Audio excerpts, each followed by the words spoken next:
Chapter 136. After asking a few passers-by for directions, Sun Lang came to the place where the embroidery hall held its arena in the morning.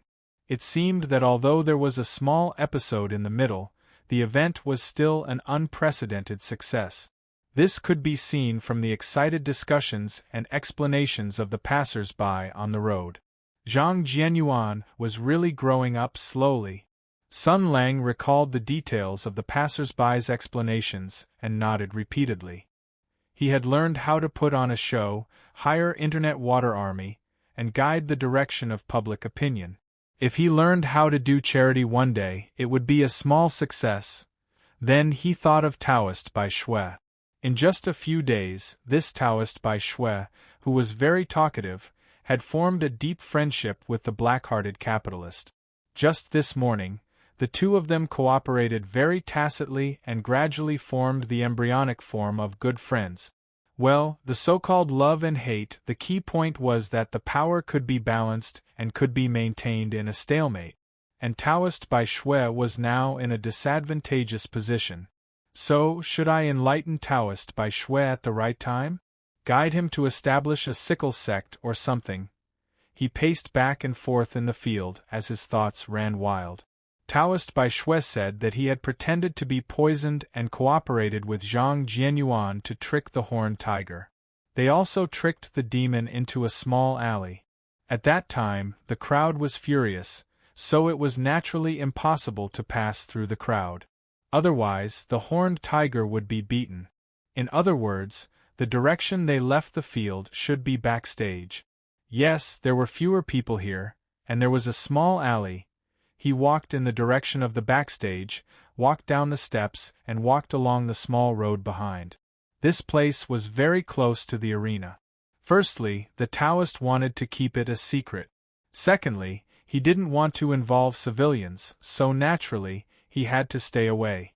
Moreover, he would definitely choose a remote place to make a move in order to avoid being seen by witnesses and causing more trouble. Therefore, after comprehensive consideration, they should choose this path. He took a wrong turn midway, so he went back the way he came and chose another path. Sun Lang turned a corner, looked up, and smiled. There were some burnt ashes on the ground. On one side of the wall, there were scattered talismans, and on the other side, there was a burn mark. There were messy marks on the ground. It could be seen that the final confrontation between Taoist Bai Shui and the horned tiger was here. This was where the horned tiger was, and that was where Zhang Jianyuan and Taoist Bai Shui were. At this time, the horned tiger had been poisoned. The talisman water it had made it suffer great pain, and its combat power had been reduced. Taoist Bai Shui had sealed the walls on both sides with talismans and set up an inescapable trap. He felt that he had a great advantage, so he wanted to end the battle without any injuries, so he used his ability skill to persuade the horned tiger to surrender. However, he had the talent of annoying mouth, so his eloquence skill was reduced by 20. Moreover, as a Taoist, his charm was not enough. Previously, he pretended to be crazy and cooperated with Zhang Jianyuan, triggering the soaring demon slaying demon event. His favorability in the horned tiger's heart was further reduced, so he failed the eloquence test and failed to persuade him. Not only that, he was also counterattacked by the horned tiger.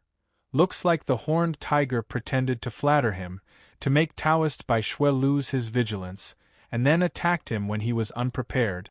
No matter how stupid this Taoist is, he is still a Taoist from Xingyang Palace. His professional skills are excellent. If the horned tiger wanted to distract him, he must have attacked where he had to save him. His target was Zhang Jianyuan, so Taoist Bai Shui had no choice but to save him. Sun Lang looked at the scorched and mottled wall. Gathering demonic power at one point, strengthening it with the horn, and then shooting out a blazing light beam? A bunch of idiots, third-generation idiot. Coming and going, they only know this one trick.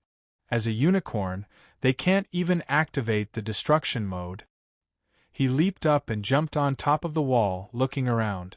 The horned tiger broke the talisman on this side of the wall, so it must have escaped from here. Theoretically speaking, Taoist Bai Shui had been dealing with demons all year round, so it should have been easy for him to catch a horned tiger that drank talisman water and was weak. The reason why he didn't catch it was most likely because Stick Hu interfered and stole his kill. Then, he jumped down from the wall, focused his mind, and sensed the traces left by the Imperial army when they broke through the formation. A few hours had passed since the great battle in the morning, and the traces left by the Thunder Bow had become very faint and difficult to detect. However, Sun Lang analyzed the direction of the horned tiger's escape while using his perception as a reference. He was still approaching the final battlefield at a relatively fast speed. Then it should be here. After the horned tiger fled here, it met Hu Shoshin, who was already waiting in front. He walked forward along the alley, observing the traces on the ground while reconstructing the scene at that time. The horned tiger tried to break through, but it should have known Hu Shoshin and his Imperial army. It made a judgment based on its shallow life experience, and felt that it must close the distance when fighting with Archer. Then, it was natural that it was hit in the face. Let me take a look. Hu Shoshin first shot 2 arrows in a row, forming a net of electricity to block the horned tiger's escape route, and then directly went up to meet it. He came in front of a wall, looked at the mottled wall dust on the ground, and the cracks on the wall, and clicked his tongue twice. What a powerful punch! If the horned tiger wasn't a demon, its stomach would have been punched through by this punch, but in the next moment, his expression changed. He reached out his hand, touched the wall, and squinted his eyes, looking carefully for a moment. Something was not right. The marks on the wall were not caused by one collision, but 2. And the second collision did not seem to be caused by a punch, but more like choked by the neck, lifted up, and then hit the wall? Why would they do that? To finish it off? It didn't seem like it. If Mr. Hu wanted to finish it off, it would only be a matter of an arrow. Choking the neck, lifting the enemy, and then hitting the wall would not cause much damage. Rather than saying that it was to kill the enemy, it was to cause psychological shock and pressure to the enemy. So, was he trying to extort a confession? What was he trying to extort? Most importantly, you said that the horned tiger was killed by you, and that it died after a few hits. Sun Lang squatted down and observed the traces on the ground. Then, he shook his head and laughed, but there's no smell of blood here, and no living creature died. More importantly, there's a problem with your description. You've never seen a horned tiger die before.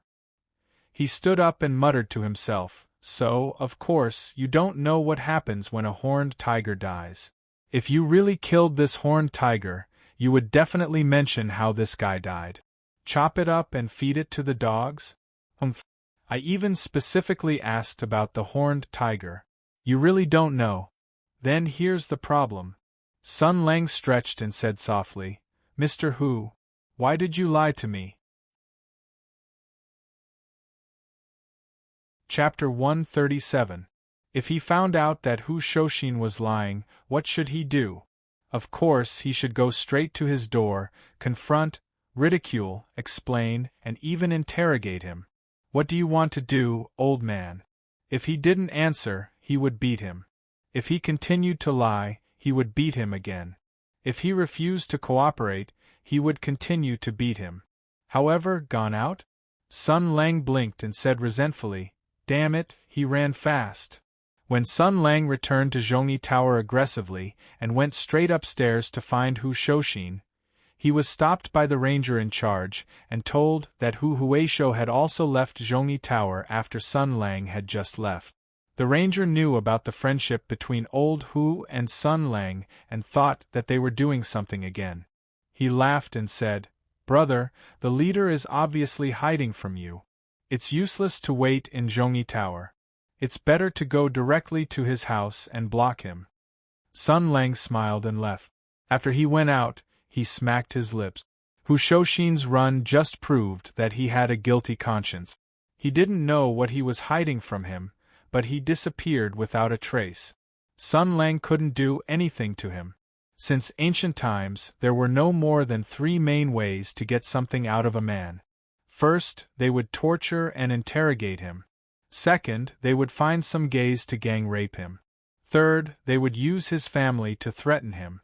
Sun Lang and Old Hu were acquaintances, and they were also fellow soldiers on the battlefield. Naturally, he was embarrassed to make an example out of his family, so he could only use the first 2 methods. But this grandson ran away without a trace, so he was embarrassed. Sun Lang looked back at Zhongyi Tower. He wanted to set a fire and throw some food inside, but he was quite familiar with the rangers in the past month or 2. He was really embarrassed to let them see flowing before fire. Besides, if Hu Shouxin didn't want to show up, even if he turned the Ranger Guild upside down, he wouldn't be able to find Stick Hu. At that moment, he didn't have any ideas. After thinking for a while, he decided to give up. TSK. In the end, even if that horned tiger was F***ed by Old Hu, it has nothing to do with me. I've already done my best. You can only blame your bad luck. Who asked you to become a demon? Do I have to fight or quarrel with Old Hu for a demon like you? I don't owe you anything. As he muttered to himself, he suddenly paused for a moment. Then he laughed. That's right. I don't owe you anything. I don't owe you anything at all. So, your life and death has nothing to do with me. At the end of the day, I was just bewitched by the sudden burst of strength from a big-breasted messenger of justice. Out of a moment of kindness, I came out to meddle in other people's business.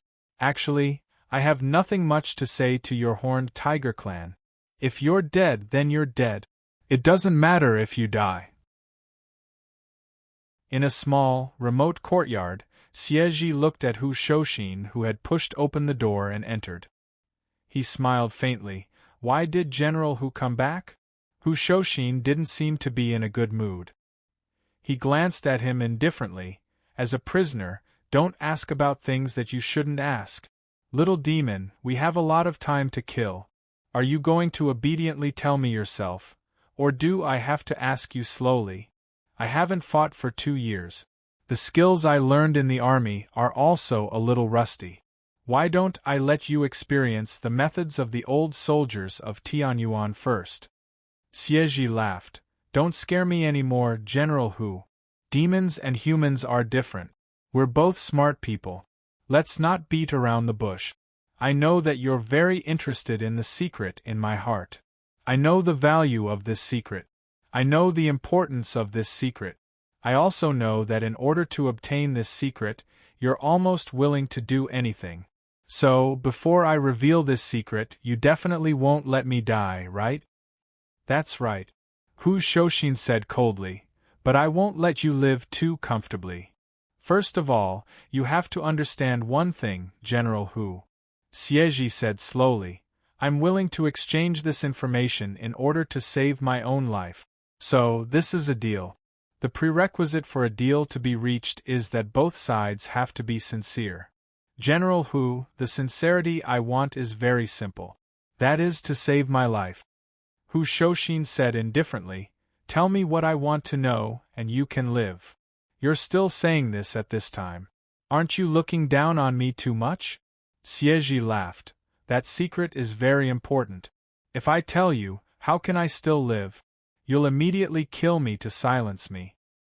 That depends on how important your secret is, Hu Shouxin said coldly. But at least I'll let you die without pain. This is something I can do. Pain? Is there any pain in this world that can be compared to seeing almost all of your family members die tragically? Every night I'll dream of that scene. The fragments of the blood and screams, the killing and madness, the pain and powerlessness, they gnaw at my soul all the time. Xieji's tone was calm, but his eyes were shining with boiling flames. General Hu, I'll be frank. I'm a monster. Monsters are different from humans. The difference between monsters and humans is that even if you break my 4 limbs, pierce through my shoulder blades, and break all of my tendons. He looked at Hu Shouxin and said calmly, I can't be sure if I still have a way to kill myself. So, this is a deal. I'm willing to exchange this secret in order to live. If I find out that you're not sincere, if I find out that the final outcome is still death, then I'll definitely not let you get this secret. General Hu, do you understand what I'm saying? Hu Shoshin's eyes gradually turned cold. As a fierce general who had been through hundreds of battles, his murderous aura turned into a solid substance, rolling up a gust of wind in the room. However, Xie did not back down and stared at him without blinking. After a long time, Hu Shoshin said coldly, "What do you want?" "First, General Hu, you're brave and invincible. I'm no match for you. Even if you let me go, I'm afraid that you'll turn hostile and kill me. The Thunder Bow is unparalleled in the world. I have to be wary of your cold arrows," Xie said calmly. "So, I'm going to write a letter to inform my family members and let them know what happened to me. If General Hu goes back on your words and kills me, there will naturally be people from the same clan who will seek justice for me. Let me say something offensive. General Hu, you are not a match for us. Even if we come to seek justice, we most likely won't be able to defeat you. However, you can't protect your family for your entire life, right?" He looked at Hu Shoshin's cold eyes and couldn't help but shudder. He explained, "But please don't worry. We all know how powerful the heroes of Tianyuan are. This time I've lost. You're a generous man and let me go. We can't thank you enough. Naturally, we don't dare to talk about revenge. Even we don't want to face the anger of the heroes of Tianyuan for no reason. Don't worry," Hu Shoshin said expressionlessly. "Go on. Second, I've lost a lot this time. I have to make up for it. Otherwise, I'll be punished when I go back." Xie said calmly, "Today, I saw a little flower demon in the arena. Please help me check it out, General Hu. After all, humans and monsters can't coexist. It's a good thing for me to take this family member back. What do you think?" Hu Shoshin was slightly stunned. Then, he revealed an unfathomable smile. "Okay." A moment later, Hu Shoshin left the room, saying that he was going to buy ink, paper, and inkstone. But what Xie didn't know was that there was a written letter lying in General Hu's sleeve. Today, Xie's words had strengthened his determination to send this letter out. With Sun Lang's character, he might have already started to suspect me. If I leave him alone, who knows what kind of trouble he'll cause. So, I have to find something for him to do. Moreover, Chao Patao's sister mingling with a monster isn't a good thing after all. Also, the secret that Xie knows is very important. I have to find someone I can trust to discuss it with. He pulled out the letter from his sleeve and came to the street. An ordinary-looking man walked over. When the two of them brushed past each other, the letter had already been handed over to him. Hu Shoshin said in a low voice, "Urgent, Songzhou, Shizhezhuang, for General Zhao Yunlong." Chapter 138. At night, in the immortal fishing house, Zhu Ying helped Zhang Yinluo clean up the dishes and chopsticks and took them to the back hall to wash. Sun Lang and Dongfang Xian sat side by side expressionlessly, their expressions serious, as if they were facing a great enemy. "I don't know why." Sun Lang blinked his eyes, his expression a little confused. "I keep feeling that something will happen." Dongfang Xian nodded, as if he was facing a great enemy. "I have a similar feeling. I keep feeling that something will happen." Mischief again. Zhang Yinluo wiped the table with a rag, and the two's eyes were attracted by the pair of beautiful hemispheres that were gently swaying due to gravity. The girl wiped for a moment and noticed the strangeness of the two. She was stunned for a moment, then reached out to cover her chest, and then blushed. "What are you looking at?" "Dongfang Xian, go help Zhu Ying wash the dishes. Do you remember what I said? Don't go out for the next few days." Dongfang Xian stuck out her tongue and ran to the back hall. Sun Lang turned his gaze to the side, as if nothing had happened, and whistled. Zhang Yinluo was both angry and amused. He threw the rag away and sat opposite Sun Lang. "Have you settled everything today?"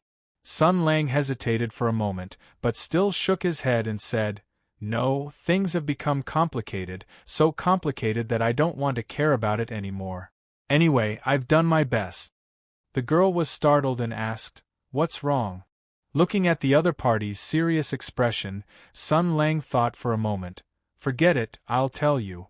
Right now, the clues are cut off at Old Who's place. That horned tiger should have been robbed by Old Who halfway, but he lied to me. He clearly didn't kill that horned tiger, but he lied to me and killed it. This is what I care about the most. Why did Old Who lie to me?" "Only you are allowed to lie, but others are not allowed to lie to you?" Zhang Yinluo cast a sidelong glance at him. "You've been making up nonsense and saying vulgar words to fool and tease me. I haven't settled the score with you yet," she pursed her lips and said. "Maybe it's because Hu Huizhou is kind-hearted and wants to let that horned tiger go. Knowing your temper, he thinks that if that horned tiger were to fall into your hands, you would definitely play with it. So he coaxed you by saying that he had already killed that horned tiger so that you would give up on this idea. You see, even Hu Huizhou knows what kind of person you are." Sun Lang rubbed his chin and muttered, "I always feel that Inlua's IQ has risen recently. Although your guess seems very absurd, it is somewhat reasonable. After thinking about it, Old Who has no reason to lie to me. Your guess may be the most reliable one. After all, the Horned Tiger clan participated in the War of the Heavens origin sector, and all of them died in the battle. It's perfectly normal that he spared the last bloodline of the Horned Tiger clan for the sake of their friendship." "Oh, is that so?" Hearing Sun Lang's approval, Zhang Yinluo couldn't help but feel happy. Although it was a little rude to say that her IQ had risen, this seemed to be the first time this guy had sincerely praised her IQ. In the past, he had always praised her for her breasts, her strength as a wife, her understanding, her cuteness, and so on. Although these made her feel happy for a girl, her inner self was indeed more important than her outer appearance. "When I'm serious, I'm not stupid at all." Thinking of this, Zhang Yinluo wanted to show off again. She thought about what Sun Lang had just said and knocked on the table. "Wait a minute, you should also be a hero of the Heavens origin sector, right? Are you Hu Huizhou's comrade? Or someone who has a deep relationship with the heroes of the Heavens origin sector?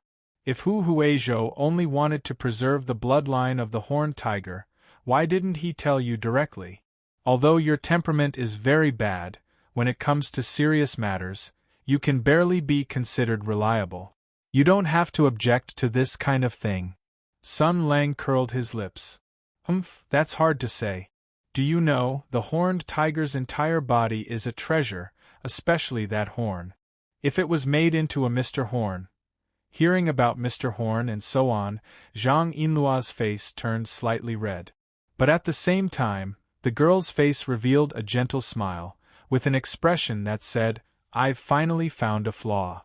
She laughed softly and said, "Then why did you go out this afternoon? And why did you track down the whereabouts of the Horned Tiger all the way to Hu Huizhou? With your mischievous temperament, you didn't even want to care about Qin Yu's matter back then. You were only willing to help after being threatened and tempted by me. Why did you run off to save a monster for no reason? It must be because you remembered the camaraderie during the War of the Heavens origin sector. You wanted to preserve the last bloodline of the Horned Tiger that you fought side by side with back then." Sun Lang smiled. "Yinluo, you're only half right. Don't be shy. What's wrong with saying your thoughts out loud?" Zhang Yinluo saw his strange expression and thought that she had hit the nail on the head.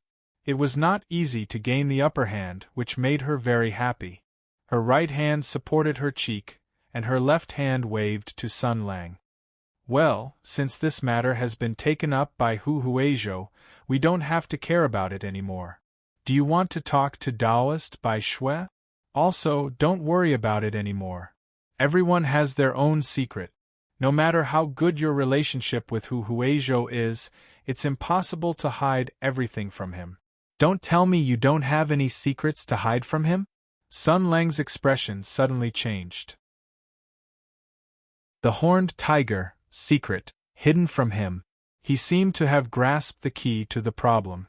The truth was hidden in the fog, but it did not seem to be far away. It was just that in the depths of his heart, he faintly resisted something, refused to associate it with some memories. This subconscious resistance prevented him from approaching the truth. He was stunned for a moment. Could it be then? The ranger smiled and shook his head. TSK, the imperial court covered up the matter so tightly that even Hu Shoshin and the others could not find out. How could a demon know? At this time, the night was getting darker. In Hu Shoshin's secret stronghold, Xieji and General Hu stood side by side, looking at the night sky. Hu Shoshin looked at the letter in his hand. At least you know what's good for you, and then? I'll find someone to help you send it out? Xieji laughed, took the letter, rolled it up, and stuffed it into a small bamboo tube. I don't need to trouble you with this matter.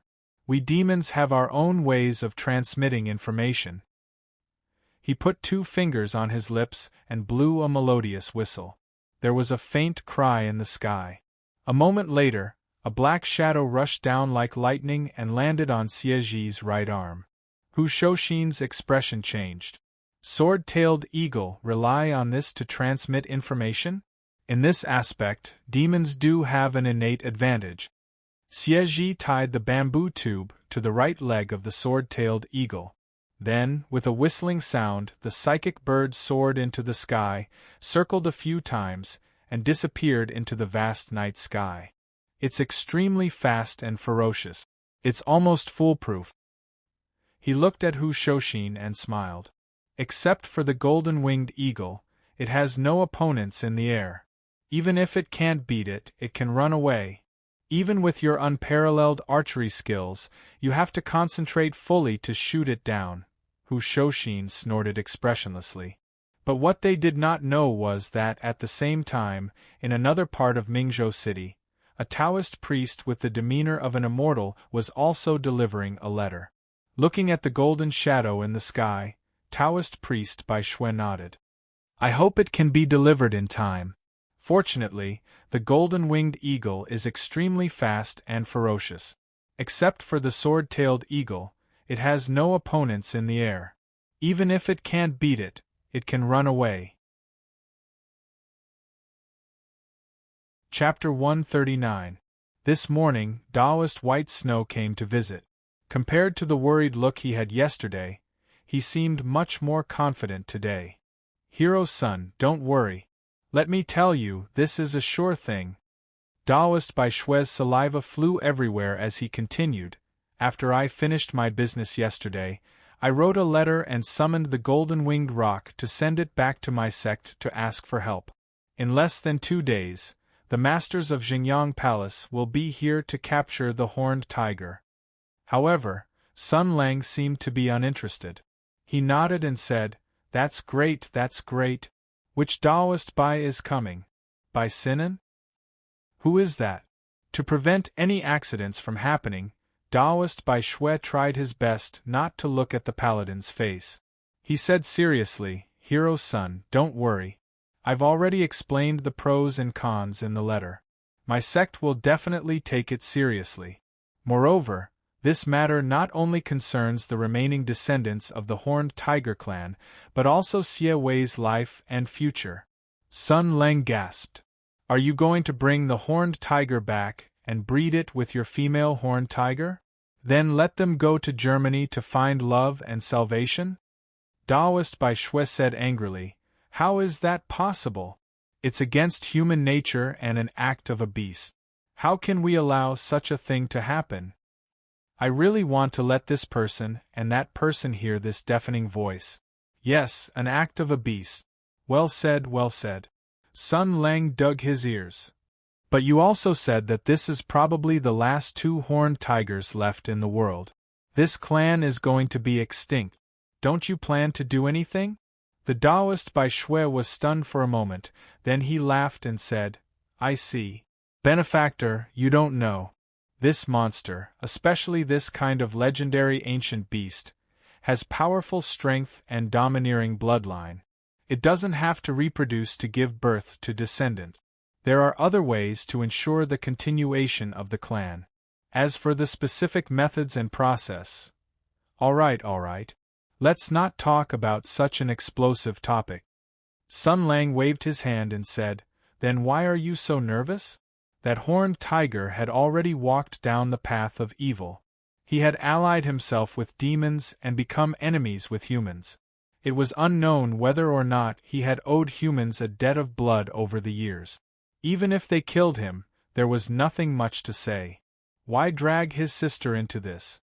What if his sister came and saw that her brother had become bad, and was unwilling to turn back? Then, if you guys accidentally killed that horned tiger, wouldn't she be even sadder? It's easy for her to fall into hatred. That's true, but the situation is still different. Daoist Bai Shui smiled bitterly.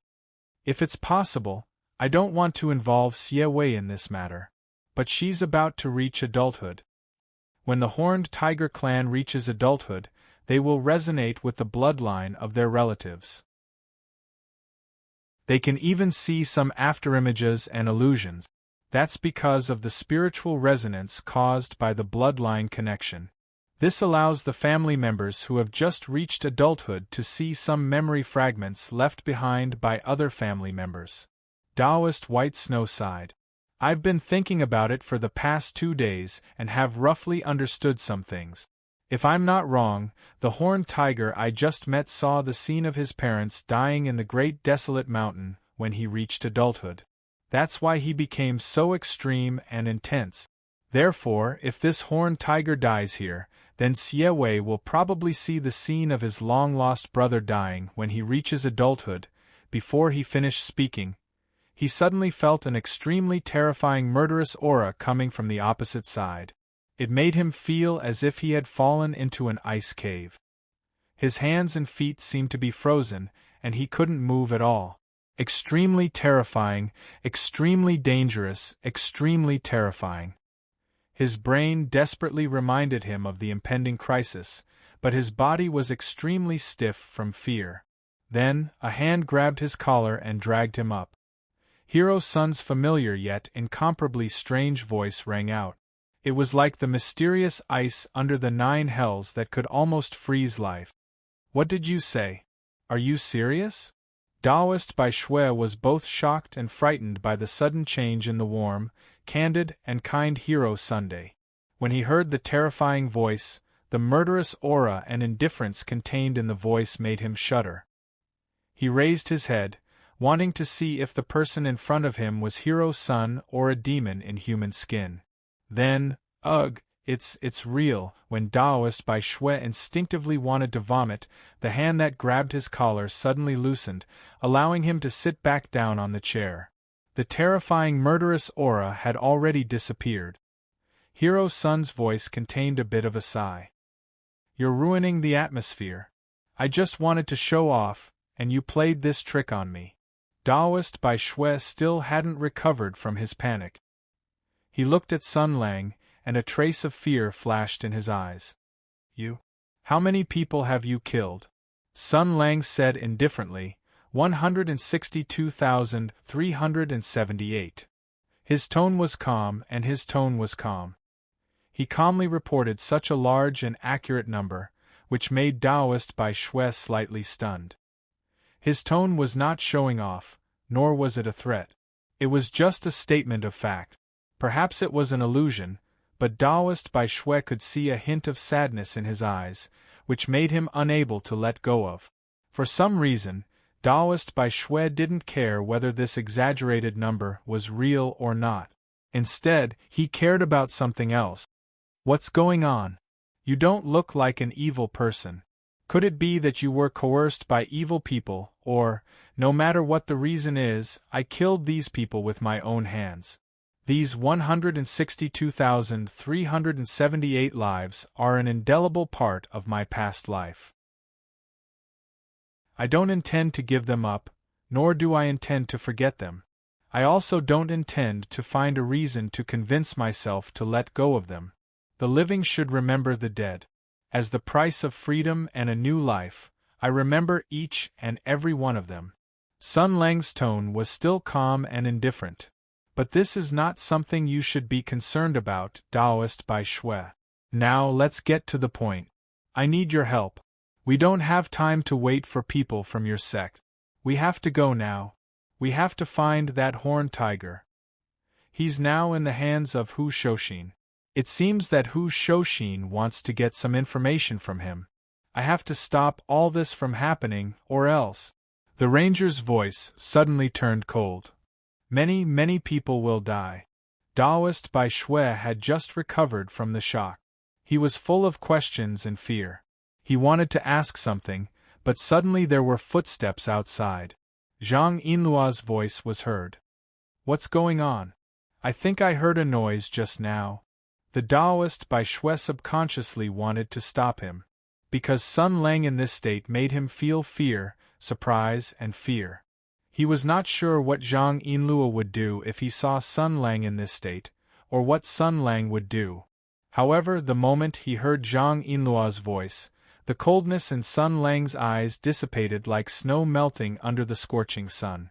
The slowly rising murderous aura disappeared, and the frighteningly calm expression turned into a sly smile that he was familiar with. When Zhang Yinluo pushed the door open and entered, Sun Lang had already put his arm around Taoist Bai Shui's shoulder in a very friendly manner. The paladin waved his hand at the girl. We just thought of an awesome game. We plan to go on the streets now and take the 8 trigrams disc handed down by the Taoist's ancestors. We'll look for traces of monsters and fight them. Then we'll capture them. This game is the earliest prototype of an AR game in human history. It's a form of entertainment for exorcists and monks. The name of this game is Liao Zhai Go. Zhang Yinluo did not seem to notice anything at all. When he heard Sun Lang's strange crazy words, he just rolled his eyes. You're crazy again. Get out of here. Remember to come back for lunch. Chapter 140. Looking at Sun Lang's sudden change of style and Zhang Yinluo's helpless face, Taoist Bai Shui blinked his eyes. He suddenly had the feeling that even an idiot could see that there was something going on between them. But before he could say anything, Sun Lang grabbed his shoulder and dragged him out with a smile, leaving only Zhang Yinluo behind, who shouted, Don't bully Taoist Bai Shui too much, so you also know that I'm being bullied. Taoist Bai Shui silently shed 2 lines of tears in his heart. After being dragged to the street, Sun Lang let go of his hand and said with a smile, Let's go. Taoist Bai Shui rubbed his shoulder and grimaced. He couldn't help but ask, Miss Zhang doesn't know? Sun Lang said lightly, If she asks, I'll tell her. If she doesn't, I won't tell her. Fortunately, she's a good girl who knows when to play dumb and when not to ask, so she doesn't have to bear this burden. The corner of the Taoist's eyes twitched. Then why do I have to bear this burden? The paladin said leisurely, Because human beings are social animals. When some things are accumulated in the heart, they will have the desire to talk. I can't confide in my former comrades, and I can't confide in the girls around me. Therefore, I found someone who doesn't have much to do with me, and who wouldn't have any psychological burden even if I killed him. Wouldn't that save time and effort? The Taoist jumped and said, It's not beautiful at all. Why did I encounter such a thing when I came to Mingzhou City? First, I found the monster in the fishing immortal house, then I met the unscrupulous merchant who sold stinky tofu, and I met a horned tiger. Finally, I found that the kind person who helped me with a gentle face from the beginning to the end was the most dangerous guy. I feel bitter in my heart. Sun Lang squinted and said, Hey, you have to follow the basic rules when you complain. What do you mean by I'm the most dangerous guy? Come on. Let me explain it to you. First of all, Zhuing, a chrysanthemum spirit, seems harmless, but in fact, he has terrible potential. Don't believe me? There were probably 2 evolutionary routes for Zhuing. When he reached adulthood, he might acquire the ability in both directions. First, she will have the ability to freely control the opening of the chrysanthemum. Sun Lang said seriously, In other words, if she wants your chrysanthemum to open, your chrysanthemum will open. If she wants your chrysanthemum to close, your chrysanthemum will close. Do you understand? He's the enemy and nemesis of all living things. The second direction of evolution is the purple mother thread. In short, every chrysanthemum will become a portal, allowing her to go out freely. That is to say, think about it. Sun Lang's tone became gloomy and terrifying. When you were fighting with Zhuing, you suddenly felt a chill in your lower body. You turned your head and saw a flower demon coming out of your chrysanthemum and looking at you with a smile. I keep feeling that the chrysanthemum you speak of and the chrysanthemum I know are two different things. It's just a trifle. Don't worry about it. Sun Lang shook his finger. Then let's talk about Zhang Jianyuan. Don't underestimate Zhang Jianyuan. Although he is now a stinky tofu seller, and can barely be regarded as the most elementary capitalist, don't underestimate capitalists. If you don't pay attention, one day he will grow into a behemoth that will shock you and do things that will shock you, such as, well... He thought for a moment and nodded. For example, spend money and use your connections to directly ask the Office of Transmission to delete the article criticizing him in the court bulletin and make the Hanlin Academy suffer in silence. Taoist Bai Shui gasped. How is that possible? Sun Lang rolled his eyes. Don't be surprised. Why is it impossible? He said. Then let's talk about the horned tiger. The horned tiger holds secrets it shouldn't, right? Taoist White Snow said softly.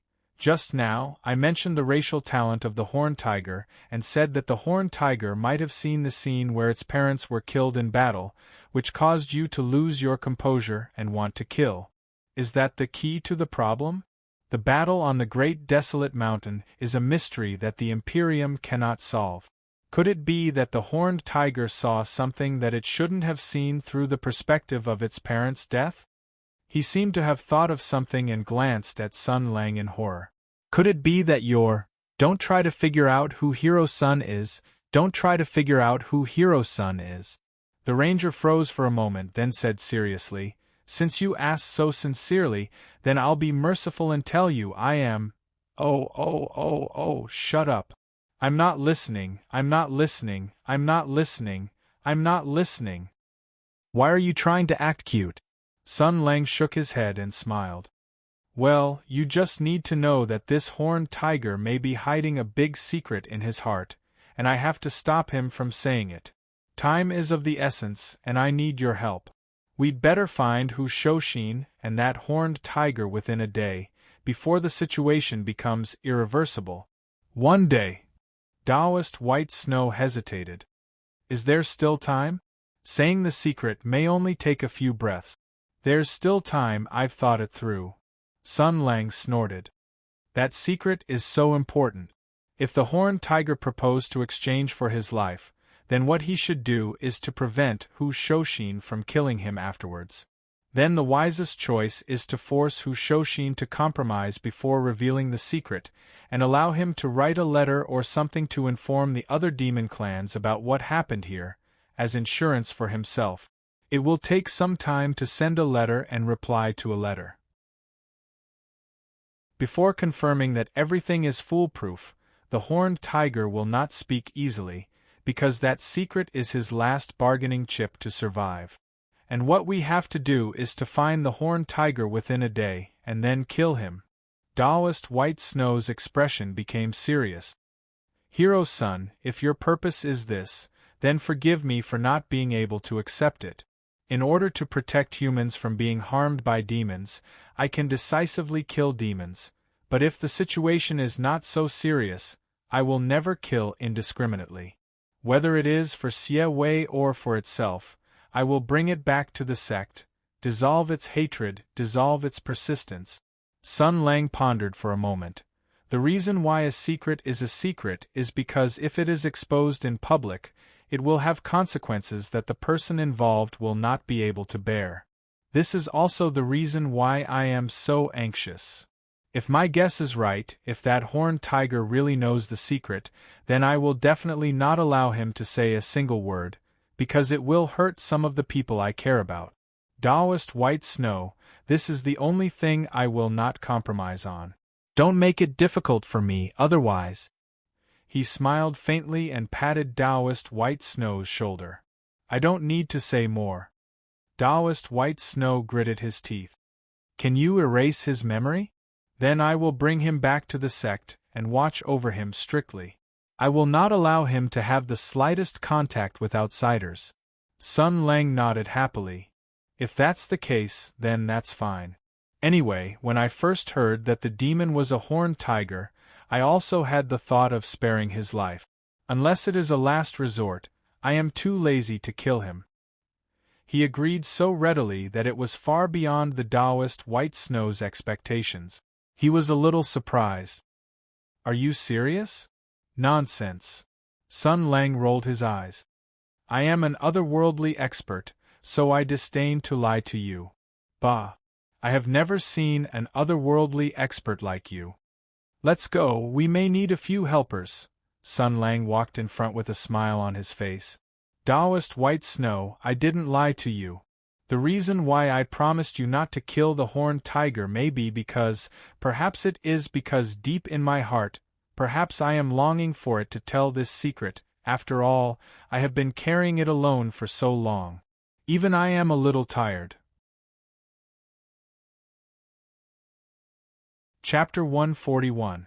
The great red-coat archer, Mr. Lu Sun, once said that we should fight scoundrels with scoundrels, and scoundrels with scoundrels with scoundrels. Sun Lang snapped his fingers. That's why Ardwolf was able to use the Infinity Sword to create the king's treasure. He remembered Brother Sun's back and followed Mr. Lu Sun's instructions. Also, Jean Pika wanted to steal Ardwolf King. To Ardwolf, this intruder was obviously a mistress. So, even after Red A died and was nailed to the coffin, he would use his decaying right hand to shoot him with a flying dagger. Everyone looked at Sun Lang in confusion. Zhang Yinluo rolled his eyes. Please, don't say things that we don't understand. Let's get to the point. The main point is, since Stick who is a hooligan and played dirty with me, then there's no need to talk about Jiang who morality with him. Sun Lang said gloomily. Capture his wife and daughter, Zhang Yinluo said angrily. You want to capture leader whose wife and daughter? Are you trying to kill them? Taoist Bai Shui was surprised. Why would you say that? Master Sun isn't a bloodthirsty person, and he doesn't need to kill people. There's something you don't know. Sun Lang glared at Zhang Yinluo awkwardly. That's just an exaggeration. We've been wandering around outside for half a day. We've done everything we could. We've thought of everything we could think of, but it's all useless. Hu Shouxin wants to hide, but Mingzhou City is so big that we don't know where to start looking. As he said that, he glanced at Taoist Bai Shui. I thought that since you called yourself a disciple of Xingyang Palace, you must have some tricks up your sleeve. I didn't expect you to be so useless. Under the gazes of the other three girls, Taoist Bai Shui revealed an ashamed expression. I'm sorry. That horned tiger has some skills. In a hurry, I didn't bring many of my equipment, so for a moment, Sun Lang pointed at the sky outside. We don't have much time left. We have no choice but to use our last resort, Zhang Yinluo frowned. Last resort? You want to capture his wife and child? Hey. I don't know why you want to get involved in this matter again, but this will make things difficult for you and President Hu. Sun Lang was silent for a moment, then shook his head and said, before he did that, he must have considered whether our relationship would become very strained. In the end, we only did what we thought was right because of our own determination, that's all, the ranger sighed and smiled. Forget it. Let's do what we should do. Let's talk about my plan first. The problem now is that Hu Shouxin is hiding in a secret base in Mingzhou City and interrogating that demon. He's determined to hide, so I can't find him. Alright, there's actually a way, but I don't want to use it. If I use it, it'll be meaningless. Sun Lang shook his finger. However, everyone has their weaknesses. Hu Shouxin's greatest weakness is that he has a wife and child. As the leader of the Ranger Guild in Mingzhou City and a hero of the Heaven's Origin sector, he has done a good job in security. However, just like all the husbands and fathers in the world, even if their wives and children are as safe as Mount Tai, they will still worry about them. Sun Lang smiled. Especially now, when he's taking the risk of offending a demon to capture the horned tiger. He must be more worried about his family's safety. Today, Priest White Snow and I purposely went there and observed for a while. The security measures that Hu Shouxin has set up for his family are about 3 layers. Firstly, the location is hidden from outsiders. Secondly, he has arranged for his trusted subordinates to protect them in secret. Thirdly, and most importantly, he said slowly, the rangers who are responsible for secret protection must have brought rapid warning devices, such as the cloud-piercing arrow. Old Hu is in charge of the Imperial Army, and he has the power of thunder granted to him by the Thunderbolt Bow. He can run as fast as lightning when he's angry, and he's even fiercer than the Flash when he rushes.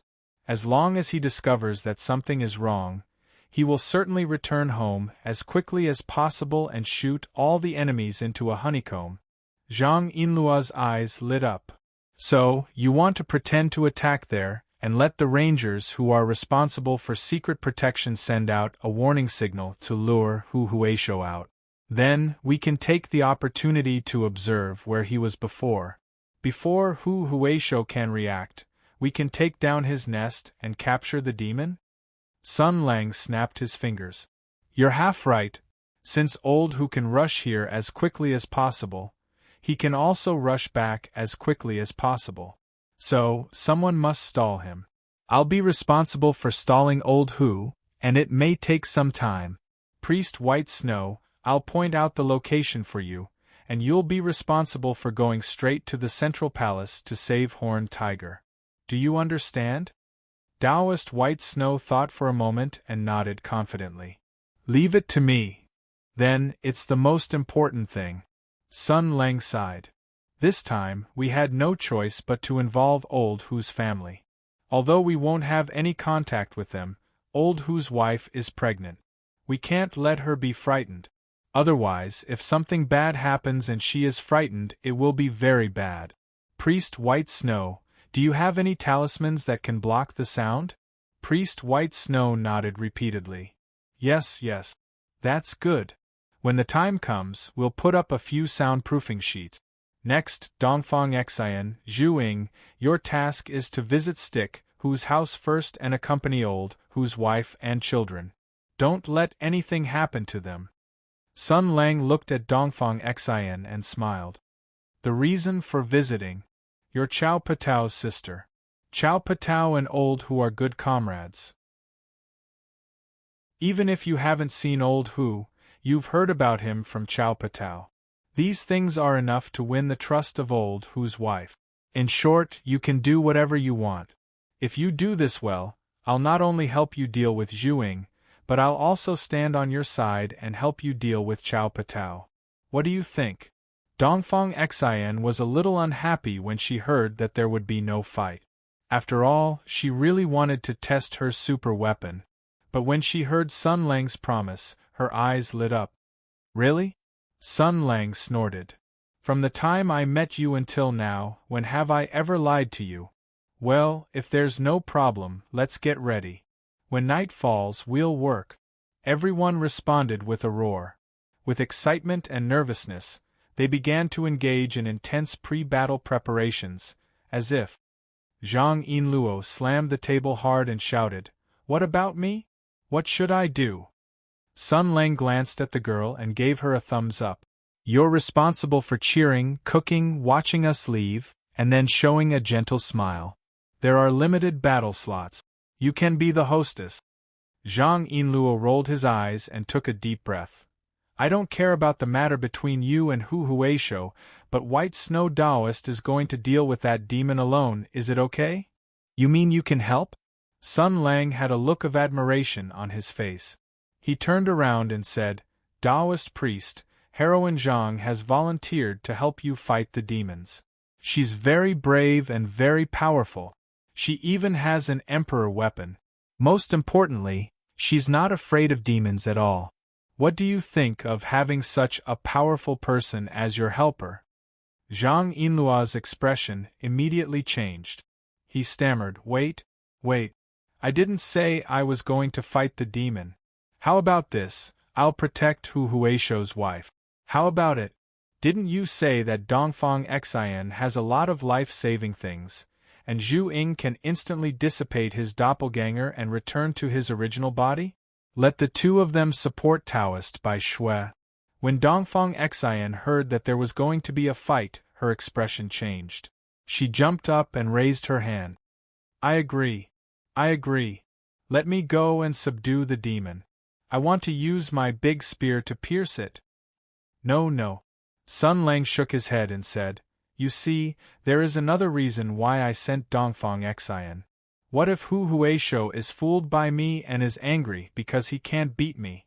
After he runs home, he sees you and wants to beat you up? If it's Dongfang Xian, it will be easy. After all, she is the sister of Hu Huisho's former comrade. No matter what, he will be embarrassed to beat her. Why would Hu Huisho beat me? Zhang Yinluo said subconsciously. Didn't you also not intend to hurt Mrs. Hu from the beginning to the end? You even tried your best to protect her from being frightened, right? After she said this, she realized that she had made a wrong comparison. Didn't she make an analogy between her own identity and Mrs. Hu's identity? The girl's face suddenly turned red. She waved her hands and said, I didn't mean anything else. We are partners. Partners, do you understand? We are very close friends. So, for your sake, Hu Huisho will definitely not make things difficult for me. Isn't this matter very important? Every bit of strength has to be used. So Dongfang Xian and Zhu Ying should go and help us subdue the demon.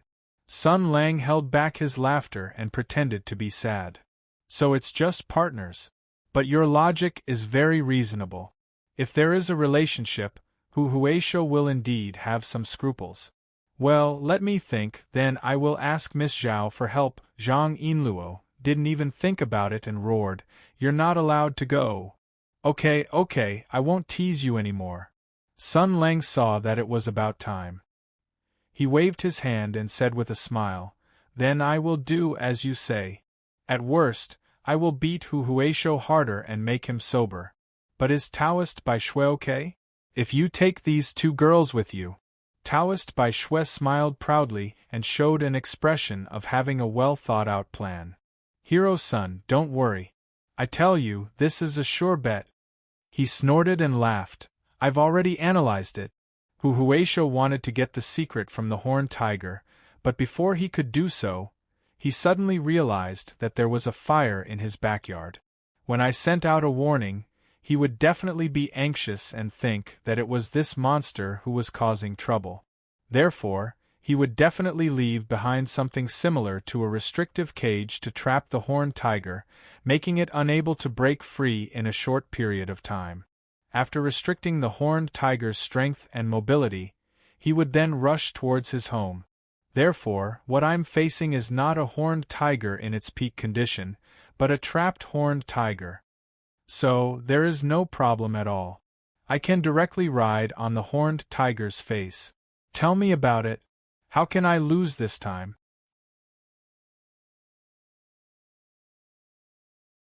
Chapter 142. It was a moonless and windy night. It was the 3rd hour of the night.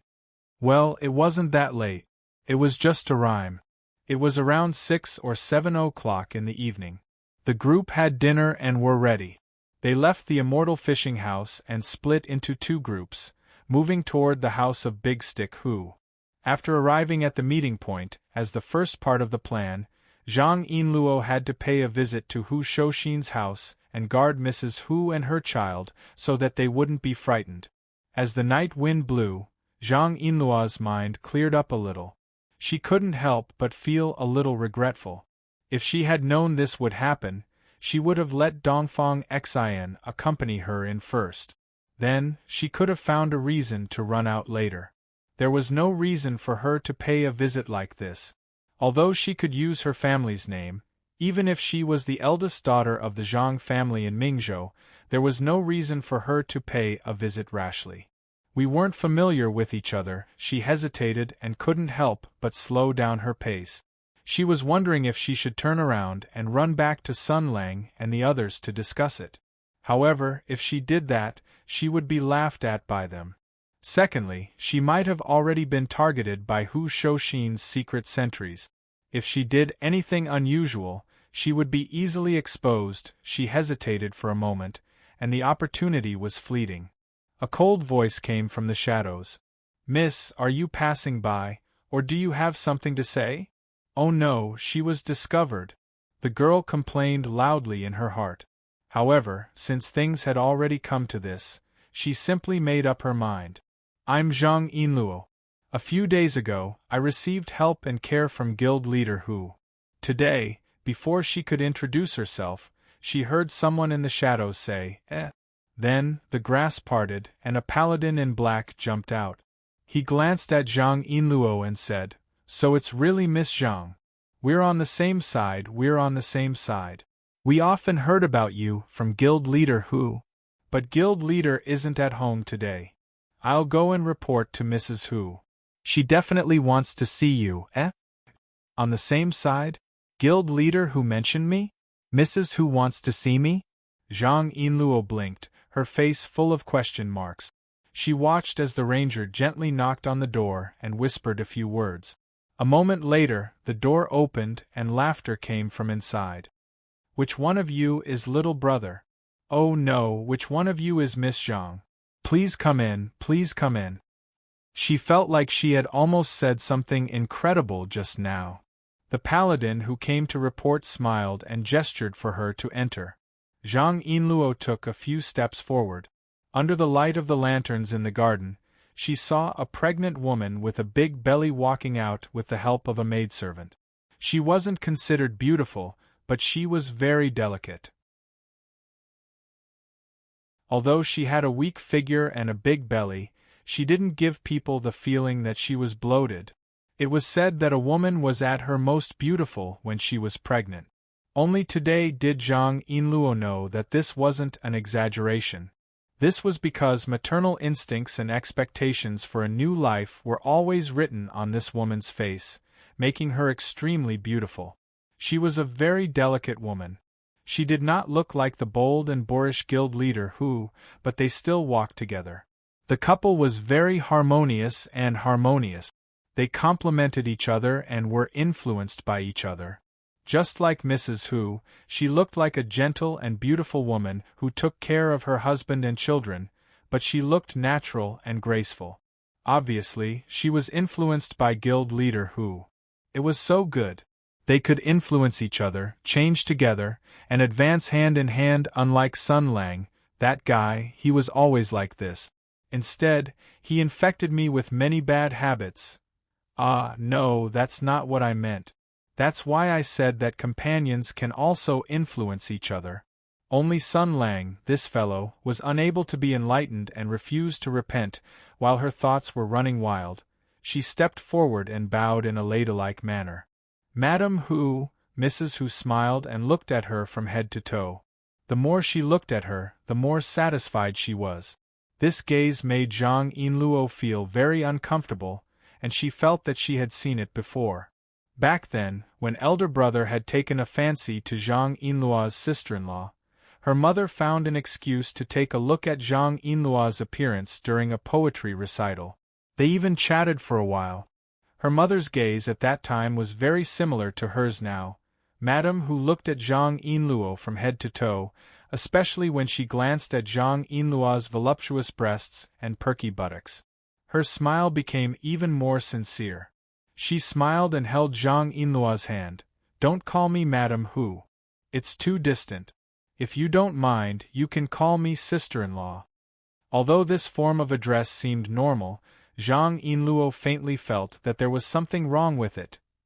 The paladin who came to report looked at Zhang Yinluo supporting Mrs. Hu into the house. He smiled and then carefully closed the door. Seeing once was better than hearing 100 times. This Miss Zhang was really good. No wonder Hu Huaisho was full of praises for her. That guy surnamed Sun is really lucky. Look at Mrs. Hu's face, she can't wait to go to the Zhang mansion tonight to be the matchmaker for Sun Lang. TSK, that guy is really lucky. I don't know who he is and what relationship he has with Hu Huaisho. How could he be so valued by Hu Huaisho? The paladin muttered in a low voice, if I have the chance to meet him in the future, I must learn from him and see what he's capable of. He flew into the bushes, intending to hide again and continue to spy on them. However, the moment he entered the bushes, the hair on the back of his head stood up. Before he could warn or struggle, a hand clasped his neck. Senrin's murderous intent was like a sharp needle pointed at the back of his head, causing him to feel infinite fear and dread. A laughing voice sounded. I think I heard someone say that I'm handsome behind my back, what the hell? Before the paladin could react, he felt a pain in his head. His vision turned black, and his head was pressed to the ground. He fainted on the spot. Sun Lang patted his head and said, Since you provided me with the information that caused me to stop moving due to blowing silk, I'll forgive your offensive language. Next time, I'll treat you to drinks and canned food. Then, he rummaged through the paladin's body for a while and found a few things that looked like cloud-piercing arrows. Sun Lang shrugged, pulled them out and released them into the air. Biayu. The paladins stationed in other positions saw the signal and were shocked. They immediately stood up, but a fierce wind blew in their faces. A figure rushed at them, grabbed their heads and slammed them to the ground. The speed, the strength, and the ruthlessness of this person's fighting style were all ruthless to the extreme. For a moment, all the paladins in charge of keeping watch were knocked out by Sun Lang. Then, the cloud-piercing arrows shot into the sky one after another, particularly conspicuous in the night. Many people in the city saw the cloud-piercing arrows rising one after another. But before they had time to discuss what was going on, the sky suddenly changed color. A thunderclap that could tear the sky and shatter the earth rumbled loudly, as if the sky was roaring and the earth was roaring. A dazzling bolt of lightning shot into the sky from somewhere in Mingzhou City like a meteor, whistling across the vast city. Sun Lang's eyes flashed. He took a long scroll from his back. It was the most accurate map of Mingzhou City. He found the target in a moment, tore off the map, and drew a large mark with his fingernail. He threw it to Daoist Bai Shui, who had been waiting for him. It's here. Go. Daoist Bai Shui was shocked by the terrifying lightning. You'll be fine by yourself, right? Sun Lang looked at the lightning that almost lit up the city in the night as if it was daytime. He turned his head and smiled. No problem, but it'll take some effort. After all, we're comrades. I can't kill him, can I? Then, he flew toward the lightning. The cloud-piercing arrows shot into the sky one after another, and the lightning that almost woke up the whole city. Under such a terrifying and chaotic situation, Hu Shouxin's house was still very peaceful. Mrs. Hu took Zhang Yinluo's hand and asked him questions enthusiastically. She did not notice anything, because the talismans hidden in Miss Zhang's sleeves were constantly working. It gave this place a tranquility that was isolated from the world.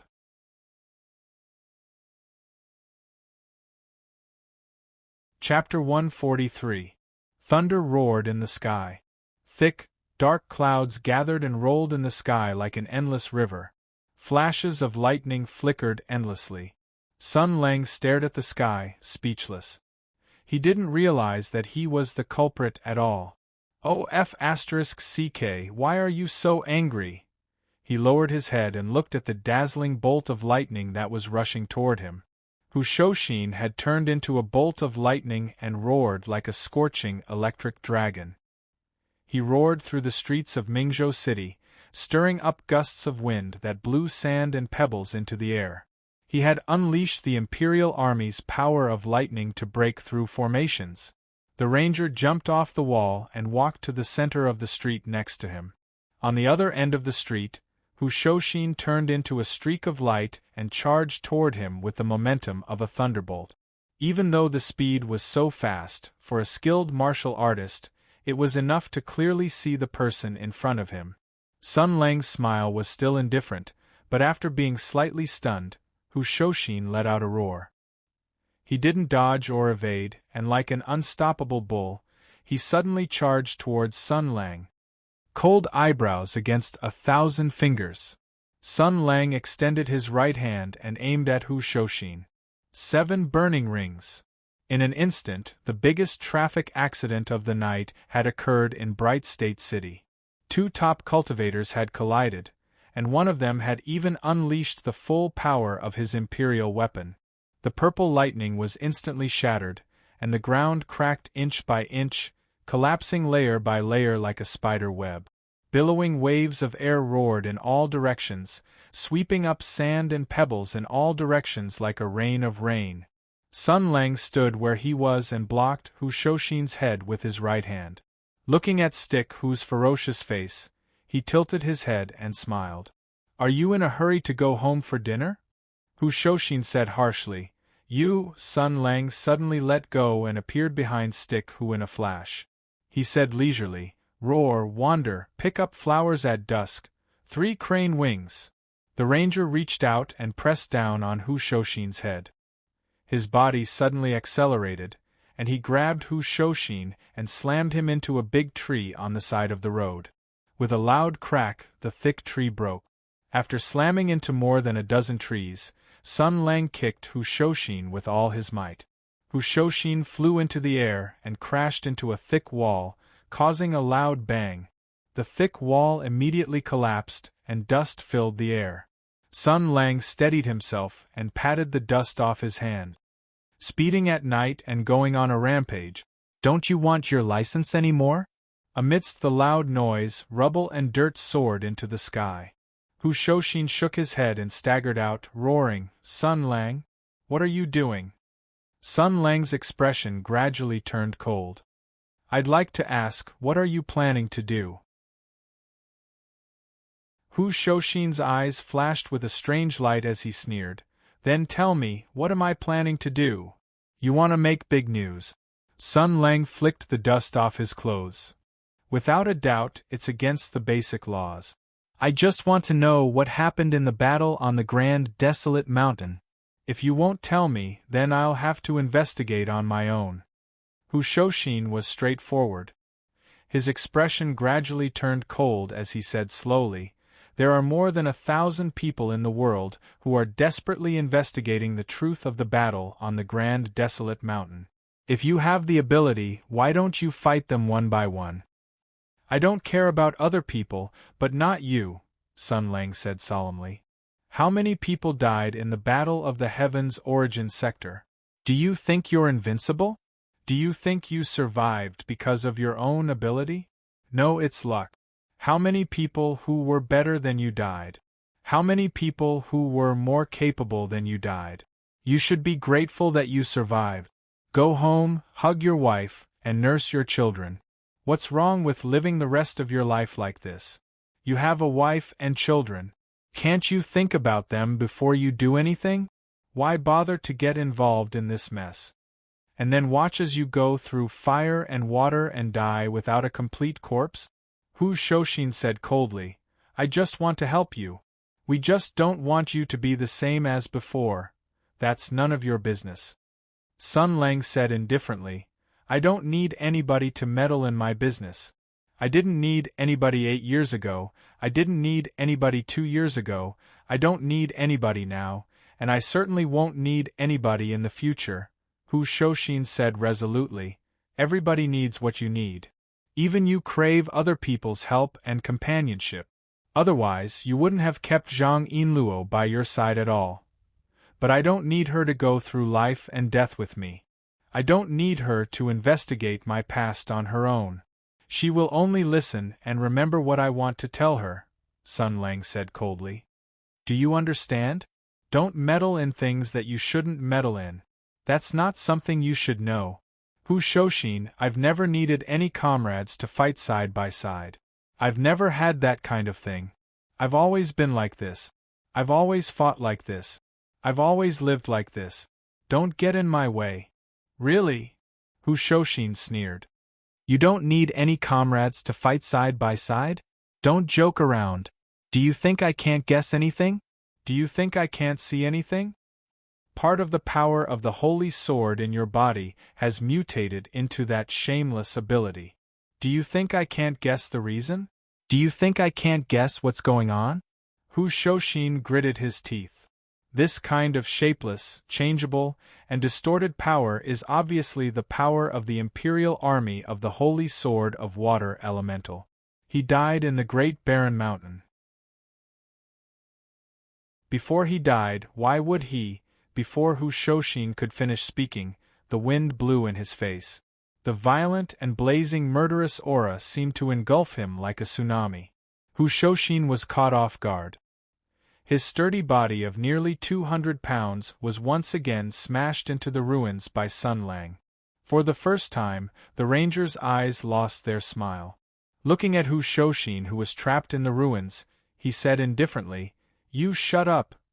He looked at Hushoshin, who had stood up once again, and seemed to have lost all of his patience. He issued a final ultimatum. "This is your final warning. Now get the hell back home and hug your wife and child. Pretend that nothing happened today. Old Hu, you don't have any chance. Don't ask for trouble. Little bastard. Your wings have hardened. You actually want to teach me a lesson." Hushoshin spat out a mouthful of saliva. Lightning gathered in the sky, dark clouds churned, and a bolt of lightning flashed in his palm, slowly converging into the shape of a bow. "Don't forget who taught you archery in the first place." Sun Lang took a deep breath. "Then let's finish it quickly. After we finish, the other side should be almost done." A strange smile appeared on Hushoshin's face. "Yes, the other side is almost done." At the same time, Priest Bai Shui and the two girls had already arrived at the location of the target. Looking at the house not far away, the 8 trigrams in Priest Bai Shui's hand issued a warning. There was a strong demonic aura there. It was indeed the location of the horned tiger. Priest Bai Shui made a gesture, indicating the two girls to wait. Then, a large number of talismans flew out from his sleeves and whizzed into the sky. Each talisman emitted a faint white light, as if the stars in the sky were shining. In the dim light of the night, it seemed like a dream. Priest Bai Shui's hands formed a seal, and his big sleeves fluttered. He originally wanted to be gentle, but at this moment, thunder and lightning were rolling in the sky. Hushoshin was obviously furious. He wanted to take down the horned tiger as quickly as possible. The array formed by the talismans emitted a magnificent light. Rays of light intertwined in the air and converged into a complicated astrolabe. Then, a powerful sealing force fell from the 9 heavens and fiercely pressed down on the house. Then, Taoist white snow saw a shiny silver spear. Like a silver dragon, it broke through the vast and resplendent astrolabe as easily as tearing a piece of paper. Chapter 144. Taoist Bai Shui finally understood that he and Swordsman Sun had overlooked a fatal problem. Before Hushoshin left, he did not have to consider whether this was a trick by the demons or not, nor did he have to set up a cage, because besides him, there was still a peerless master guarding beside the horned tiger. This was the world's most secure cage, the world's safest insurance. Even if thousands of troops came to rescue the horned tiger, it would not be able to escape. The star formation was easily torn apart by this spear. Taoist Bai Shui's expression changed drastically, and more talismans flew out from his sleeves, burning with a golden light. He did not even turn his head and shouted, "You two go quickly!" However, something happened that made him dumbfounded. Seeing the peerless power of the spear tearing apart the sky, the little girl behind him did not show the slightest fear. Instead, she shouted excitedly and shook the spear in her hand. The spear sheath that covered the spear head was torn into pieces and flew in all directions, revealing a cold light trembling. Even if the Taoist priest was a monk with profound cultivation, after seeing this metal spearhead, he was so shocked that his magic power almost flowed backwards. What made him even more scared out of his wits was that in the face of this unprecedentedly terrifying enemy, this reckless little girl actually waved that terrifying weapon and directly rushed towards the house that was already no different from a dragon's lair or a tiger's den. She even shouted a slogan that made him scratch his head in confusion. "Break through! Spear of Death!"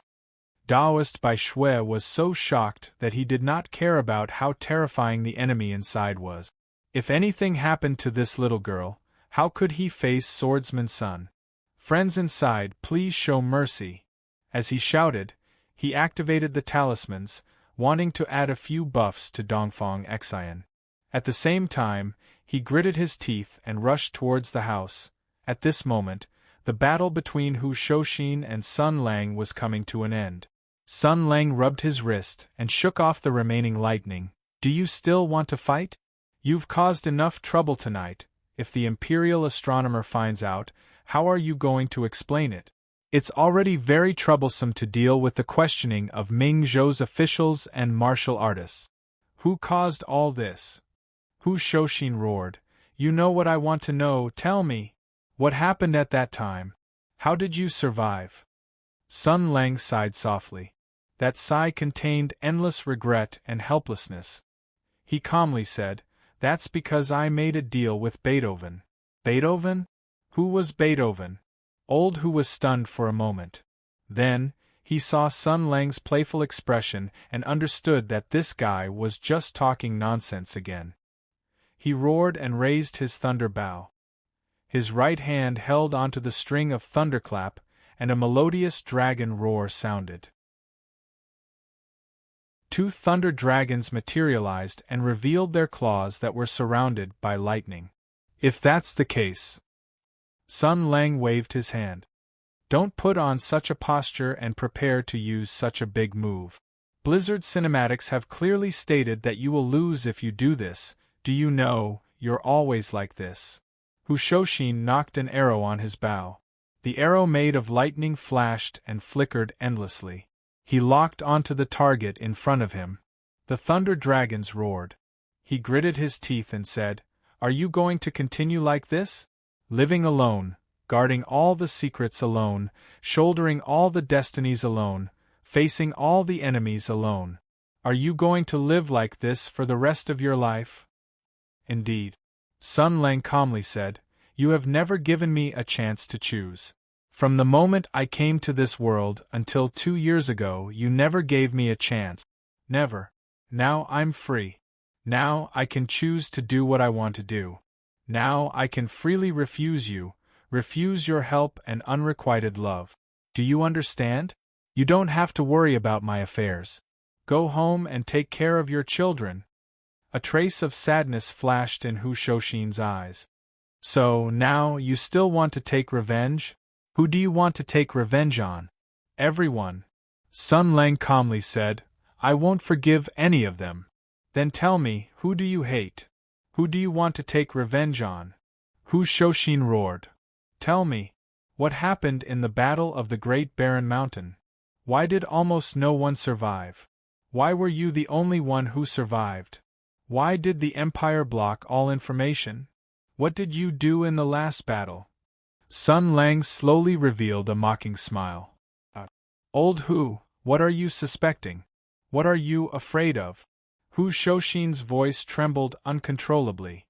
"You know what I'm suspecting. You know what I'm afraid of. Sun Lang, tell me honestly." Sun Lang slowly revealed a cold and cruel smile. "As expected, even you are the same. However, I can understand. Who asked me to be an outsider? I'm just someone from another world. For people like you, I'm essentially no different from the Sky Demon. It's normal for you to be wary of me. So are you. So are those who are desperately looking for me. So are those who are worried that I'm not dead." "Who asked you to?" he chuckled. "I'm feeling guilty." This sentence ignited all the conflict. It burned the last bit of reason and broke the last bit of restraint. The flames of anger burned fiercely. Hushoshin roared and released the bowstring in his hand.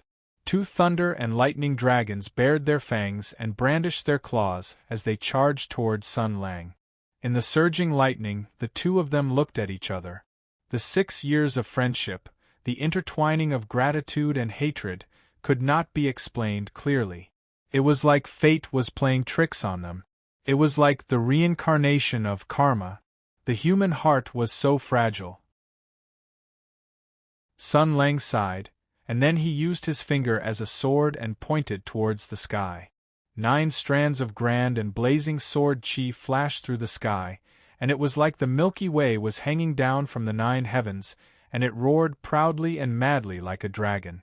In an instant, the sound of thunder dissipated, and the lightning dragon shattered. Hushoshin's lightning bow slipped out of his hands, and his knees gave way as he powerlessly fell to the ground. He laughed bitterly. White wave 9 paths flowing snow mountain. You've improved quite a bit, Sun Lang gently exhaled and turned to leave. Not bad. Hushoshin lay motionless on the ground. He shouted behind him, Sun Lang. The ranger stopped. What's the matter? Stick Hu looked at the night sky. He looked at the slowly dissipating dark clouds and the faint starlight. He whispered, Do you hate us? Sun Lang was silent for a moment. Suddenly, he turned around expressionlessly and came to Stick Hu. He lifted his foot and stomped on an indescribable part of his body. Hushoshin rolled to the side like a salted fish. There was a loud explosion behind him. F***CK. What the F***CK are you doing? I haven't given birth enough. The ranger rolled his eyes and gestured to Hushoshin. Idiot. Looking at Sun Lang's figure gradually fading away, Hushoshin still maintained his motionless posture of looking at the sky. Suddenly, he laughed. It was like self-mockery, like a memory, like joy, like happiness. Then, he wiped his face. Chapter 145. The dark clouds dispersed, and the thunder rumbled. The clamor of the lightning bolts and roars had faded away, as if it had all been an illusion. The people who had just recovered from their shock looked at each other, and gathered their courage to ask their neighbors about what had just happened. Many figures moved about in the darkness, serving the various families and powers. The major event that had happened in Mingzhou City tonight was urgently needed to be investigated, for the important figures needed to know the truth. But the night had already returned to its original state, and the solitude and moonlight interweaved to reveal Mingzhou City's original appearance. Hushoshin walked alone in the darkness. There were no lights on the lonely streets, but he still remembered the direction home. Sun Lang had not been heavy-handed all along, but it had already shattered his will to fight again. The plan that he had come up with on the spur of the moment no longer had any meaning, because he discovered that the cause of everything was not so much worry for Sun Lang, but rather a faint fear and suspicion. The battle at the great desolate mountain was a knot in the hearts of all who knew about it. That final battle, which had been praised like a legend, was filled with sorrow, filled with iron and blood, filled with sacrifice and death. Many of their comrades had died in that battle, and the only one who had survived and then disappeared was Sun Lang. He wanted to know what had happened, he wanted to know the details, because there was a faint fear in his heart, and the more afraid he was, the more he wanted to know. He wanted to know what role Sun Lang had played in that bloody battlefield. But now it was already meaningless. Sun Lang had not only shattered his ability to fight again, he had also shattered his will to fight again. The current him had already lost interest in continuing to participate in this matter. Now, under the double exhaustion of both body and mind, he only wanted to return to his peaceful home and embrace the people he loved. After passing through the streets and alleys, the familiar courtyard was right in front of his eyes. The gentle light quietly shone through, making his anxious heart quickly return to calmness. He smiled bitterly and woke up the paladins who had fainted on the ground. He comforted them a few times and asked them to clean up carefully. Then he reported the news to the surrounding paladins. The paladins on duty in the guild must have also noticed the warning signal here, and were most likely rushing here without stopping. Tonight was really a chaotic night. After making some arrangements, he pushed open the door, and the familiar sound of conversation came from inside. He had already changed into another set of clean and tidy clothes. He patted his cheeks and showed a simple and honest smile as he pushed open the door. In an instant, several eyes looked at him. He quickly stepped forward and supported the woman who was getting up. "Mother of my child, slow down, slow down." Zhang Yinluo also stood up. Although her expression remained calm, Hu Shouxin could see the anxiety in her eyes. This girl, he did not know if she was silly to the point of being cute, or terrifyingly smart. Her worry was real, but the girl named Zhang Yinluo was only worried about whether the dangerous thing that Sun Lang had done today had succeeded, and whether he had been hurt.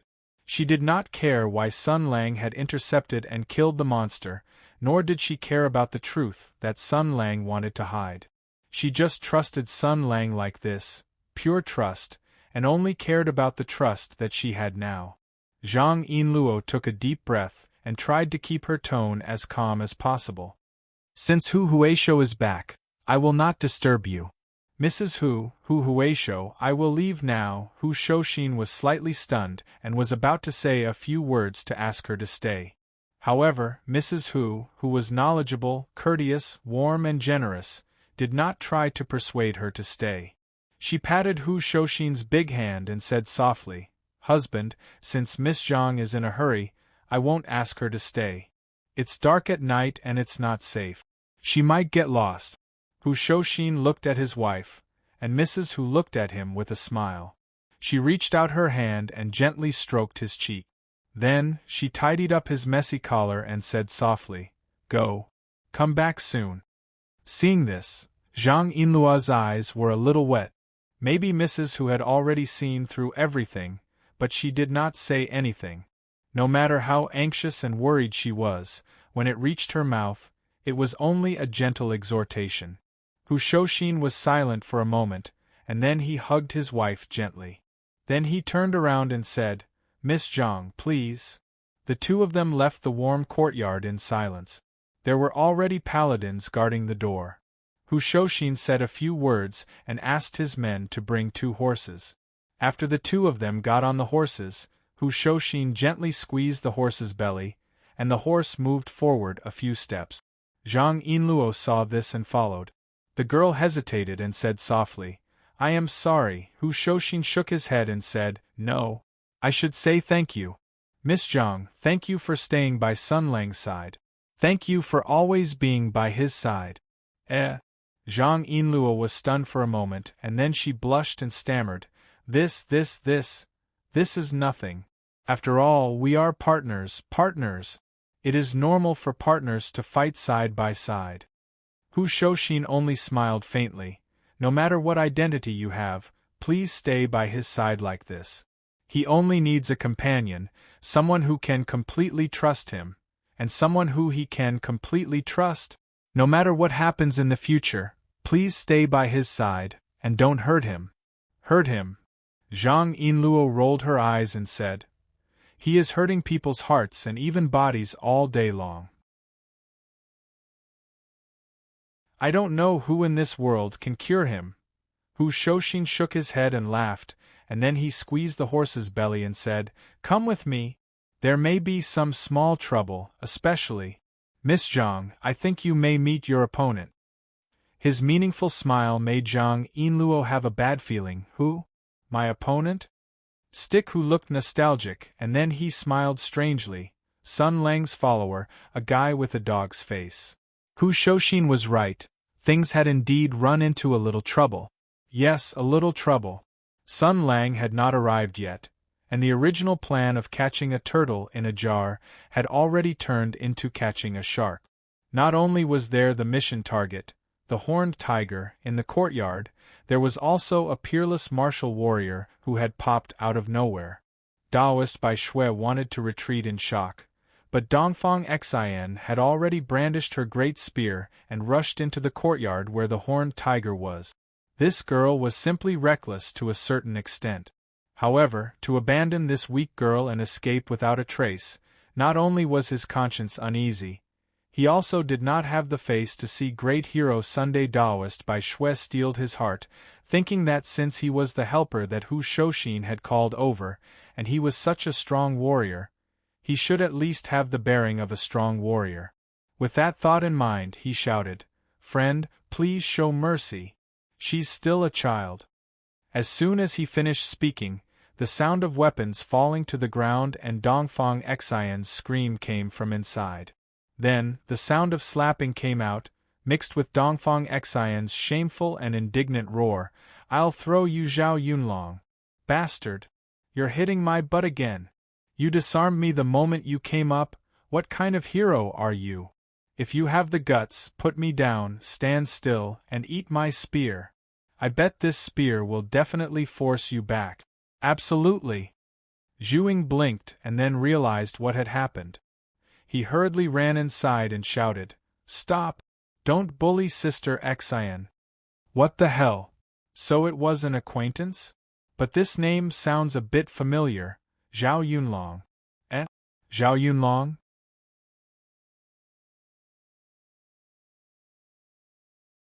Chapter 146. The Tianyuan War lasted for dozens of years. Several generations of generals were bright. Generals had white hair. Generals had died in battle. Generals had made meritorious contributions. Whether they had fallen, returned home, or been conferred the title of Marquis, their names were all recorded in the records of heroes, ranked in the Lingshao Pavilion, enjoying incense offerings and the admiration of the people. Their names and deeds were passed down from generation to generation, along with the history books and legends.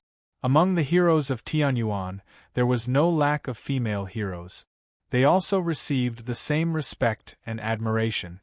There was a special record of these heroes who were not inferior to men.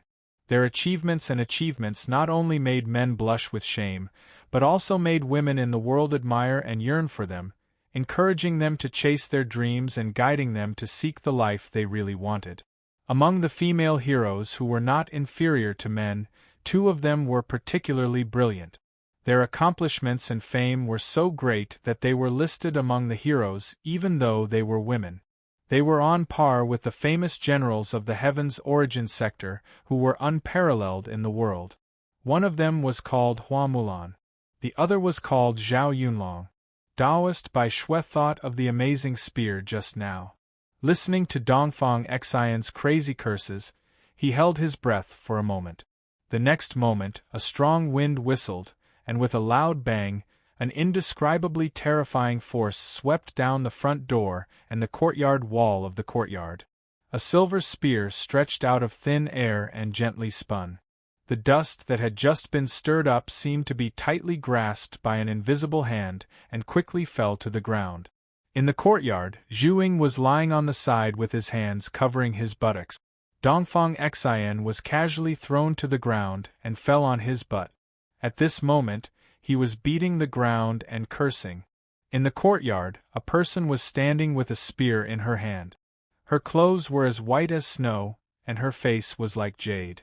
When he saw her just now, Daoist by Shui subconsciously wanted to look at the sky to see if the moon was still there.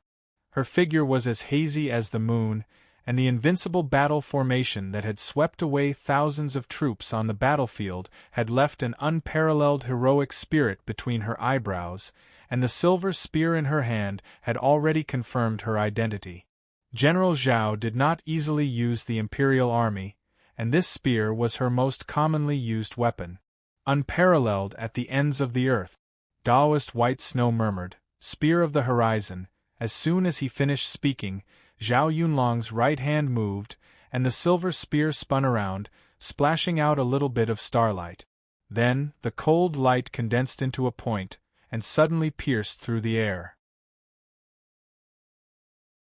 Before the tip of the spear arrived, a terrifying cyclone was already roaring. Daoist Master Bai Shui was shocked. He immediately put away the talismans and constructed the 3 flowers at one's prominence array to erect layers of defense. The spear light collided with the talisman. The airwaves surged and the halos shook. The three flowers at one's prominence were easily broken. The absolute gap in strength made Taoist White Snow lose all hope. He closed his eyes and waited for death. At this moment, the murderous aura suddenly disappeared. The Taoist priest is quite capable. Zhao Yunlong withdrew his edged spear and nodded in approval. However, the techniques you have learned are for the purpose of catching demons, not for fighting against martial artists. Therefore, in front of me, you have no chance at all. Once you understand this, you can leave. This horned tiger is ours. You don't have to care about it anymore. The spear just now was just a warning. Her words were not domineering or arrogant. Her tone was calm and her eyes were gentle, but there was unquestionable firmness. However, Taoist Master Bai Shui smiled bitterly. I was entrusted by someone, and I can only do what is asked of me. General Zhao, can you make an exception? I look at your face, and I'm sure you'll meet someone you've always wanted to meet. For the sake of this happy occasion. Before he finished speaking, he noticed that General Zhao was looking behind him in a daze. Then, his originally calm and reserved eyes, like an ancient well, were filled with ripples in an instant. That edged spear, which had once caused countless extraterrestrial demons to nurse a grudge, was casually inserted into the ground. Then, a smile that almost stunned a monk like him blossomed on the face of this world-famous General White Horse. Then, she rushed out with a smile, like a lively little girl. He could even see her casually tied ponytail constantly swaying as she ran. In the blink of an eye, General Zhao had already passed him and rushed behind him. Taoist Master Bai Shui turned around and opened his mouth wide. Dongfang Xian held his butt and poked his head out to take a look. His eyes widened. What the hell? In Taoist Master Bai Shui's eyes, this world-famous, invincible silver spear General Zhao Yunlong. In Dongfang Xian's eyes, this old-fashioned, boring, arrogant, and unfeminine sister was like a taciturn gourd, and could fight 100 times more fiercely than a man. At this moment, she was tightly hugging a ranger with a face full of, "Damn, did you drink enough water tonight?" She used all her strength to lift him up, like a cute little girl who finally got her favorite toy. She hugged him and spun him around. Sun Lang's face was messy in the wind as he was hugged by Zhao Yunlong and spun around many times. Then, he reached out and patted General Zhao's head. "Hey, put me down. I finally found you. I finally found you. I knew you would be fine." Perhaps such words were the best words that this calm, reserved, and gentle girl could say to express her inner feelings. Oh, maybe not. At least for now, she put Sun Lang down with a face full of joy. Then, a little flush appeared on her face, and her legs twisted unnaturally. Then, she looked at Sun Lang with a little surprise and relief. She smiled gently. "Also, it seems like you have become a very amazing adult." Taoist Master Bai Shui bit his finger and looked at Hiro-san with a face full of horror. He raised his right hand and used his palm as a knife to cut General Zhao's head twice. Then, he looked at General Zhao with even more horror. After being hit, General Zhao covered his head with his hand and showed a simple and honest smile. "Immeasurable heavenly venerate, great supreme ancestor, where did Hiro-san come from?" He looked at Sun Lang and General Zhao walking over. Hiro-san's tone was very casual. "Stick who was looking for trouble, and I have already beaten him up. Now, he is going home to nurse his child. You don't have to worry about this. Leave Horned Tiger to me." Zhao Yunlong nodded without hesitation. "Got it. I received a letter from him and rushed over. I will go to your place to rest for a while. I still have a lot of things to ask you." "That's it? That's it? That's it?" Before Taoist Master Bai Shui could recover from the shock, Dongfang Xian had already jumped out and blocked the two people. Pointing at Sun Lang, he shouted at Zhao Yunlong, "What's going on? Woman, no wonder you are not in a hurry to get married. When did you get married to Sun Lang?" A cold light flashed in Zhao Yunlong's eyes. He smiled and glanced at Sun Lang.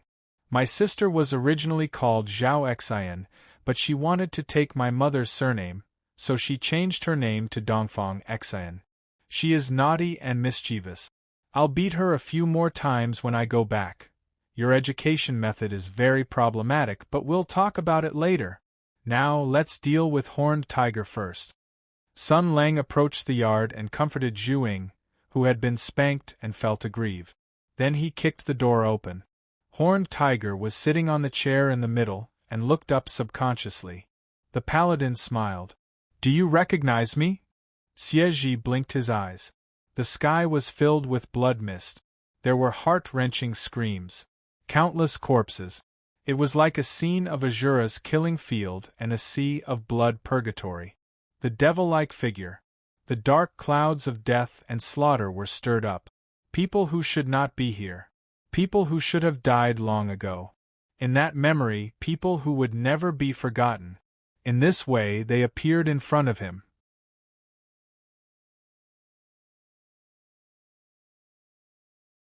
Chapter 147. Rage. His eyes became blood-red. His hair became thick and his body swelled up. When his emotions were at their most intense and furious, demons would uncontrollably remove their human form and transform into their ferocious beast form. Xie leapt up, his eyes flashing with a blazing red light. He let out an earth-shattering roar and charged towards Sun Lang. It's you! It's you! Sun Lang faced the barbaric charge of the demon beast and shook his head.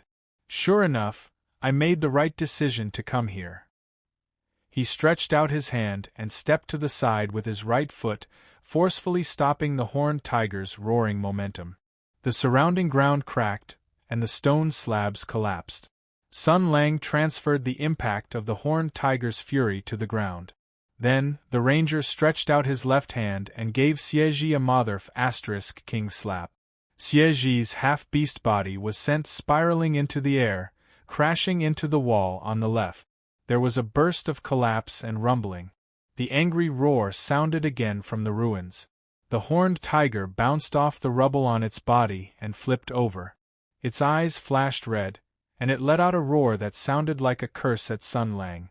The ranger patted the dust off his hand and said indifferently, "That slap just now, seeing that your family died 2 years ago, I'll spare your life. Don't be ungrateful." Xie let out a shrill laugh. What, a person like you also feels guilty? You also feel uneasy? What nonsense are you talking about? Sun Lang revealed a mocking smile. I feel guilty? I feel uneasy? Not even a little bit, or rather. His gaze became cold. I will never forgive them.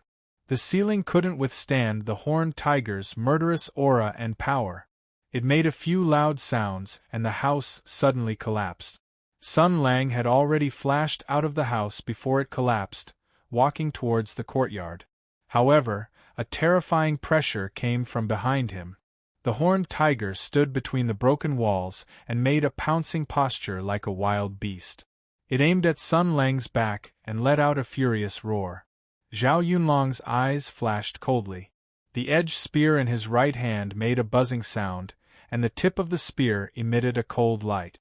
There was no doubt that as long as the world-famous General Whitehorse raised his spear, Xie would be split into a bloody mist, and this demon would be dead. Taoist White Snow saw this and became anxious. He really wanted to save Xie's life, but he didn't know how to persuade him. Sun Lang waved his hand at General Zhao. You don't need to interfere in this matter. Stay aside and chat with your sister. This General Zhao, who could suppress the martial arts world of Song Province with a single spear, and who specialized in dealing with all kinds of disobedience, actually stuck his spear to the side without saying anything. He picked up Dongfang Xian like a chicken and walked over. Come, let's chat. Chat your ass. Dongfang Xian was like an adolescent brat whose rebellious level was off the chart. Other than being dumbstruck, he also had a feeling of betrayal that said, I didn't expect you to be such a Zhao Yunlong. You're actually so obedient? I couldn't tell. Do you have a dog's face? In front of others, you're so fierce, but in front of Sun Lang, you're wagging your tail? Taoist White Snow automatically filtered out the things that he shouldn't have heard, but he knew that the key to this matter was Sun Lang. He hurriedly said, "Hero Sun, please have mercy." "Don't worry." Sun Lang waved his hand. His expression was still relaxed. The way to catch a monster is to first beat it to a critical level before you can use your skills. Wait a moment. I'm quite angry tonight. Just now, I fought with old Hu and his heart was deeply hurt. Tonight's battle was all because of this guy. If I don't teach him a lesson, how can I feel at ease? He waved his hand behind him. Come to Daddy. Let's go to a place where there's no one and fight to our heart's content. You want to lead me away? Horned Tiger laughed wildly. He suddenly looked at Zhao Yunlong and hurriedly said, "General Zhao, don't you want to know what General Hu wants to know? The truth of the battle in the great desolate mountain." Sun Lang rolled his eyes and made a hand gesture to Zhao Yunlong. "Don't listen." General Zhao immediately turned around. He stretched out his index fingers and covered his ears. He shouted, "I won't listen, I won't listen, I won't listen, I won't listen, I won't listen, I can't hear anything." Dongfang Xian's eyes widened. She really couldn't imagine that her sister would have such a malicious act. A mouthful of blood was stuck in her throat.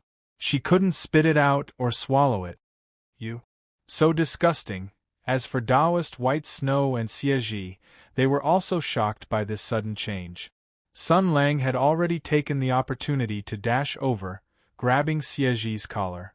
Amidst the other party's roar, he executed a crescent heaven rush and kicked the horned tiger's butt, kicking it far away into the darkness. Sun Lang himself also flew over to follow. Taoist White Snow also did not hesitate to follow. The three people accompanied by the horned tiger's roar disappeared into the darkness. Zhao Yunlong put down his finger and reached out to grab Dongfang Xian's collar. "Come, let's continue to chat about your second uncle." In this uninhabited wasteland, the horned tiger fell to the ground, sending rocks and sand flying everywhere, creating a huge crater. Sun Lang's figure flashed out from the darkness. "Personally, I think that all revenge is justified and necessary for the parties involved, but you also have to consider the course of history, right? Even I don't know what kind of result my revenge will have in the end. What are you struggling for? At least you have a sister." "I don't even know what reason I have to stop." Xie roared.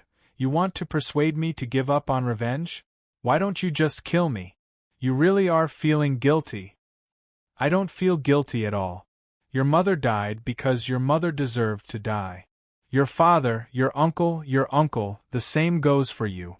Sun Lang smiled gently. "The reason why I spared your dog life is because your sins do not belong to your descendants, and also because I am more interested in protecting endangered animals. Child, I don't want to lower myself to your level, but since you are still so entangled, then it doesn't matter if you have one more or one less." His eyes gradually turned cold. "I'm in a good mood tonight, so I'll chat with you a bit more. You should obediently go over there and let the Taoist brainwash you, do a frontal lobotomy or something, and be a good demon. But I only want to know an answer." Xie's eyes burned with red flames, and his voice was distorted. He said sternly, "Answer me, what did they do wrong? Why did you kill them?" "Because they are idiots just like you. As a savage demon that drinks blood and has a cruel nature, you want to take revenge, but you talk too much nonsense. Do you want to find a righteous reason for your revenge? Lowly demons are so pretentious, I can't help but think of your family bucket." Sun Lang's eyes were cold, but he smiled. "Your family is the same. They obviously want to kill me, but before they do, they talk non-stop, talking about the reasons to kill me, listing the inevitability, legality, and righteousness of killing me, trying to convince themselves that their actions are right. You are all the same. As the legendary magical beasts that can distinguish right from wrong and punish evil, you have lost your nature. You clearly know that you are doing something wrong, but you desperately deceive yourself, saying some great principles that you have heard from humans, but you don't know that you are being used by humans. How should I say this? As a demon, you are worthy to talk to me about human principles. How funny. He knocked his head, and a sharp and cold light shone in his eyes. He said indifferently, "And my principles have never changed. Those who want to kill me will die," he said softly. "No mercy, no forgiveness."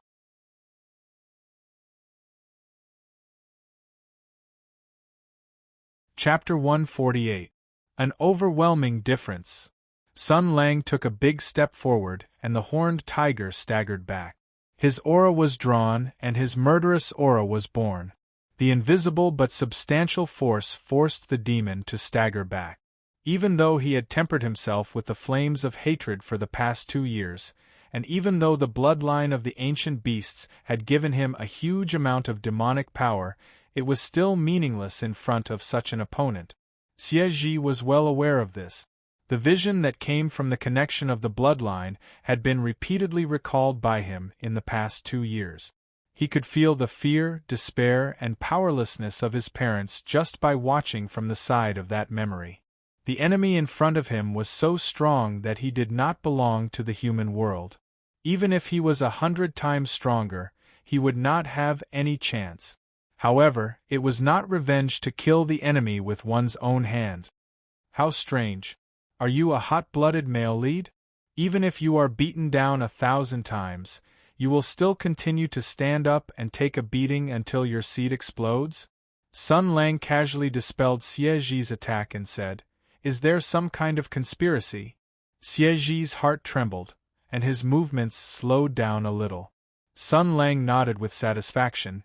There is indeed some conspiracy. Fear flashed in the horned tiger's eyes. Without saying a word, it suddenly turned around and ran. At this moment, it had completely transformed into its beast form. Its body was like a bull, but its shape was like a qilin. Its body was covered in long black fur, and it had a ferocious horn. Its 4 hooves roared as it stepped on the ground. How could Sun Lang let it run away like this? He flashed behind the horned tiger and grabbed its tail. "Freeze, don't bathe." "Ah, right, don't poop, understand?" The horned tiger's tail was grabbed, and its 4 feet stomped hard on the ground, creating holes in the ground. Sun Lang behind it was still motionless, as if he was dragging a mountain. Xie roared, and his whole body shone brilliantly. In an instant, he transformed into his human form, and his tail disappeared without a trace. Sun Lang's hand was empty, and a strong recoil surged towards him. However, the ranger's figure only shook slightly, and he did not even take half a step back. Monster! Xie's heart was filled with fear, but transforming into human form to fight against a top human race cultivator was the most courting death, so before he could run away, Sun Lang had already rushed up and grabbed his head, pushing him down to the ground and burying his head deep into the soil. Then, Sun Lang stood up and grabbed the right leg of the horned tiger. Like pulling out a carrot from the ground, he pulled out the horned tiger's head from the ground with a plop. Then, he swung it around and smashed the horned tiger's head in all directions, creating large and small holes in the ground. Amidst the tiger's furious and despairing roars, Sun Lang smashed it heavily onto the ground. Taoist white snow hurried over. Seeing Xie lying on the ground but still breathing, he heaved a sigh of relief. He shouted, "Hero son!" Sun Lang waved his hand at him, and then stretched out his leg to kick Xie, who was in severe pain and powerless from being smashed all over. I think that all revenge is justified for the parties involved, but not all revenge is sweet and successful. I killed your entire family. No matter what the reason was, it was only right and proper for you to take revenge. And it was only right and proper for me to kill you who wanted to take revenge. The so-called revenge is just that simple. Although Xie could not exert any strength in his body, The flames of revenge in his eyes were still blazing. He gritted his teeth and said, "Then kill me now." "I won't. I have the power to kill you, so naturally, I have a reason not to kill you." Sun Lang smiled. "I'm just too lazy to kill anymore. Whether you believe it or not, when I heard that a horned tiger was taken by Big Stick Hu, I wanted to run over and save you. After all, there are only 2 horned tigers in the world, and the sin should not be blamed on the descendants. If I could save you, I would save you. It's a very nonsensical reason, right? Maybe I was soft-hearted for a moment, or maybe I was bewitched by a sugar-coated bullet with big breasts. But now, it seems that the decision to continue investigating because of a moment of kindness was undoubtedly the right choice. That's it. Although I won't kill you, you can forget about those memories of yours." Sun Lang waved his hand. "Taoist priest, come and brainwash him. Make it as clean as possible, at the level of a baby. Make him forget everything, and then start his demon life anew. I repeat, make it as clean as possible, and leave nothing behind." He took a few steps back and smiled at Taoist White Snow. "If I find out that he hasn't been brainwashed properly, he and his sister don't need to live anymore. I won't leave any loose ends, not even a single loose end." Taoist priest White Snow was slightly stunned, and Xie had already roared, "You can't do this! Kill me now! Kill me right now! Don't be nervous, it'll be fine if you forget. Some memories can only bring pain and paranoia. I want to forget, but I can't." Sun Lang said softly, "At least you still have a sister who seems to be very well behaved. Even if you lose all your memories, you can start a new life. You have relatives who care about you, and everything can start anew. Taoist priest, you can do it now." Taoist priest White Snow's eyes flashed with pity, but he also knew the severity of the situation. He understood that Hero Sun had already made the biggest concession, so he came to the side of the horned tiger, squatted down, and said softly, "Do you have anything else to say?" "Don't do this, don't." Xie struggled to move his body, but he couldn't move at all.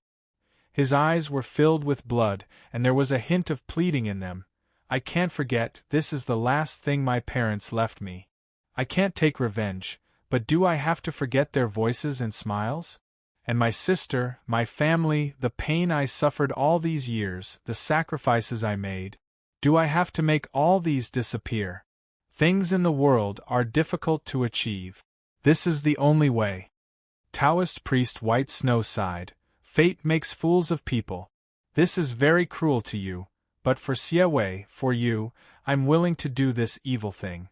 I'll bear the karma, wash away your memories, and kill you now to end this resentment. Horned Tiger, do you have any last words?" Xie slowly closed his eyes, and tears fell from the corners of his eyes. "Help me. Help me tell my sister." Taoist priest White Snow sighed softly and leaned closer to listen to Horned Tiger's last words. Sun Lang shook his head, snorted, and walked a few steps away. Then, the ranger suddenly turned back. Taoist priest White Snow let out a cry of pain. A hot and violent blood-red beam of light shot out from the horn on Horned Tiger's forehead, penetrating Taoist priest White Snow's abdomen and shooting toward Sun Lang.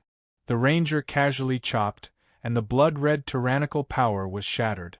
But this moment was enough for Horned Tiger to stand up and grab Taoist priest White Snow's throat. It showed a ferocious and crazy smile at Sun Lang. "You're seriously ill." Sun Lang sighed. "I didn't expect that the legendary loyal and trustworthy ancient magical beast that punishes evil would fall to this point. The last bloodline was blinded by hatred, and you became a crazy and ungrateful demon. Not only Taoist priest White Snow, but even I didn't expect you to do such a thing. If your parents saw you like this, they might come back to life in anger. Isn't all this your fault?" The Horned Tiger roared, "You're the one who killed my parents. You're the one who turned me into this." "You're right." Sun Lang nodded and spread out his hands. "So what?" He walked toward Horned Tiger. "Don't come over," Horned Tiger said sternly, "or I'll kill him." You're sick in the head. Sun Lang said calmly. Many people have died in front of me. Do you think I care about this? He died because of you. But he didn't have any relationship with me. Sun Lang said calmly. But you still have a sister, don't you? You'll die very, very miserably. Your sister will see how useless you are before you die. If she's like you, foolishly looking for me for revenge, then I'll let her die more miserably than you. If she doesn't come looking for me, then I'll go looking for her if I'm in a good mood. Xieji's eyes flashed fiercely and he roared, "Shut up!" At this moment, sword chi flashed.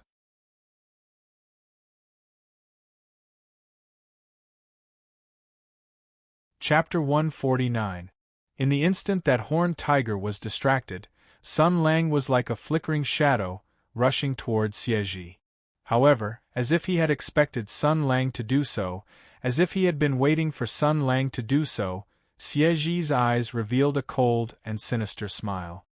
He lifted Priest Bai Shui and used him as a shield. Then, he slammed towards Sun Lang. His horn, which had already turned crimson, was gathering a strange light. Revenge was at this moment. The three figures intersected for a moment, then separated.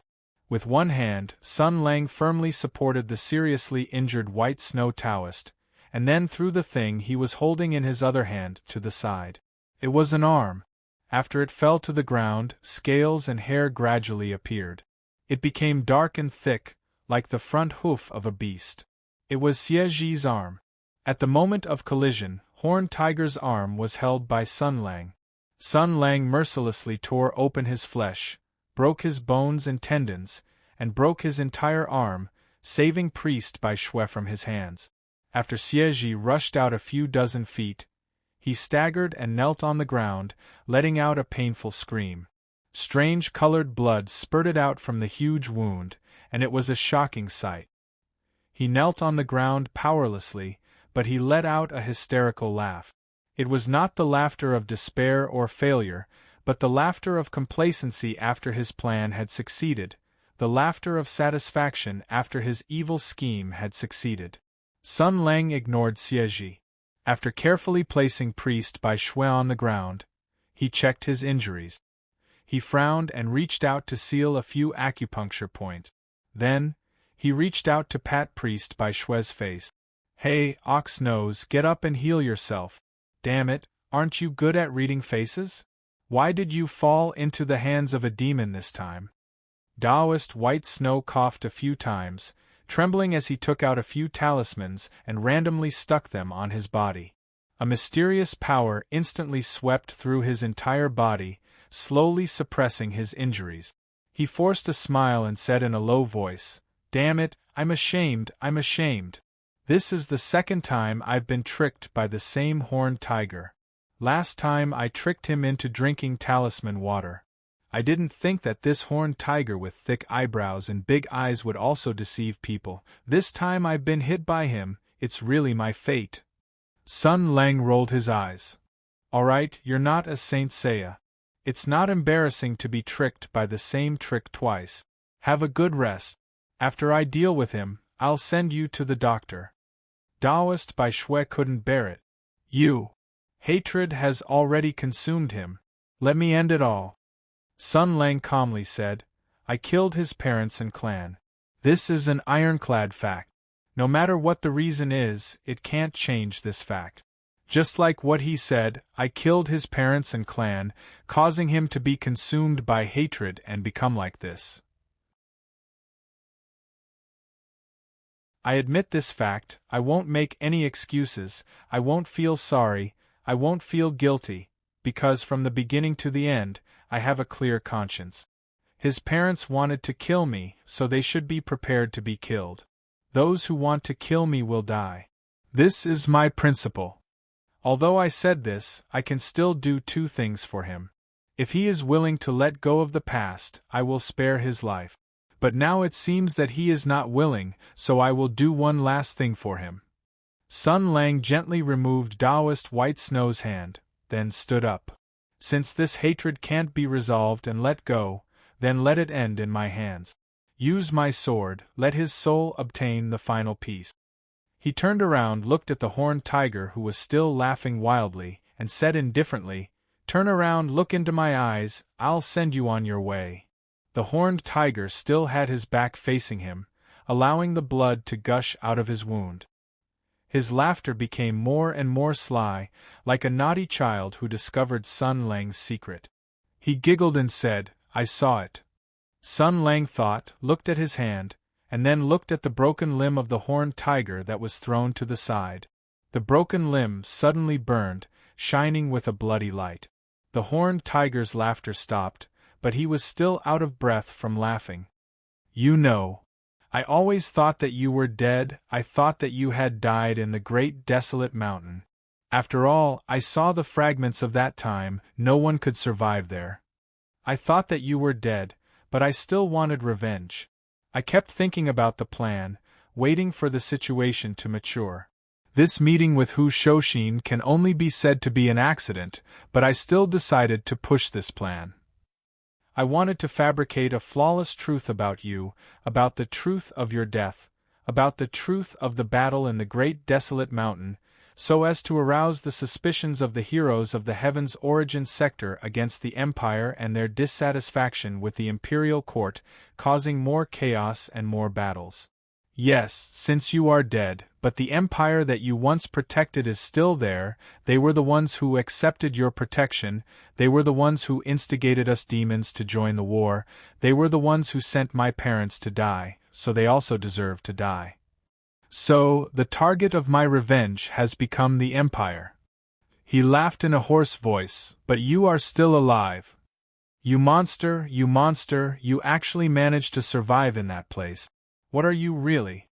Where did you come from, monster?" His voice was twisted by the pain of being burned by the fire, and he became crazier and crazier. "It doesn't matter. It doesn't matter. No matter what kind of monster you are, since you are still alive, I will certainly seek revenge on you. But I can't beat you. I don't even know what kind of power in the world can kill you. But it doesn't matter. The so-called revenge is more than taking the enemy's life with your own hand. At the very least, my revenge doesn't have to be like this." The blazing flame became more and more intense, licking his body and burning his spirit. He let out a hysterical laugh. "I see it now, I see it now. I've acted for such a long time, and I've finally obtained the perfect opportunity for myself. With my flesh and soul as the price, and with the help of this limb that you've torn apart, I've finally seen the secret hidden in the depths of your heart. I've finally understood the truth that I've always wanted to know. I've finally pieced everything together. The truth from back then is actually like this. The last piece of the puzzle is finally complete." As the sword chi swept past, Xieji's head flew up into the air. However, his soul was already burning to the limit, and he was still able to control his head. He laughed maniacally and said, "Angry, angry. Yes, that's right. Just like this. That's the look in your eyes. Do you remember the past? Do you feel the anger in your heart? This is the taste of hatred. You need this more than me because you are more pitiful than me. Ha ha ha ha, there is actually such a pitiful person like you in this world. Continue to fight, kill more and more people. Your enemies, your unfinished battle in the great desolate mountain." The headless body also burned fiercely, turning into streaks of blood-red light and merged into the head of the horned tiger. His voice shook under the night sky. "This is my revenge, Sun Lang. My hatred will burn my soul, leaving behind an inextinguishable will. I will use all of my hatred and anger to announce your return to the Empire. From today onwards, you will never have a day of peace, because after tonight, the whole world will know of your return." Sun Lang's expression changed, and his eyes fluctuated violently. The memories of the past, the memories that were covered in dust, and the fire of hatred that was engraved in his heart and would never be forgotten merged into his last words. "Okay," he said coldly, "let them come."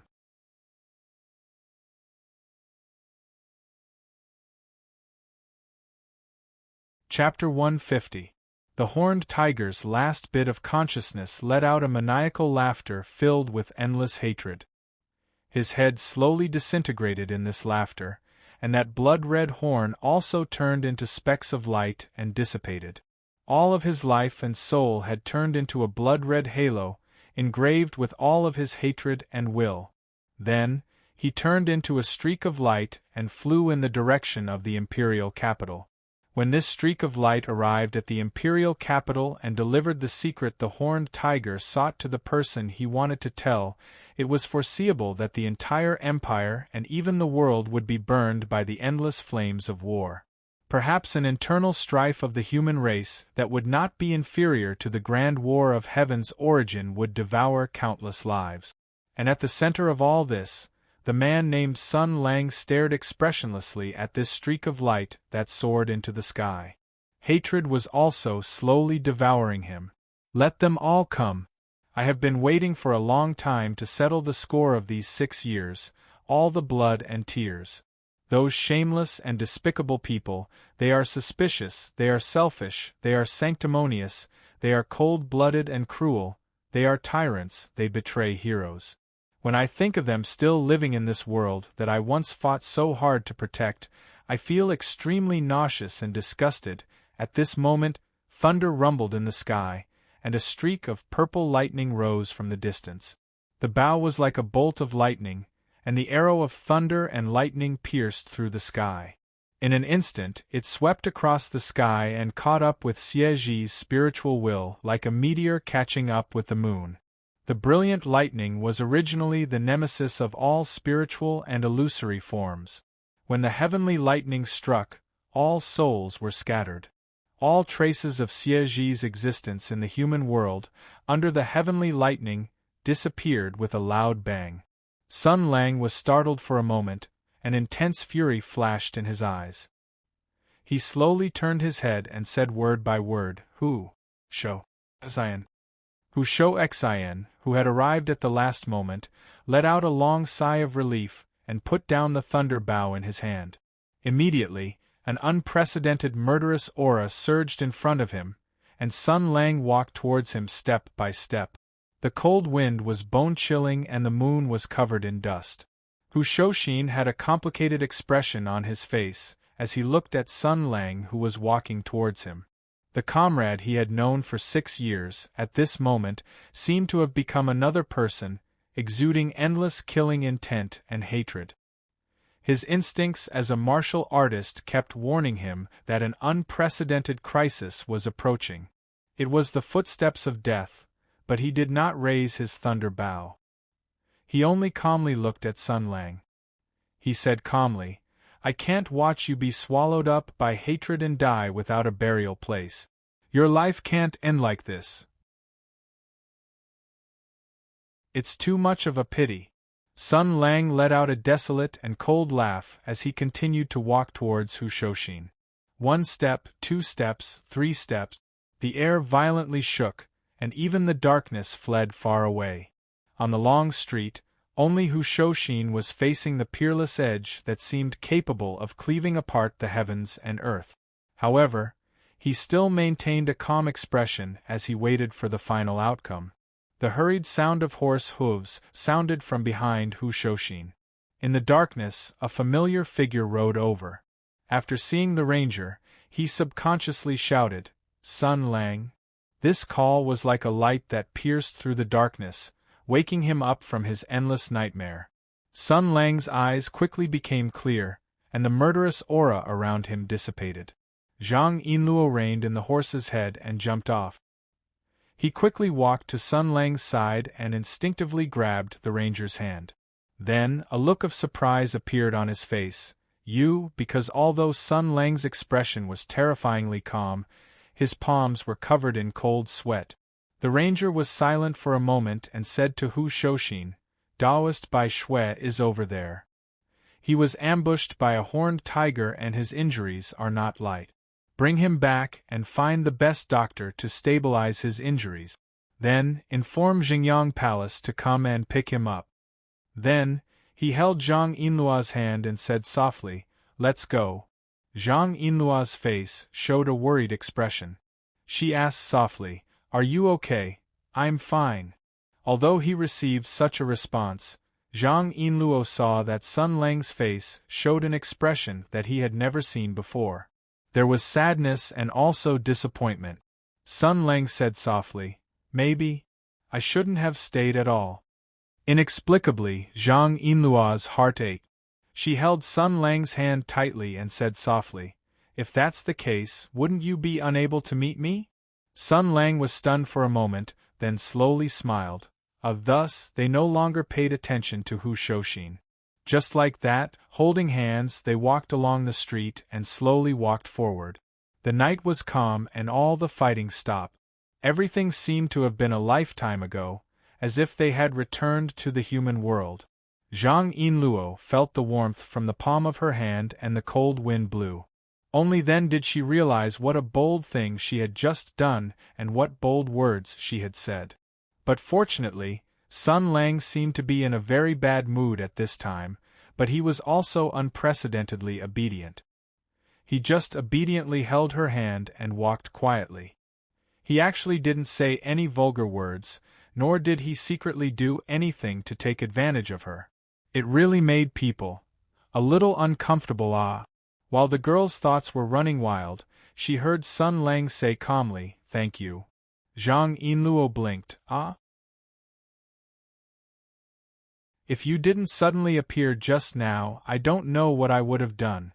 I don't know if I would have done it, but even if there was only a 1 in 10,000 chance that I would have done it after this, I would definitely regret it for the rest of my life."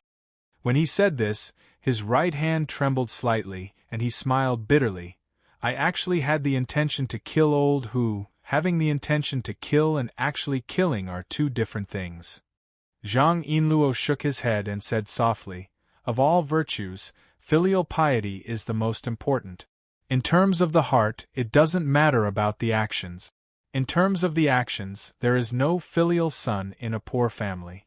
In terms of the actions, it doesn't matter about the heart. In terms of the heart, there is no saint in this world. So I believe that even if you had the intention to kill, in the end, you would still control your actions and not hurt Huaishou. You really know how to comfort people." Sun Lang smiled. "I kept on laughing at that horned tiger and became like this because I was swallowed by hatred. But when it was my turn, I also lost my rationality and control. Now that I think about it, it's really ironic. If you didn't suddenly appear, perhaps it would have succeeded in its revenge. He almost succeeded in pulling me into the same situation he was in before, and let me be swallowed by the flames of revenge. Yinluo, thank you. Although you didn't obediently stay at Big Beard's house tonight and came to find me, but by accident, you did a great thing." Zhang Yinluo smiled. "That's not necessarily true. If I didn't come, Mrs. Hu wouldn't let Huaishou accompany and protect her, and maybe the incident just now wouldn't have happened." She was referring to Sun Lang's intention to kill old Hu. This silly girl still didn't realize the significance of old Hu's arrow and how many people it protected. However, Sun Lang just smiled and didn't say anything more. He just smiled and asked, "Aren't you at all curious about what happened just now? Don't you want to persuade me to let go of the hatred or something? If I ask, will you answer? You'll definitely make up some nonsense to fool me." Zhang Yinluo sighed. As for the hatred, he doesn't even know what kind of hatred and pain others are bearing, and he keeps on persuading people to be tolerant and let go of the hatred. Such a person can't even be considered hypocritical. He should be struck by lightning. "I won't do that." Sun Lang was stunned, and then he smiled. He suddenly reached out and hugged Zhang Yinluo. "What? Hey, let go of me. Why are you suddenly hugging me? Don't go overboard, it's so disgusting. Hey, say something. Suddenly hugging me without moving, it's so strange. Forget it. Considering the special situation today, I'll only do it this time."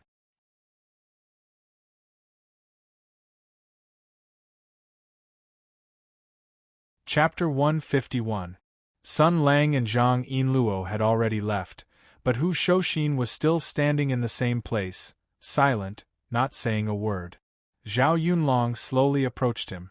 Her face was no longer filled with joy and naivety after reuniting with Sun Lang after a long time. Instead, it was the demeanor of a general of the Heaven's origin sector. She looked at Hu Shouxin and shook her head. I was already prepared to attack. Why did you have to do that? Judging from how he was just now, he probably wanted to kill you. If he accidentally killed you, he would regret it for the rest of his life. Hu Shouxin forced a smile. You've just reunited with him, and you're already being looked down upon? This happened because of me. It doesn't matter if I'm the bad guy again. Zhao Yunlong smiled casually. If I was the one who did it, he would just glare at me and kick me a few times afterwards. Besides, even if he really wanted to hit me, I could have just run away and come back after he calmed down. Isn't this how it's always been? All I had to do was hide for a while, and come back with my tail between my legs, pretending to be pitiful. After he glared at me a few times, he would laugh out loud first. Hu Shouxin also laughed. That's the only move you know, but it works every time. He slowly exhaled and shook off the cold sweat on his hands. Wiping it on his clothes, he seemed to have just come back to his senses. He sighed deeply. Damn it. I didn't think much of it before, but it really scared me to death now. If I were to be chopped up by this kid, how am I supposed to live my life as a widow and an orphan? Especially when I don't know which wild boar will take my precious daughter in the future. I'm terrified just thinking about it. Zhao Yunlong glanced at him from the corner of her eyes. It was indeed impossible for a single woman to understand the thoughts of a married man. She casually swung her spear a few times and pointed it at the night sky of Mingzhou City. You've caused quite a ruckus today. The Imperial astronomer probably already noticed that you used the thunderous bow. How are you going to explain it to the Imperial court? Besides, it's not just the Imperial astronomer. Everyone in Mingzhou who hasn't slept tonight can hear your thunder and lightning. The people who will come to Zhongyi building to ask questions tomorrow will probably break the doorway. How are you going to beat around the bush? What's more, now that the monster is dead, what will you do if the organization behind him refuses to let the matter rest? Hu Shouxin said shamelessly, General Zhao, why don't you take the blame for me? Zhao Yunlong rolled his eyes. Fine. Since that monster is already dead, we'll just push all the blame onto him. As for the reason, wasn't it already there? My naughty little sister ran away from home and ran to Mingzhou City. She was discovered by you. You sent a letter to me, and I rushed there through the night. I happened to see this monster trying to kill my little sister, so I killed him with a shot. No one can find fault with me. Old Hu was stunned. I'm just kidding. After all, you're still a general of the Imperial Court. If you're found to have left your post without permission, the higher-ups will blame you, blame me. General Zhao snorted. Don't you know the current situation in the Imperial Court? The war has ended, and there's peace and prosperity. Some things that were inconvenient during wartime are now right. The country's treasures, the country's legacy, the position of crown prince is really coveted. At this juncture, who in the Imperial Court would dare to make things difficult for us? At most, we'll be reprimanded and fined a bit of our salary. After saying this, she laughed to herself. If an imperial edict really strips me of my position and takes away my military power, I'll just pack up my things and run over to Sunlang. It'll be a wonderful thing. Hu Shouxin laughed as well. Then he said slowly, it's best not to do that. You're in Songzhou and have military power. It'll be better for him. Chao Patao, although Sun Lang won't tell me what happened in the battle at Dahuang Mountain, I can still guess some things from some clues. When I met him again, his eyes were filled with sincere joy, but there was also a faint sense of vigilance and alienation. Do you know what this means? Zhao Yunlong's expression slowly became serious. A sharp light flashed in his eyes. No wonder he hasn't come to find us in these 2 years. Old who can be trusted? Hu Shoshin shook his head. I don't know. At least for now, it's better not to let more people know. Sun Lang's attitude is unclear, and the situation in the imperial court is also unclear. In short, I'll go back and make a list of people who can be trusted. After sifting through them, I'll definitely let them know in the future. Other than those guys, there are also people who can be trusted. Sima Yi Yubuchuan, Dongfang Wansheng, Gao Qiu, Tong Guan. Zhao Yunlong nodded slightly. Before he said anything, hurried footsteps and Dongfang Xian's shout came from behind. Hey, that cow knows you're just going to let him lie there? Oh, about that. That Taoist priest's injuries aren't light, so it's not suitable for him to move around. I've already ordered my subordinates to prepare a soft bed and invite a famous doctor over. He'll be here soon. Old Hu gave Zhao Yunlong a look that said, Little girl, it's getting late. You should go back. Leave this Taoist priest to us. You don't have to worry. Who would worry about an unfamiliar cow nose? Dongfang Xian rolled his eyes at Hu Shoshin, then ran forward and grabbed Zhao Yunlong's sleeve. He had a look of disappointment on his face. What are you still standing here for? Your idiot has already been hooked away by a cow spirit. They ran away just like that. You're still chatting here? Why aren't you chasing after him? Zhao Yunlong and Hu Shoshin looked at each other and laughed out loud, then reached out and patted Dongfang Xian's head. Little girl, your mind is filled with all these messy things. What rich guy, what cow spirit. I see that girl's breasts are full, and her butt is perky. With one look, I can tell that she can give birth, and her personality is not bad. To actually be able to take Sun Lang, she can be considered a good match. Don't talk nonsense. Dongfang Xian covered his head and stomped his feet. Then what's going on with you? Wasn't Sun Lang your old lover from before? After seeing him, his tiger face turned into a dog face. He was just short of sticking out his tongue and wagging his tail. You don't have anything to do with him? I won't believe it even if I'm beaten to death. Let me tell you, it's fine if you're a little muddle-headed, but you definitely can't be a coward now. If you really miss out on Sun Lang, then no man in this world will be willing to marry you. If no one marries, then no one marries. What's the big deal? General Zhao snorted. Don't spout nonsense. Sun Lang and I are fellow brothers, a life and death friendship, not the kind of superficial relationship between men and women. Pfft. There is no such thing as a pure friendship between men and women. Dongfang Xian stomped his feet and said, And you don't plan on getting married? And not looking for a son-in-law? Then what about the Zhao family's incense? Don't expect me to carry on the family line. About that. Zhao Yunlong rubbed his chin in a serious manner. Indeed, it doesn't matter if I don't marry, but the inheritance of incense is a big deal. However, I've been thinking about this for a long time. She raised a finger, nodded, and said in all seriousness, when you want to pass down the incense, you might as well borrow a seed from Sun Lang. Lend your head, my ass. This is called a life and death friendship. Dongfang Xian grabbed her sister and dragged her away. Since you want to borrow, why don't you just get married? Go, go, go. Wait, you damned girl. Zhao Yunlong frowned. I feel like you're very excited. Nonsense, you're so obedient in front of Sun Lang, like a little wife. If you marry Sun Lang in the future, and I build a good relationship with brother-in-law, then it's time for me to turn the tables. Although this was what he was thinking, Dongfang Xian still shouted, I'm worried about your life. Hurry up and go, come with me.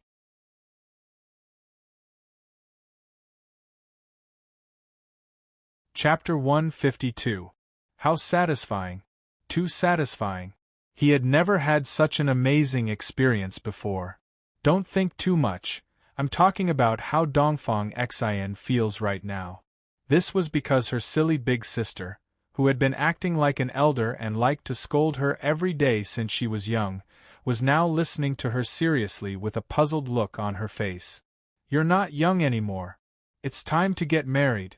No one has dared to come to our house to propose marriage in the past 2 years.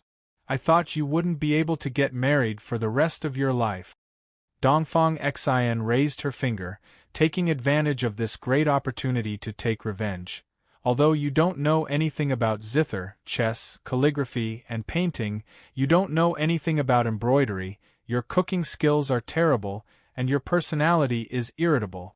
Alright, that's a bit biased. After all, you can fight better than a man, let alone an embroidery needle or a kitchen knife. Even if you hold an ancient zither in your hand, you can still smash a person's brain. At that time, as long as you get rid of the judges and audience who oppose you, everyone will admit that you are good at zither, chess, calligraphy, and embroidery. Zhao Yunlong snorted, and slapped him on the head. Disrespecting your elder sister, you deserve to be beaten. Children are not allowed to slander your elders. Even if I don't know anything, I can still be a great general. At this time, you want to put on the airs of an elder sister and a great general? Dongfang Xian was already used to being beaten, so she covered her head and complained, I just saw Sun Lang. Why are you acting like a little wife? General Zhao clasped his hands behind his back and said proudly, Sun Lang is naturally different. You little brat don't understand the matters of adult. Dongfang Xian curled her lips and looked at him with disdain. Since he's so different, then why haven't you taken him down yet? In this world, there's only one man who can cure you, and you seem to be very happy to be cured by him. Zhao Yunlong looked at his younger sister with disdain. Little brat, you're already at this age, yet your head is still filled with emotions and love. I've already said it before, Sun Lang and I don't have such a superficial relationship. Our friendship is enough to entrust our lives to each other. It's already above the so-called love. Humph, you wouldn't understand even if I told you.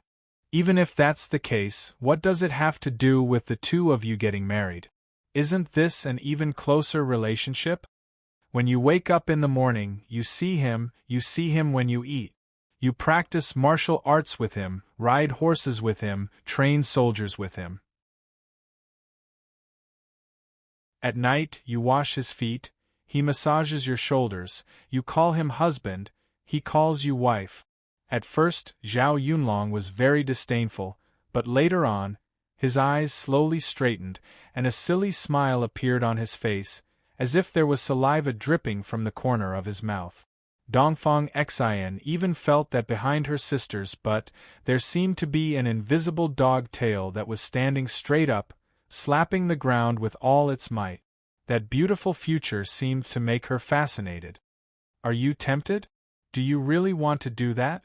Dongfang Xian struck while the iron was hot and urged, Don't be afraid, don't panic, it's time to take a step further. I know that people like you are crude and simple.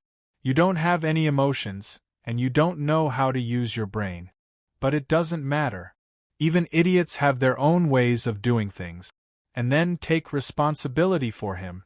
Tie him up and bring him to our house. In short, don't be afraid, just do it.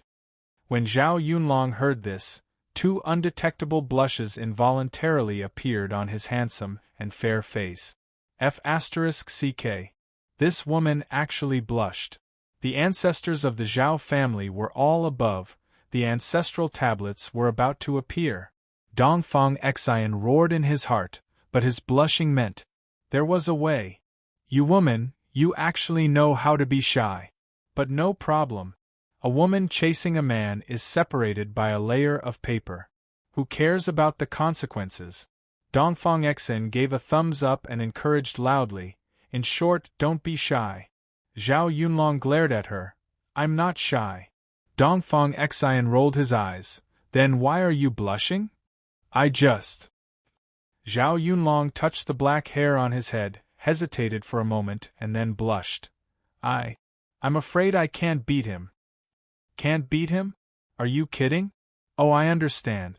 It's because you're scared in front of him. You can't muster up any strength, right? I understand. Dongfang Xian sighed. Forget it, who asked me to be your sister? Come, listen to me, when we get to the immortal fishing house, Yu Dongfang Xian began to impart life experiences that he had never experienced in actual combat, scaring his sister to the point that he was stunned, and obtained great satisfaction from it. However, she did not notice that Zhu Ying, who had been following her silently since just now, had his ears pricked up. While listening, he nodded thoughtfully. Women were fickle. Of course, so were men. Therefore, in this world, there were legendary swords like the Traveler's Sword of Salvation, and there were also divine weapons like the Nanren Yang sword, that could compete with it. Therefore, it was not strange that Sun Lang, who was well-behaved and quiet not long ago, revealed his true colors after returning to the immortal fishing house. "Give me an inch and I want a yard. Don't push your luck." Zhang Yinluo ran around the table to avoid Sun Lang, who had a perverted smile on his face. "Stop. Don't come over. I'm going to cut you. I'm going to draw my sword and cut you." Huh! Sun Lang's eyes widened.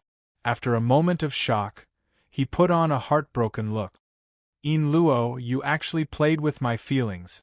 You even took back the CG. You even said things like, if that's the case, then you won't be able to see me anymore. So you were just playing with me? You also said that it was only today." "Shut up. Shut up."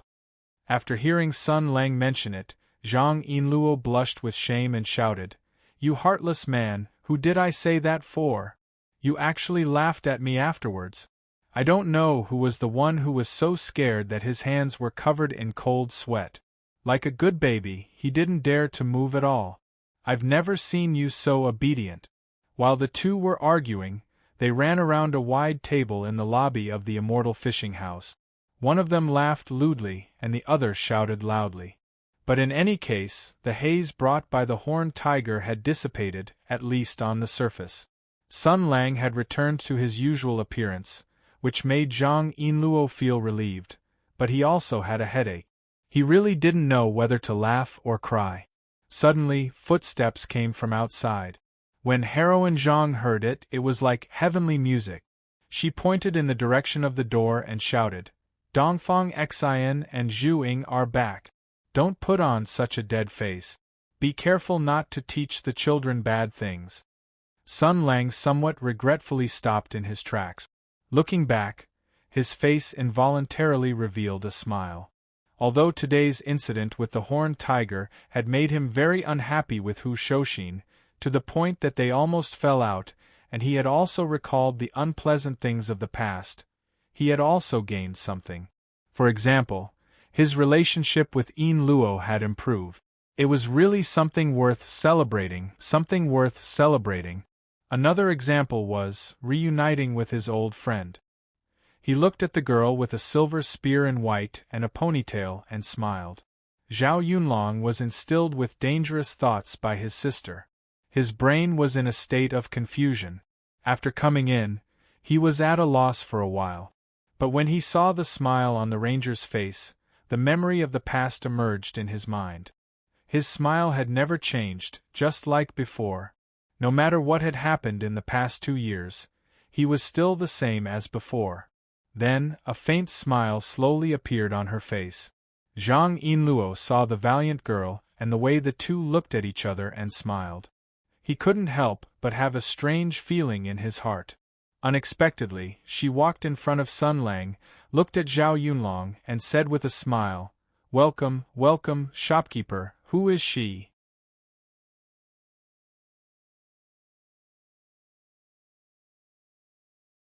Chapter 153.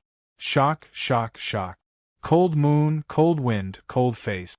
On one side was heroine Zhang, and on the other side was General Zhao with a white horse and a silver spear.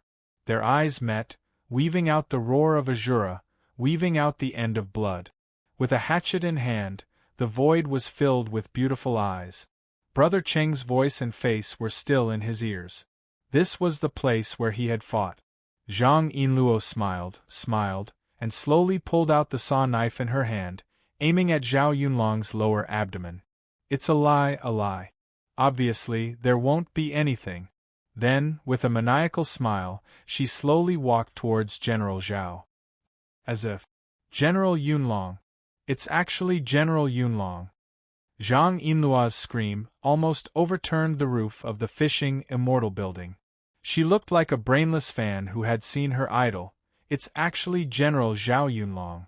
The war had lasted for decades, and the war created heroes. The people in power were also willing to spread the legends and stories of these heroes, because this world needed heroes. Well, real heroes, not the ones of 1980 and 328. Because in the war, nothing could unite the people more than heroes. Nothing could give people more confidence and hope than heroes. And these meritorious people of the empire would also become the object of worship of more and more young people who were eager to establish their achievements and bring glory to their families. They would become the role models and benchmarks of the people with aspirations in the world. Zhao Yunlong was especially so.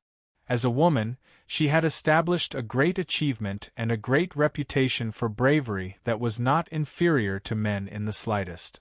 Such a person, even men would admire, let alone women.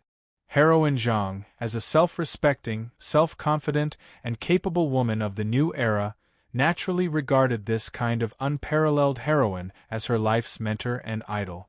At this time, after hearing about Zhao Yunlong's identity, the original hostility and resistance consciousness instantly disappeared without a trace. She entered the state of a crazy fan and was at a loss. Where is the collector's edition of the heroine's book that I collected? Where is the first edition of Showing Spear that I specially bought? General Zhao, you must give me a few words. Dongfang Xen looked at Zhang Yinluo's useless appearance and sneered. Just a moment ago you were still acting like a "where did this little vixen come from" woman. Look, your face changed too quickly. Don't talk nonsense. Zhang Yinluo said angrily, but her face turned red. Her expression and reaction fully explained why she had just let down her guard and let out a sigh of relief. Undoubtedly, it was because, how could the majestic and invincible General Zhao, with his white horse and silver spear, take a fancy to someone like Sun Lang? In order to cover up her embarrassment and to build a good relationship with her idol, she revealed a warm smile on her face. General Zhao, please take a seat. Have you eaten? Do you want some supper? Zhao Yunlong seemed to be unable to resist such a passionate attack. The valiant female general said awkwardly, "Not hungry, not hungry." Of course, General Zhao's skills are profound. Even if you don't eat or drink for more than 10 days, it doesn't matter. Today is a long day. Do you want to take a hot bath first? Usually, when encountering this kind of overly enthusiastic and brainless fan, Zhao Yunlong would either ignore her or pull her spear to the side. However, Zhang Yinluo and Sun Lang seemed to have a lot of inexplicable relationship. Looking at her attitude, she might even have to be sister-in-law in the future, so she couldn't just send her away. However, she had looked to Sun Lang for help several times, but the ranger looked like he was watching a play, so General Zhao could only stammer. Then I'll have to trouble Miss Zhang. You want to take a hot bath, right? I understand. I'll boil some water for you in a while. In an instant, this cunning fan had secretly changed the way she addressed him. Then why don't you stay here for the night, General Zhao? Although it's not as good as the general's mansion, it's still elegant and clean. Little sister, can you clean up my courtyard and let Sister Yunlong stay here? Hearing this, Zhao Yunlong waved her hand and said, You don't have to trouble yourself, Miss Zhang. A bed and a quilt are enough for a soldier. There's no need for embroidered beds and quilt.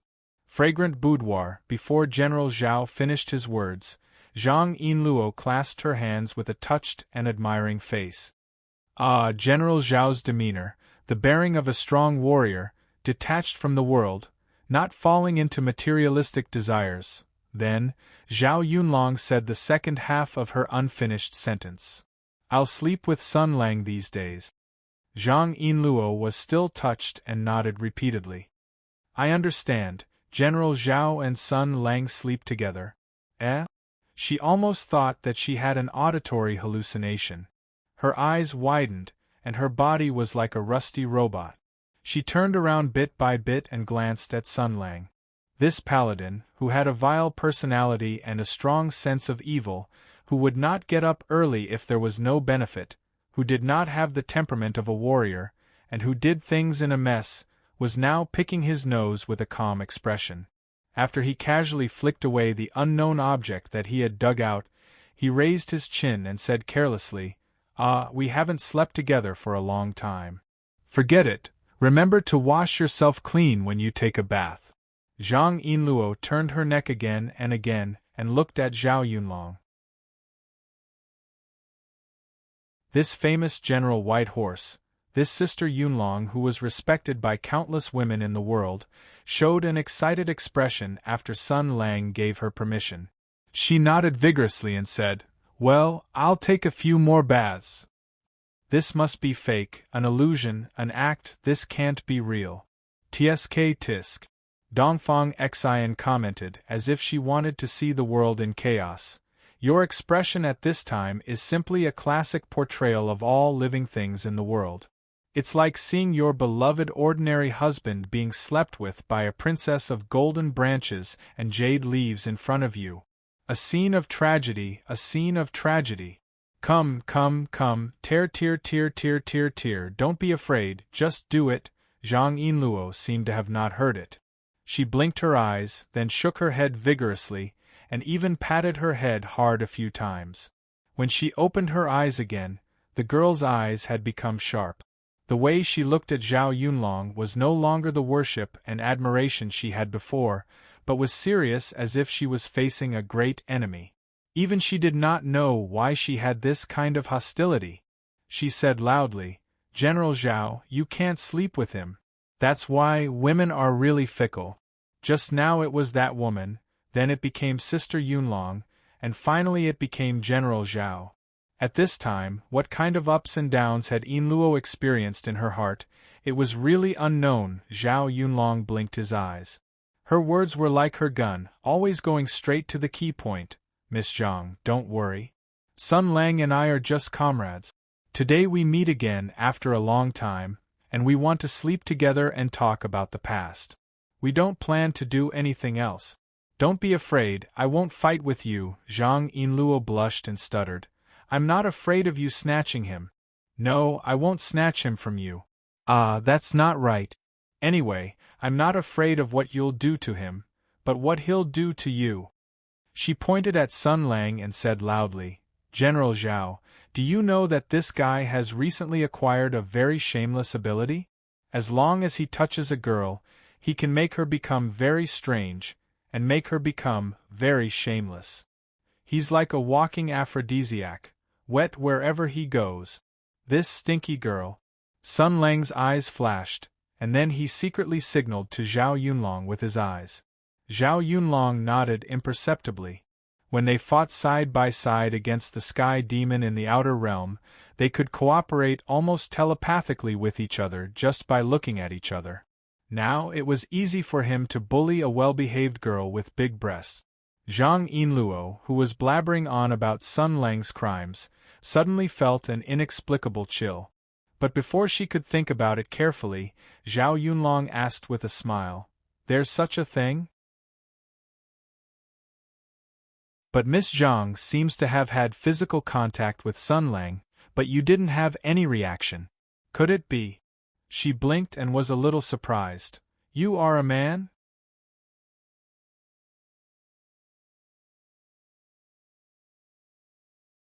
Chapter 154. Ever since she met a certain guy, she was often mistaken for a man. Wasn't it just that she didn't have any abnormal reaction after being touched by him? How could she be mistaken for a man? "Is there something wrong with your heads? Can't you see my big breasts?" Although Zhang Yinluo had already roared these words countless times in her heart, with the young girl's thick skin, she would never say it out loud. But the problem was that even if she didn't say it out loud, it didn't mean that someone couldn't tell what she was thinking. Sun Lang sighed faintly. "Yinluo, I have to remind you that breasts aren't the only standard for gender evaluation. On the contrary, it can be very deceptive." Just like a girl with a flat chest, she's still a girl. You can't say that she's a man just because she has a flat chest. On the other hand, no matter how big your chest is, if you have a big penis. Zhang Yinluo's eyes suddenly became sinister, which made Sun Lang whistle a few times as if nothing had happened, and tactfully shut her mouth. How can Miss Zhang be a man? You really know how to joke. Zhao Yunlong saw the situation and tried to smooth things over. Then she said to Zhang Yinluo with a pleasant expression, "He used to have such a temper. He was very rude to everyone. Compared to before, he's much better now. I know Miss Zhang is doing this for my own good, but I have a lot of things to say to him, a lot of things to talk to him about." Zhang Yinluo stammered, Then we can talk about it now, or we can talk about it through the night. We don't have to sleep together or anything like that. You know, this guy has the ability to be shameless." Zhao Yunlong's eyes flashed with a hint of a smile, "But I don't care. We've been through life and death together all these years. It's nothing to put my life in his hands. What's wrong with being touched by him?" Heroine Zhang's face became redder. This is too undignified. A girl should be clean and honest." General Zhao blinked and pretended to be surprised. "I understand. So, Miss Zhang is jealous, right?" Yinluo was like a kitten whose tail had been stepped on. She jumped 3 feet into the air, but before she could retort loudly with a very standard Sundra style, Sun Lang pretended to be angry and interrupted. "Chow Patao, you're wrong to say that. Miss Zhang is like the moon, noble and proud. How could she be interested in a country bumpkin like me? She doesn't have any improper thoughts about me. She only treats me as a close companion and comrade. She doesn't have any relationship with me. The reason why she stopped you from sleeping with me is to protect your personal safety. She doesn't have any other intentions. Do you understand?" Zhang Yinluo was stunned for a moment. She thought that Sun Lang was so sensible today.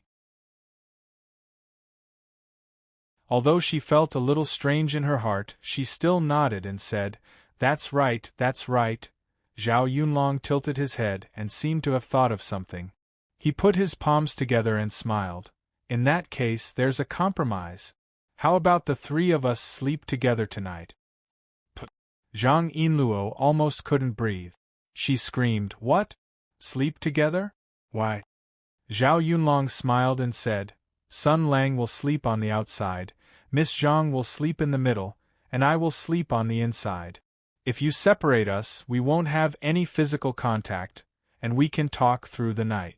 You can also monitor Sun Lang, so that he won't do anything shameless. Everyone will be happy, won't they?" Sun Lang raised his hand and said seriously, "I agree. Agree your head." Zhang Yinluo shouted, "Why do I have to sleep with this guy?" Zhao Yunlong blinked his eyes. Sun Lang said that you are a noble and proud person, and that you don't have any improper thoughts about him.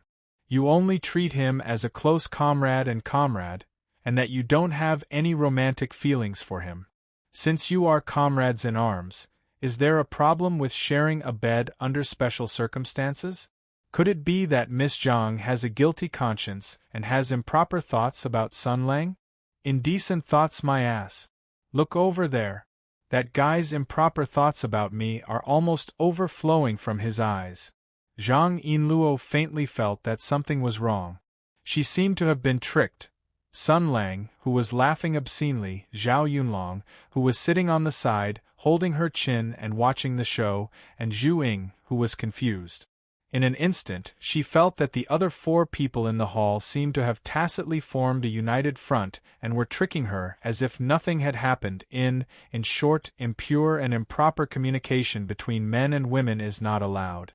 "Zhu Ying, come and help me boil some water.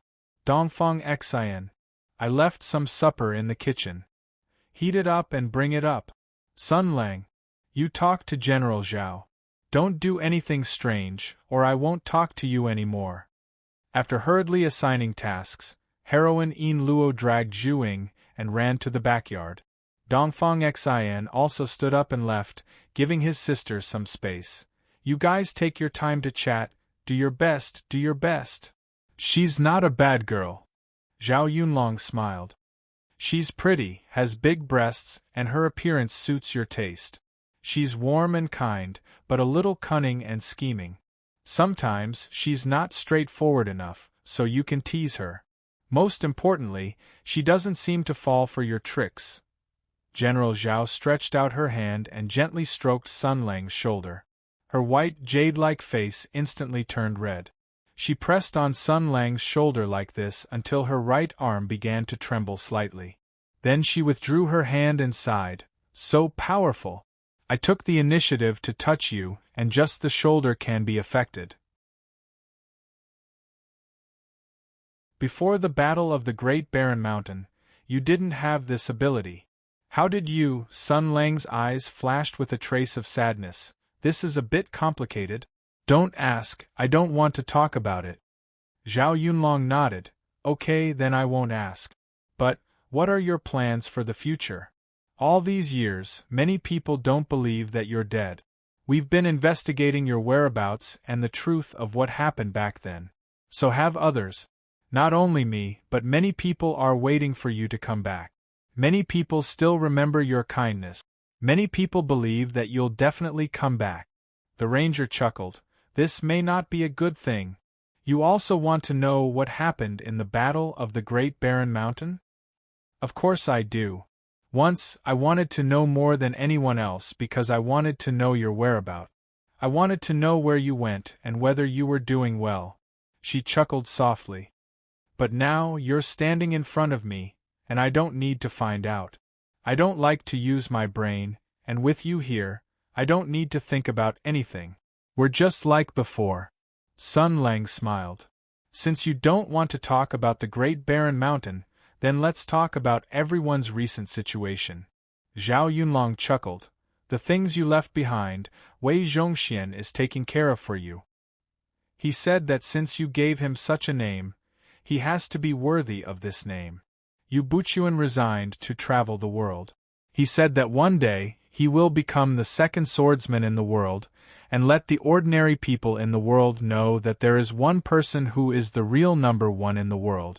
I don't know what Sima Yi is doing sneakily, but you also know that other than you, he doesn't care about anyone else. 2 years ago, Gao Qiu and Tong Guan were crazily tracking your whereabouts, but because their ranks were too low, they couldn't find anything. They felt that they were too weak, so they agreed to enter the official career and made an agreement. The ranger raised his hand and interrupted her. Anyway, everyone is doing well, right? Then there's no need to talk about it. If you talk about it again, I can't be cruel. Of course, there are also people who are not happy. Although there are countless rewards, although they take care of their old friends, although they are famous, there are only a group of widows and women holding swords and spears, holding up the lintel. Zhao Yunlong whispered, Ronghua Mansion. Sun Lang calmly said, Chao Patao, shut up. This time, Chao Patao didn't listen obediently, but whispered one more sentence. How long can you hide it? Sun Lang, the world is unpredictable, and fate is like a net. Our fate is intertwined, and your fate is also intertwined with the Empire's. As long as you are still in this world, there will be a day when you face it directly. She patted Sun Lang's shoulder.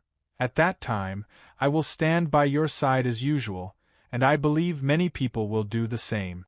But, are you ready?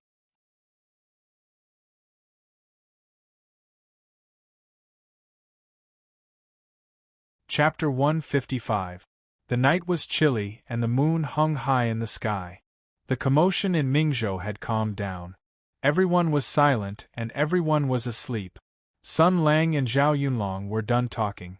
Tiredness overtook them and they decided to rest.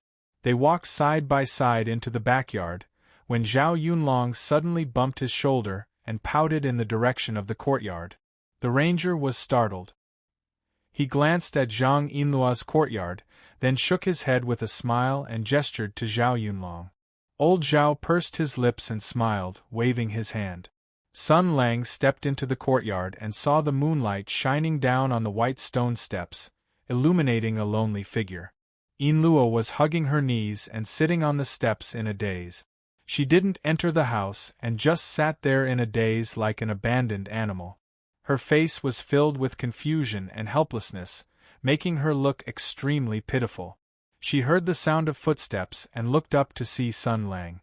Her face was filled with joy at first, but then she turned her head to the side and said, "Humph, why are you not sleeping with your cleanly washed comrade? What are you doing here?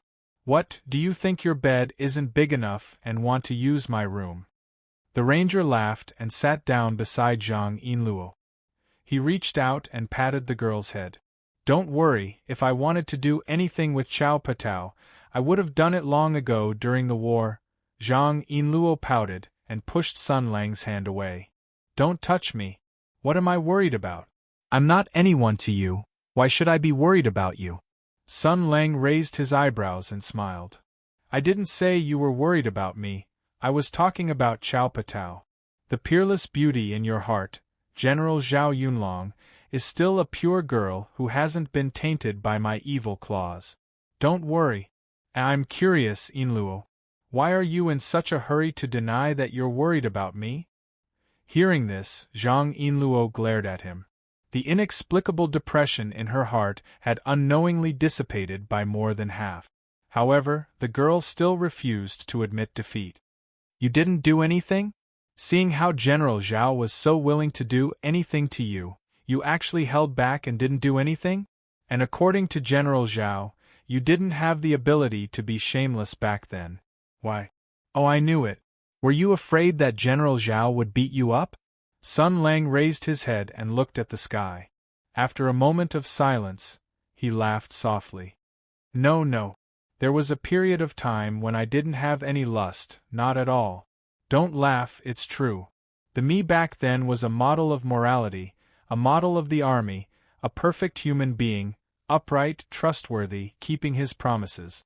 To the enemy, I was as cold as winter, but to my own people, I was as warm as spring.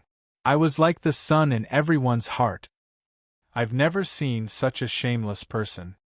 Zhang Yinluo squinted. I can't imagine you without any lust. A model of morality, it's true. At that time I was thinking of ways to solve my, psychological problems. You know, veterans on the battlefield always have all kinds of psychological problems. My problem is more troublesome. After fighting on the battlefield for a long time, I will become a killing maniac who regards life as nothing. This kind of person usually doesn't live long. My situation is more serious because my psychological problems don't only come from the tireless killing on the battlefield. At that time, you wanted to live, to keep your sanity, to remember something, to live. Only by living can you do more things, and make all the perseverance and sacrifice meaningful, right? Sun Lang organized his words and said softly, "At that time, I thought of all kinds of ways and made a lot of effort. This is one of the more effective ways. Do you know, the shopkeeper who usually welcomes people with a smile and persuades customers with kind words may have a manic and dark side in private because he wants to vent the grievances during the day. A killer who kills people like scything flax is mostly an ordinary and friendly good person in his daily life. He follows the rules, is willing to help others, and never causes trouble because he also has to balance the indifference and cold-bloodedness when he works. Yes, balance. So I tried to be like a good person at that time. I was as cruel as I was in the war, and I was as friendly as I was in daily life. I made friends with everyone, listened to everyone's story, helped them as much as I could, and made friends with them. I did a lot of good things and made a lot of friends. Sometimes, when you fight side by side on the battlefield, there will be people who will treat you as a friend of life and death. Sometimes, when you charge to rescue people, hundreds of people will be grateful for your kindness. The battlefield is the best place to gain reputation, it's really true. The friendship of comrades who rely on each other for life and death, the prestige in the army, the respect of the people, the gratitude of the people. These are simply the best medicine. But paralysis does not mean cure. After all, it's a fake thing. Once the effect of the medicine is over, the backlash will be even worse. At this point, Sun Lang's eyes flashed with a trace of indelible hatred, but he immediately recovered and restrained his emotions. He smiled and said, "That's another story." Before he finished speaking, he felt a heat on the back of his hand. Zhang Yinluo's right hand pressed on his left hand. The girl looked into Sun Lang's eyes and whispered, "Backlash? What backlash?" The ranger smiled and stretched out his hand to flick the girl's forehead. "Forbidden matters. In other words, your favorability is not enough to start this plot. Heroine, please continue to improve your favorability." Zhang Yinluo curled her lips in slight disappointment. In short, don't worry and don't be confused. Chow Patao and I are innocent. At that time, although my mouth was very loud, I never intended to do that kind of thing. When I think about it, I was really stupid. Sun Lang smiled. "It's late, go to sleep. If I didn't come today, would you have sat outside all night?" Zhang Yinluo blushed and muttered to herself, "I don't seem to be in the right state today. It's very strange, not like my usual self. Maybe I'm a little confused. It's all because of you, Sun Lang." She moved her gaze to the side and whispered, "I originally thought you were just a ranger with a bad character who liked to loot a burning house. At most, you had some ability, but later I found that things didn't seem to be so simple. Later, although I guessed that you might be a hero of Tianyuan, at most you were a small officer who was very familiar with Hu Huaisho. But today you and Hu Huaisho were at daggers drawn, and you had the upper hand. Today, General Zhao was not only not angry when you ordered him around, he was even willing to endure it. Sun Lang, who are you? Her voice trembled. Why did you agree to help me? Why did you take me in? Why did you set up this firm with me? To you, what am I? Sun Lang was slightly surprised and looked at Zhang Yinluo. The girl only gave him a stubborn side profile. It seemed that Zhang Yinluo had already realized where the problem was. In front of him, the identity of the so-called Pearl of the Zhang family in Mingzhou and the disciple of the so-called Wu Xianzi of the Spirit Vulture Palace was as laughable as a piece of paper. To be able to treat the world-famous General Zhao Yunlong as a subordinate, his identity made people not dare to delve into it. To be able to say something like, "I'm afraid of killing Hu Shouxin," so casually, his martial arts could be said to be appalling in that case. Why would such a person treat a relatively ordinary little girl so favorably? Perhaps there was only one reason. His body didn't seem to be affected by that strange power of his. The girl's body was trembling slightly. Sun Lang was dazed for a moment and then said softly, "At that time, in order to keep my mind from being swallowed by darkness, I made a lot of effort. In addition to the feelings of comrade in arms and utilitarianism, I also tried to seek family affection.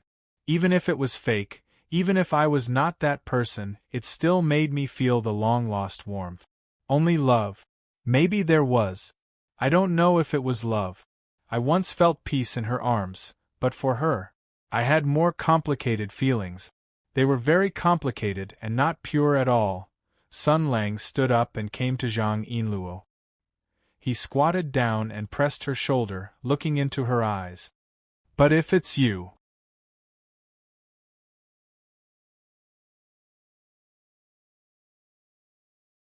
Chapter 156. Under the moonlight, the two looked at each other. Zhang Yinluo's heart was beating wildly, and her mouth was a little dry. She looked away and said, "W, what are you doing? Are you trying to tease me again? I'll get angry." Sun Lang smiled and said softly, "To me, Yinluo, you are a special person.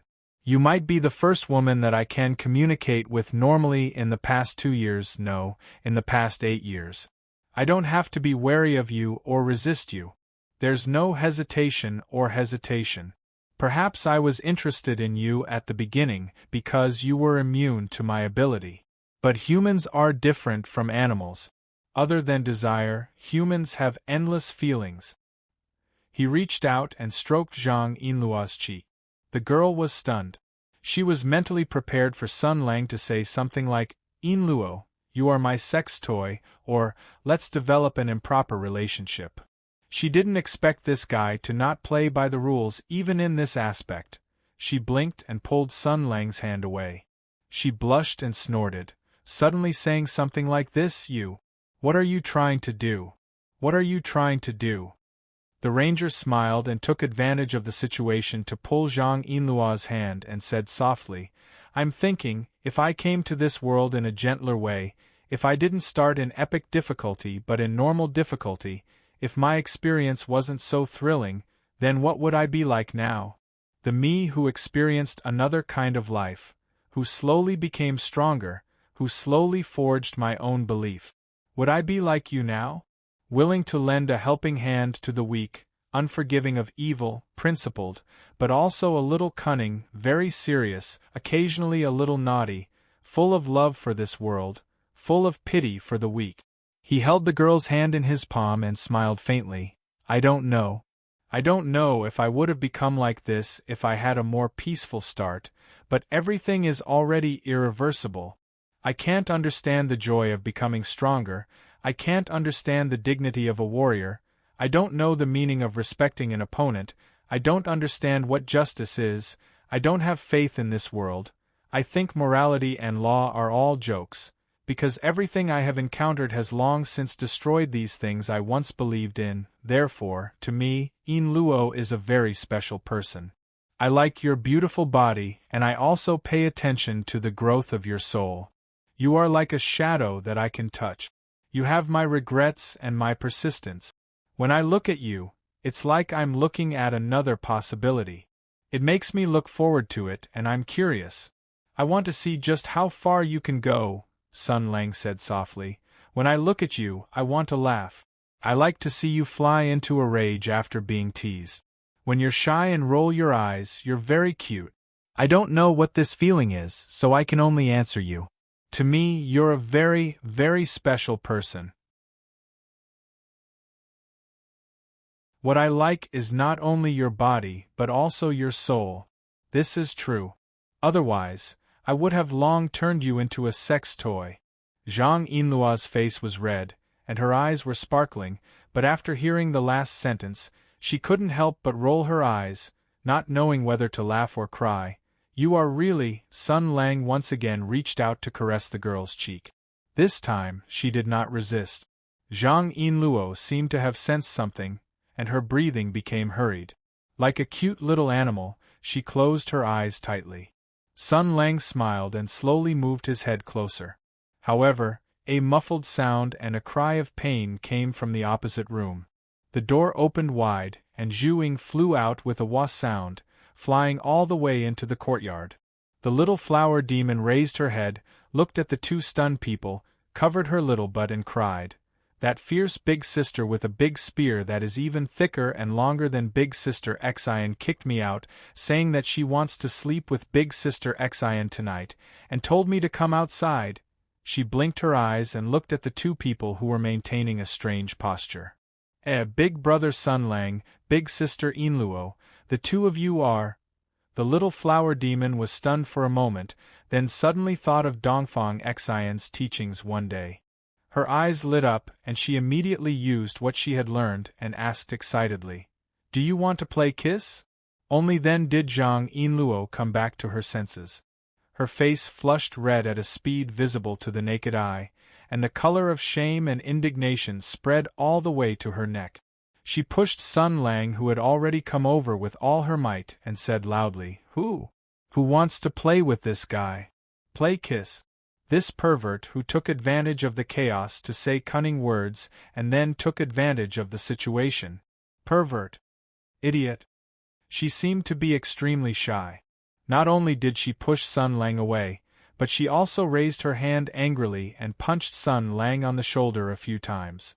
Then she snorted heavily, turned around and ran back to the room. The sound of the door bolt and window sill being locked rang one after another.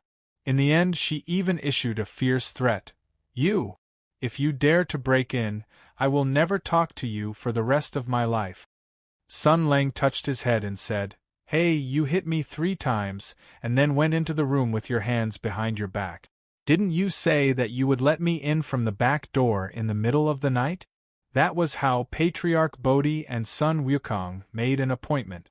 Go to hell. The ranger sighed and turned to look at Zhuing. No matter how stupid the little flower demon was, she also realized that she seemed to have disturbed brother Sun Lang's good thing. Seeing his gaze, she immediately squatted down with her head in her hands and said pitifully, "Don't use farm manure on me, don't find terrible bees to pollinate me, don't touch my petals, and don't look inside casually." Sun Lang rolled his eyes and said, "Okay, go to sleep. A lot of things happened tonight, so much so that Sun Lang felt a little tired." He yawned and walked to his room. He also glanced at Zhao Yunlong and Dongfang Xian's room. There was no movement inside. He shook his head and said, "Strange. What's wrong with Chao Patao?" In the room, Dongfang Xian shouted at her sister, "Hey, Zhuing is very cute. Why are you so fierce? She is my sister, and also your sister." Zhao Yunlong glanced at her lightly and said, "What logic? Is my husband your husband?" Dongfang Xian was tongue-tied. Hey, but General Zhao no longer paid attention to her. She looked at her hand, looked out of the window, and listened to the sound of Sun Lang walking back to his room alone. For some reason, a faint smile appeared on her face. "Strange, what's wrong with me?" Zhang Yinluo leaned against the door, breathing heavily in the dark, trying to calm her chaotic mood. She tightly covered her hot face, then turned around and continued to knock her head on the door. This guy. I hate him, I hate him, I hate him. Yinluo is a very special person to me. This sentence suddenly came to her mind. Then, she giggled to herself. After giggling for a while, she suddenly raised her head. Wait a minute, if this guy went back to sleep, then would General Zhao? What does this have to do with me? What does it have to do with me who he sleeps with? No, I don't care about him, I care about General Zhao's safety. Yes, that's it. With this kind of mood, the girl tiptoed to the door and quietly came to the courtyard. She climbed up the wall and began to peek at the scene over there. The lights haven't been turned off yet. General Zhao is in Dongfang Xian's room, but I can't let my guard down. I'll take a look again, and observe a bit more. Just like that, the night passed peacefully.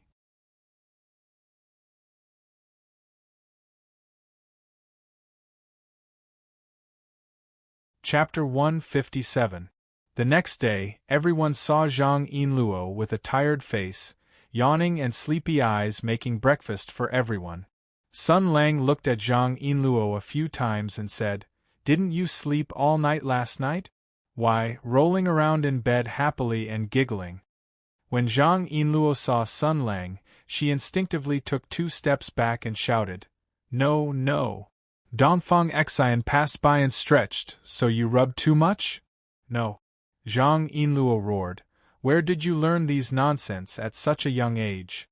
Dongfang Xian raised her hand and pointed at Sun Lang, then squinted and said, "Don't you understand?" Before Zhang Yinluo had time to react, Zhuing came out of the kitchen with a plate of small steamed buns and said with a smile, I know. Last night, Yinluo's sister was lying on the wall, and Zhang Yinluo was distributing chopsticks. Hearing this, she clenched a bamboo chopstick and smiled gently. "Zhuing, nothing. The little flower demon was silent. She covered her mouth tightly, put the plate in her hand on the table, and ran away. "I'm going to wash clothes." There was no need for her to eat human breakfast. Anyway, Dongfang Xian would shoot a little every now and then. Watching Zhuing run away, Zhang Yinluo still maintained a decent and elegant smile and looked at Dongfang Xian. "Let's eat." The little girl shivered inexplicably. I know, really, you're acting like this again." After the mysterious wife aura worked again, Zhang Yinluo turned her eyes to Sun Lang. "You also," with a bang, Sun Lang directly stretched out his hand and flicked Zhang Yinluo's forehead. Suddenly, the girl's mysterious aura was broken without a trace. She suddenly dodged back and put on a defensive posture. What do you want to do? Sun Lang sighed, reached out and pressed Zhang Yinluo's shoulder, and pressed her to sit on the chair. Let's eat. If you didn't sleep well last night, go and make up for it later, understand? You have to take care of your body. Zhang Yinluo was stunned for a moment, then she blushed and stammered, It's none of your business. I know it. I will definitely take care of my body. Dongfang looked at the two with a suspicious expression. Did something happen between you two last night? I feel that your relationship is better. Sun Lang gave her a thumbs up, of course. As the saying goes, as long as you work hard, a day as husband and wife is 100 days of devotion. Last night, something indescribable happened between Yinluo and I. Zhang Yinluo roared, Nonsense. Last night you stayed in the room alone and slept until dawn. Zhao Yunlong finished her morning exercise and freshened up. Wearing a moon-white dress, she came to the dining room and looked at the frozen atmosphere in front of her. What's the matter? Nothing.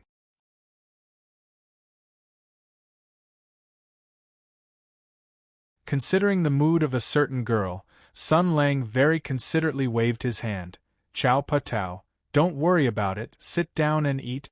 I guess old who made such a big noise last night, not to mention the imperial astronomer, even the officialdom of Mingzhou is annoyed by him.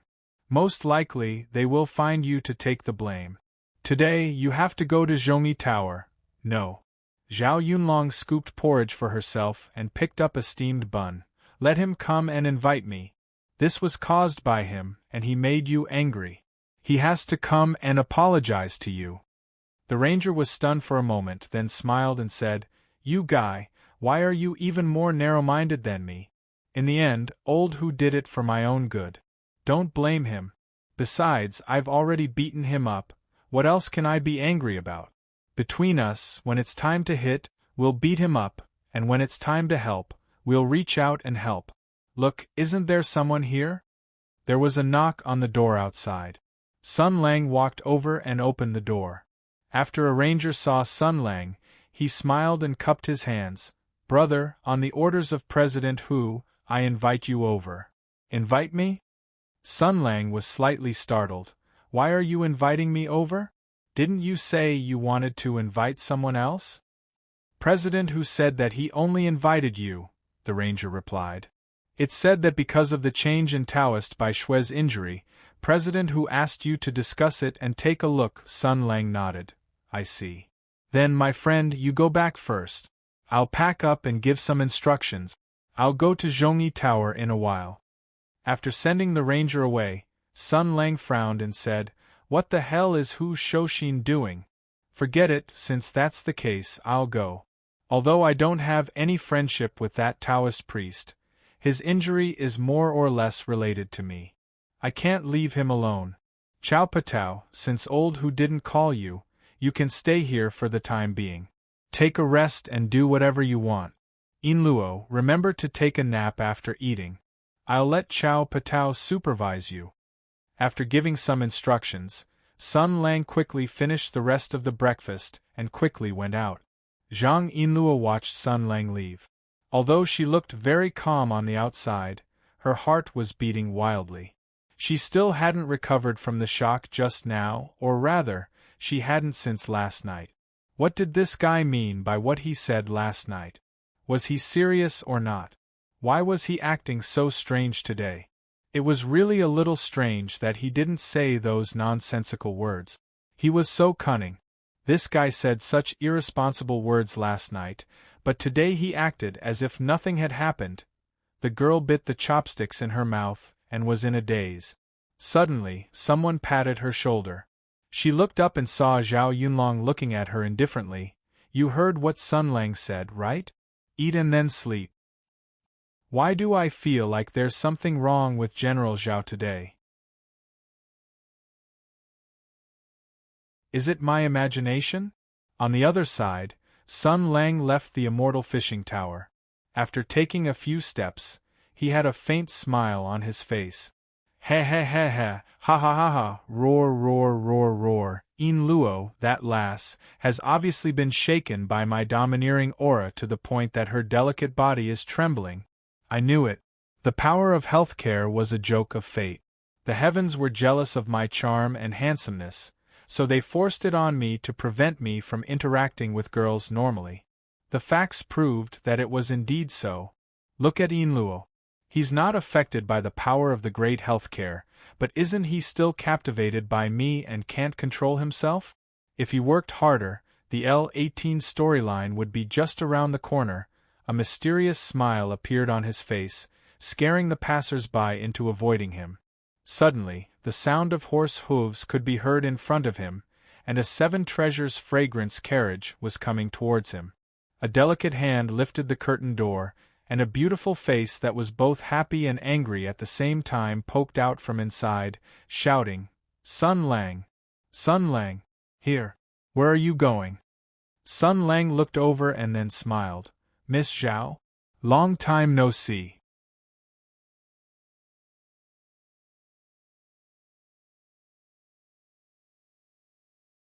Chapter 158. That young girl with an air of nobility was the eldest miss of Marquis Jinggan Fu, Zhao Feihuang. Just like the classic plot of the story, in the past, she was a villain with her own difficulties. In the process of opposing the male lead, she continuously met with failure. In the end, Sun Lang forgave her and saved her with the power of love and gentleness. After shedding a large amount of emotional tears, Miss Zhao suddenly repented and abandoned the dark for the light, causing the favorable impression to soar. It was truly worthy of celebration, worthy of celebration. At this time, Miss Zhao narrowed her bright eyes, a smile in her eyes. Her charm was gentle and her bearing was enchanting. She waved her hand towards Sun Lang and said, "Sun Lang, come up to talk." Sun Lang did not hold back. Under the strange gaze of the carriage driver, he openly boarded the rich young lady's BMW. The young girl's faint body fragrance mixed together with the faint fragrance sprinkled in the carriage, causing people to feel refreshed. After Sun Lang entered the carriage, he discovered that there was another person sitting in front of him. She was wearing a long lake green dress. After looking at him with a complicated expression, she turned her head to the side. This was the pet that came with Miss Zhao's strategy, the loyal dog housekeeper big sister Su Qingluan. According to the plot's plot, this big sister's H scene was mostly a supporting role in a 3-piece scene. Su Qingluan suddenly sighed. "Why are your eyes always so easy to read? Eldest miss, won't you consider it a bit more? Isn't that a good thing?" Zhao Feihuang pulled on Sun Lang's sleeve and had him sit down with a smile. Then she winked at her big sister Su. "For a man, having desire is a good thing. Only with desire can you have motivation, only then can you work hard, only then can you possess, only then can you obtain even more things. As a qualified and virtuous wife, the way of a good wife is very important. Sun Lang is ambitious, I can't be happier." Su Qingluan sighed again.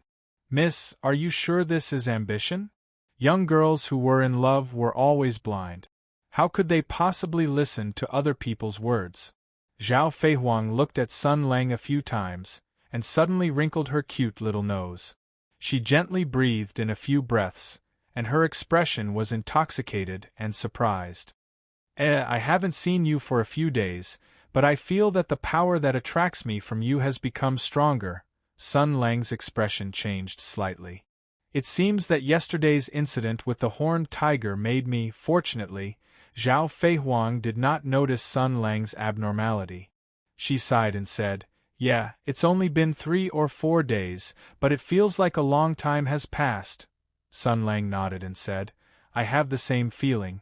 If we were in the novel, we probably haven't met for more than 40 chapters." Miss Zhao blinked. What did Sun Lang say? "No, it's nothing."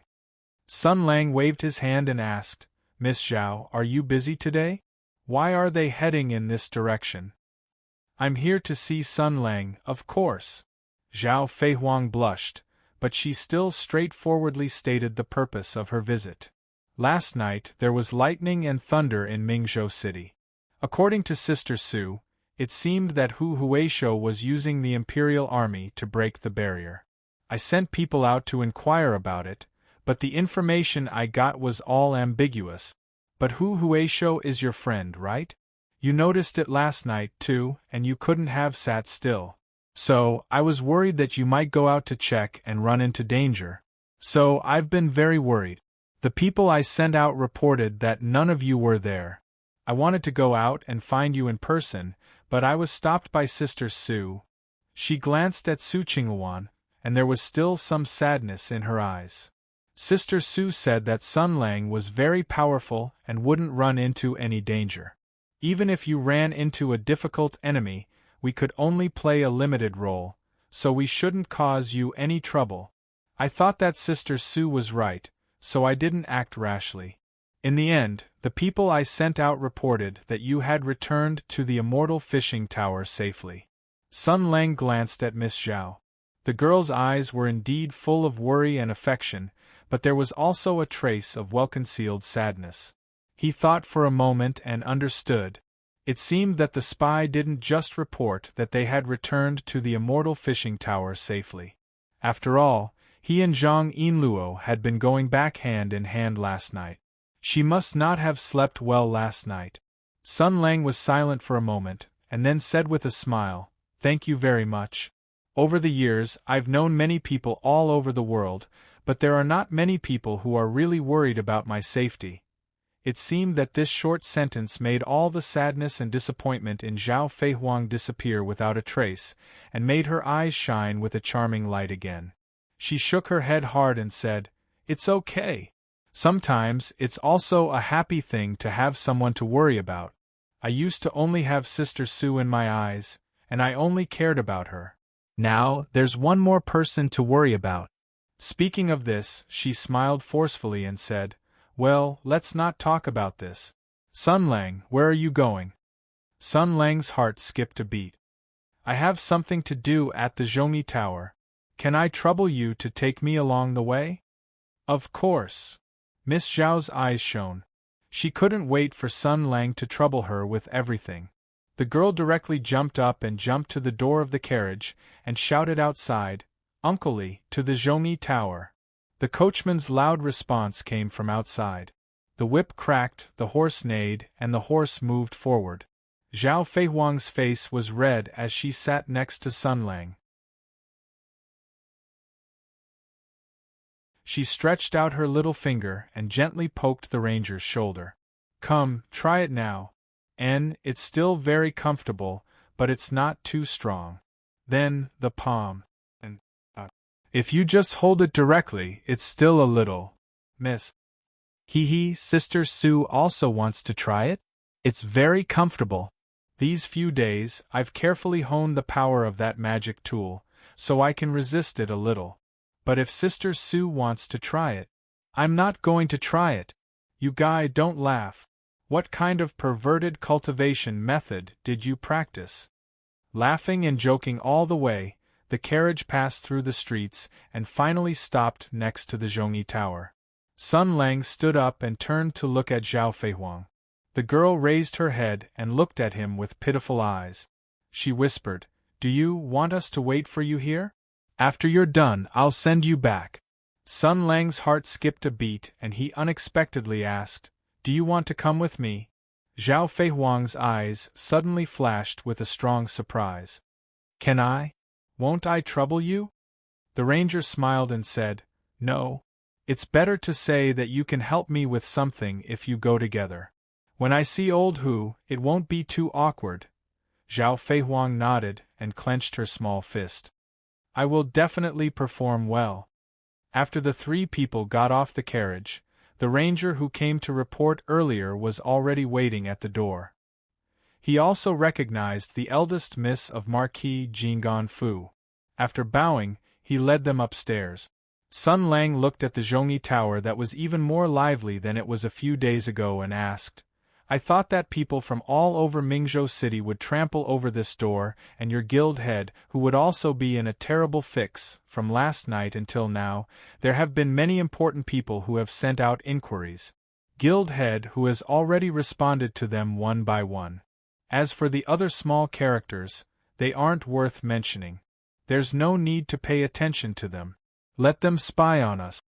The ranger roughly said a few words, but that Taoist by Shui's injuries are not optimistic, so guild head who sent me to invite you to discuss. The two people arrived at the guest room on the 3rd floor. Before they even got close, they heard a voice from inside. You guys don't need to worry.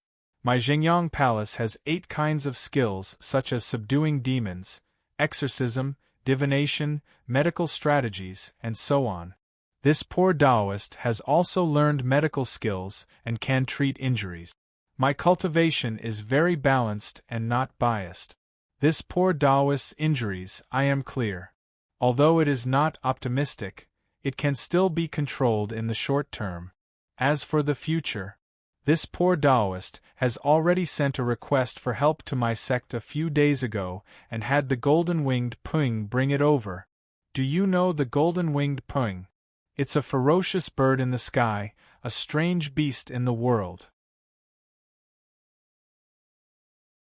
Other than the sword-tailed eagle, there are no other birds in the sky that can compete with it. Even if you can't beat it, you can still run. My sect must have already received the news and are rushing here. This poor Taoist's injuries can definitely be treated, so you guys don't need to worry. This time.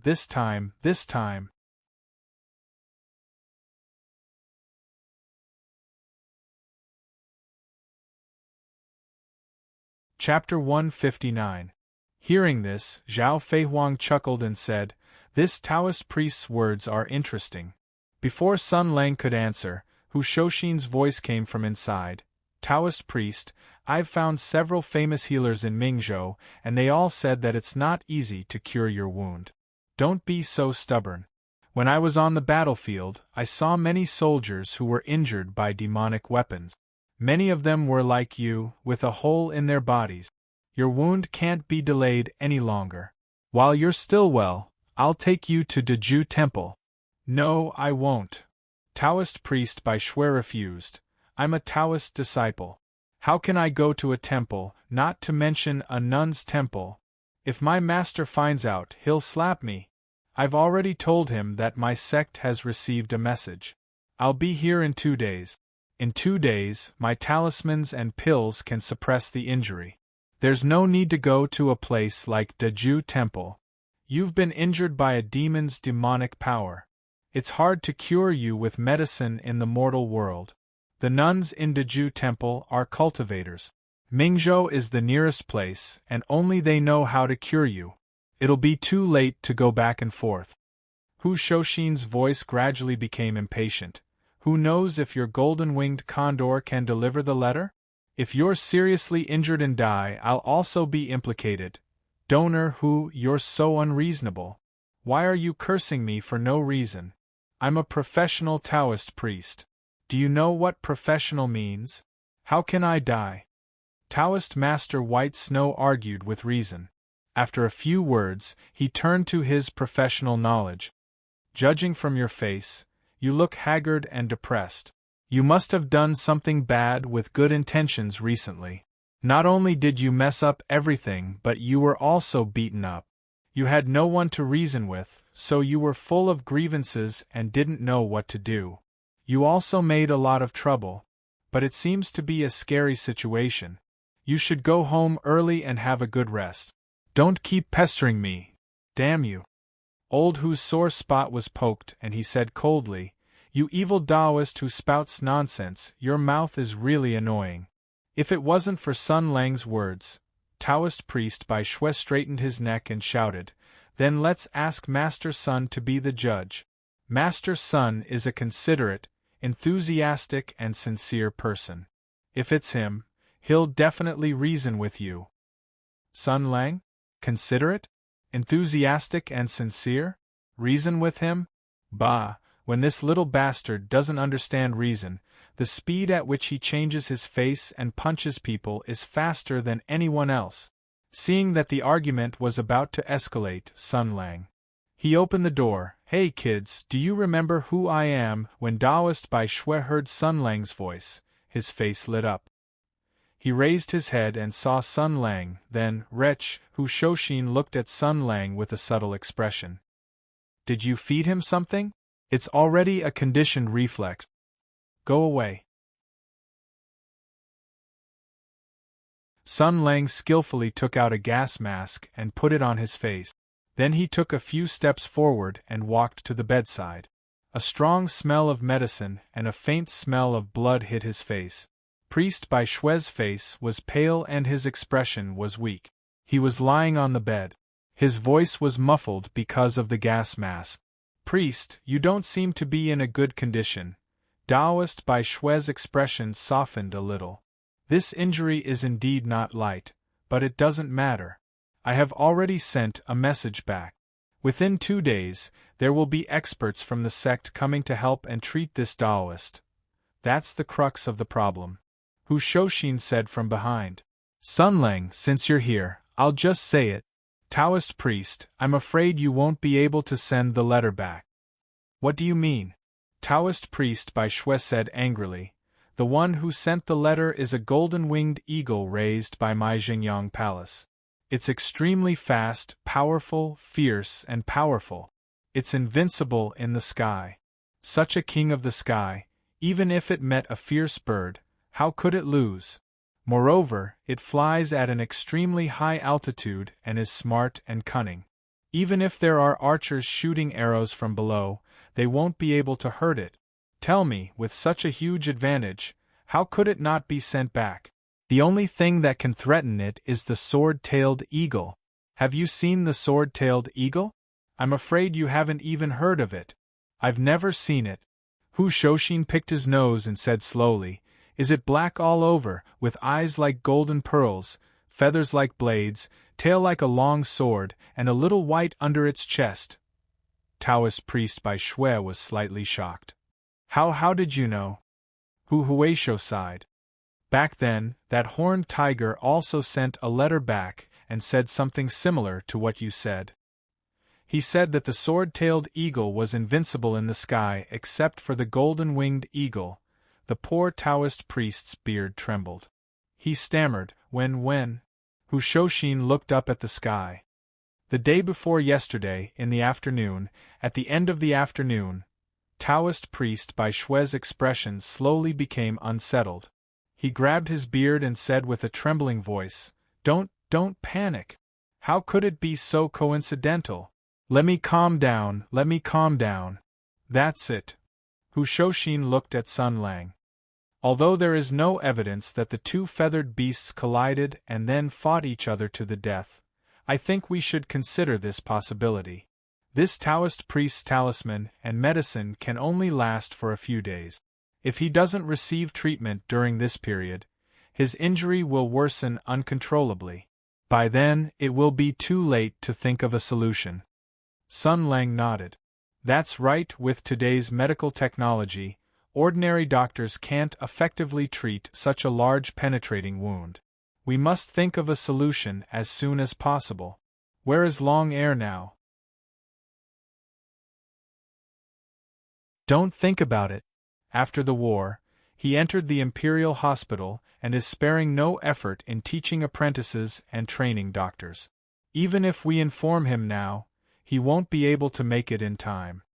The ranger shook his head. What about Miracle Dr. Liu? He ran away. That guy said something about healing can't save the people of the Empire. Then, I don't know where he ran off to. I guess he went to find a good medicine. What about Angela? She returned a long time ago. The war is over. Why would these foreign special task forces stay in the Empire? Those who should have left have left. Angela said that although the war with the Sky Demon has ended, conflicts still occur in every corner of the world. Therefore, she wants to go back and help the people who have lost their homes and suffered in the war. Sun Lang asked a few more names. Hu Shouxin waved his hand and said, Don't count on them. Time is limited. I think only the nuns from Deju Temple can treat the injuries. No. Taoist Bai Shui, who was muttering to himself, heard the words, Daju Temple, and immediately came back to his senses. He shouted loudly, as if that place was a terrifying demon's den and he would rather die than take a step into it. We can't go to Daju Temple. I'm not going to Daju Temple. There are people who are more terrifying than death there. We have a grudge against them. Grudge? Sun Lang blinked. Bald donkey, how dare you steal my nuns? No.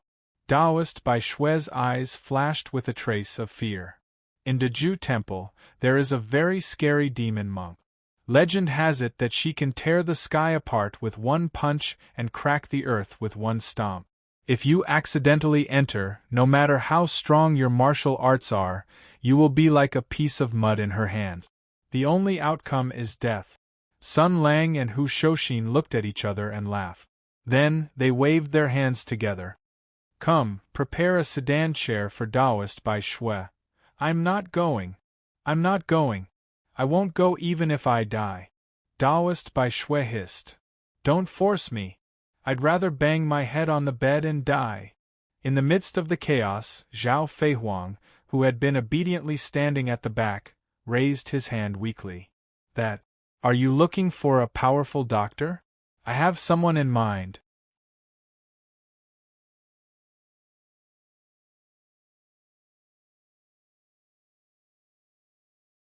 Chapter 160. In Yinyuan village, which is 15 kilometers west of Mingzhou City, there lives an otherworldly master who calls himself Dr. Eccentric. Zhao Feihuang explained. He has an eccentric temperament, but his medical skills are excellent. Maybe he can cure Taoist Bai Shui's injury. Dr. Eccentric? Sun Lang rolled his eyes. Is it blackjack? Hu Shouxin frowned. I seem to have heard of such a person. But he is not famous and mysterious. He asks for a lot of treatment fees and rarely meets people. It is said that this Dr. Eccentric is separated from the patient by a wall. He leaves a small hole to observe the patient's complexion and a small door to feel the pulse. Then he prescribes medicine and leaves instructions, and drives people away with money. When he encounters a difficult patient, he will order the patient to take anesthetic and sleep for a few days. No one is allowed to visit him or watch the treatment process. The paladin touched his chin. So lecherous. It sounds like the plot of a novel. That's why this senior strange doctor is not well known. Zhao Feihuang sighed. First of all, the fee he charges is too high, and it all depends on his mood. The richer he is, the higher the price he charges. Even so, it's fine. Just like what Hu Huaishou said, when he meets a critically ill patient, he asks the patient to take anesthetic and let the strange doctor treat him at will. Who would be willing to put their lives in the hands of a mysterious doctor without any precaution? Let alone us girls. Anyway, even if I die, I won't accept the treatment like this. Hu Shouxin shook his head. Forget it. Even if this eccentric doctor does have some skills, he is just an ordinary doctor. How can he treat the injury left by the demon? Let's not waste time and send him to Daju Temple. Judging from the result, the practitioners in Daju Temple were more confident and experienced in dealing with the wounds left by the demons. However, Stick, who had his own selfish motives, since Daju Temple was a dangerous place, Stick, who should definitely send him there to watch the fun. Translators thoughts Lu_Kaixien, Lu_Kaixien, Lu_Kaixuan. As for that demonic monk who could tear the sky apart with a single punch, no matter how demonic she was still a nun, right? Since she was a woman, let alone a demonic monk, even if Guan Yin appeared, how could she be Sun Lang's opponent? Sun Lang turned around expressionlessly. I feel like you're talking bad about me in your heart. Hu Shouxin laughed dryly, and was about to defend himself when Taoist Bai Shui heard the words Daju Temple, and almost jumped up. Wait. Hold on. Hold on. Let's go take a look at that senior strange doctor. I am a monk. I am indifferent to life and death. I am detached from worldly affairs. I am not even afraid of death and life. Why would I be afraid of drinking anesthetics and being manipulated by others? Moreover, a doctor has the heart of a parent.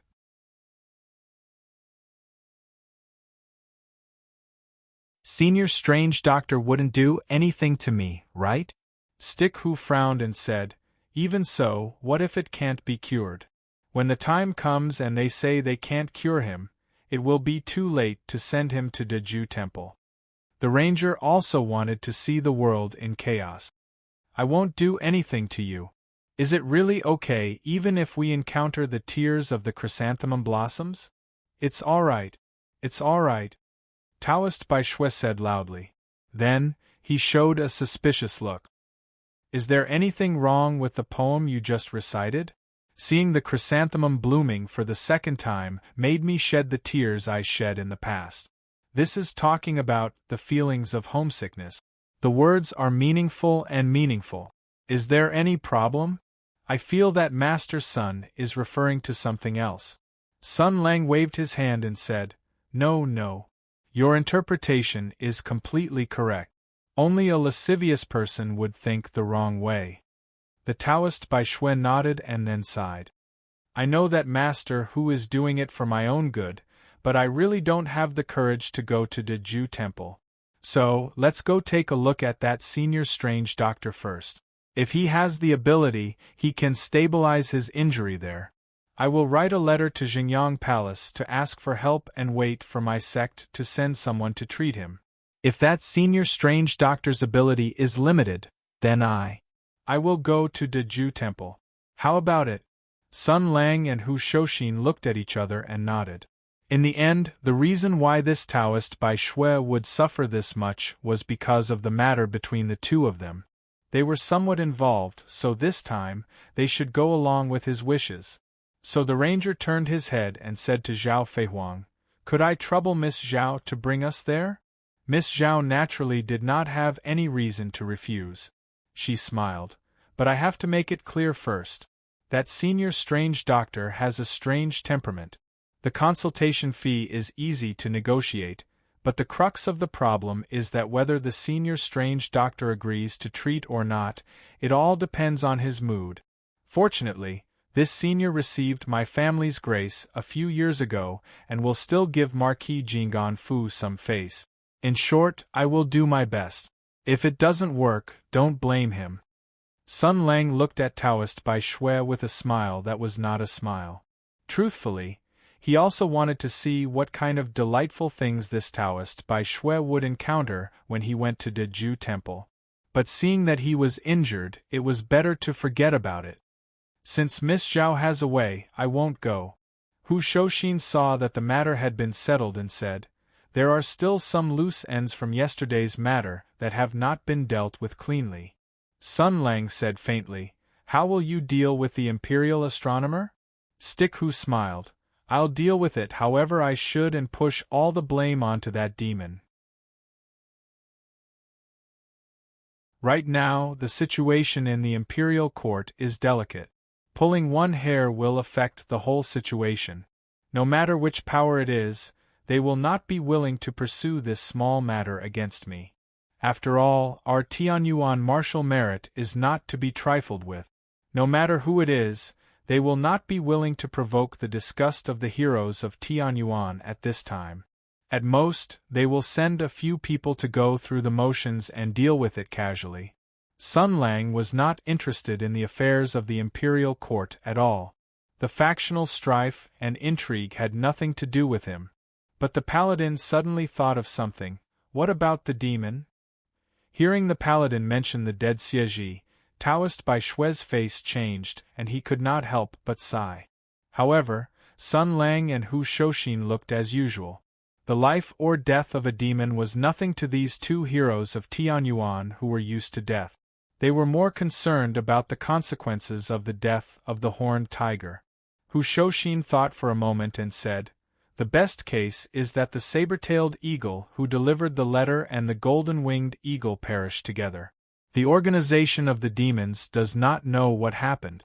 Then we can take the opportunity to spread the news and push the blame onto Chao Patao. We can say that when Chao Patao was looking for his sister, he happened to meet this demon who wanted to catch Zhu Ying and almost hurt his sister. As a result, the saber-tailed eagle was angered and killed on the spot. Even those demons will have to suffer in silence. Maybe they will have to apologize to Chow Patao. But if the saber-tailed eagle delivers the letter, things will be a little troublesome. That's not what I'm talking about. Sun Lang glanced at Taoist Bai Shui. When he talked with the Taoist for a while, he had a vague guess. At that time, the demon race wanted to take advantage of the war of Tianyuan to form an alliance with the extraterrestrial sky demon to wipe out the human race. However, they were scolded by the extraterrestrial sky demon who said, "All I see as an enemy." Then, they pinched their nose and turned to seek an alliance with the human race. Although the truth of the matter was not known to the soldiers back then, some of the generals were aware of it.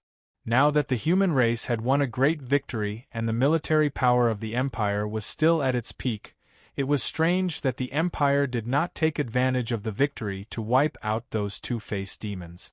Instead, it held back its troops and did not pursue the matter of the past. At first, he had thought that the fiendish demons had decided to give up and hide in the depths of the mountains after realizing that things were not going well for them. They planned to hole up for a few decades so that the Empire would not be able to find them. However, the horned tiger had actually swaggered into Mingzhou City without any intention of hiding its tracks. That it was able to swagger so openly proved that it was no coincidence that the fiendish demons had escaped after the war. Maybe someone in the imperial court made a deal with them and protected them. After all, it was that guy who advocated peace with the demon race and fought against the demons together. Forget it. Even if he told old Hu now, he would never believe him. Instead, he would find out something was wrong. It was better to wait and see first. Anyway, if it was that guy, he would not be in any danger. After all, she could not wait to curry favor with old Hu and the others.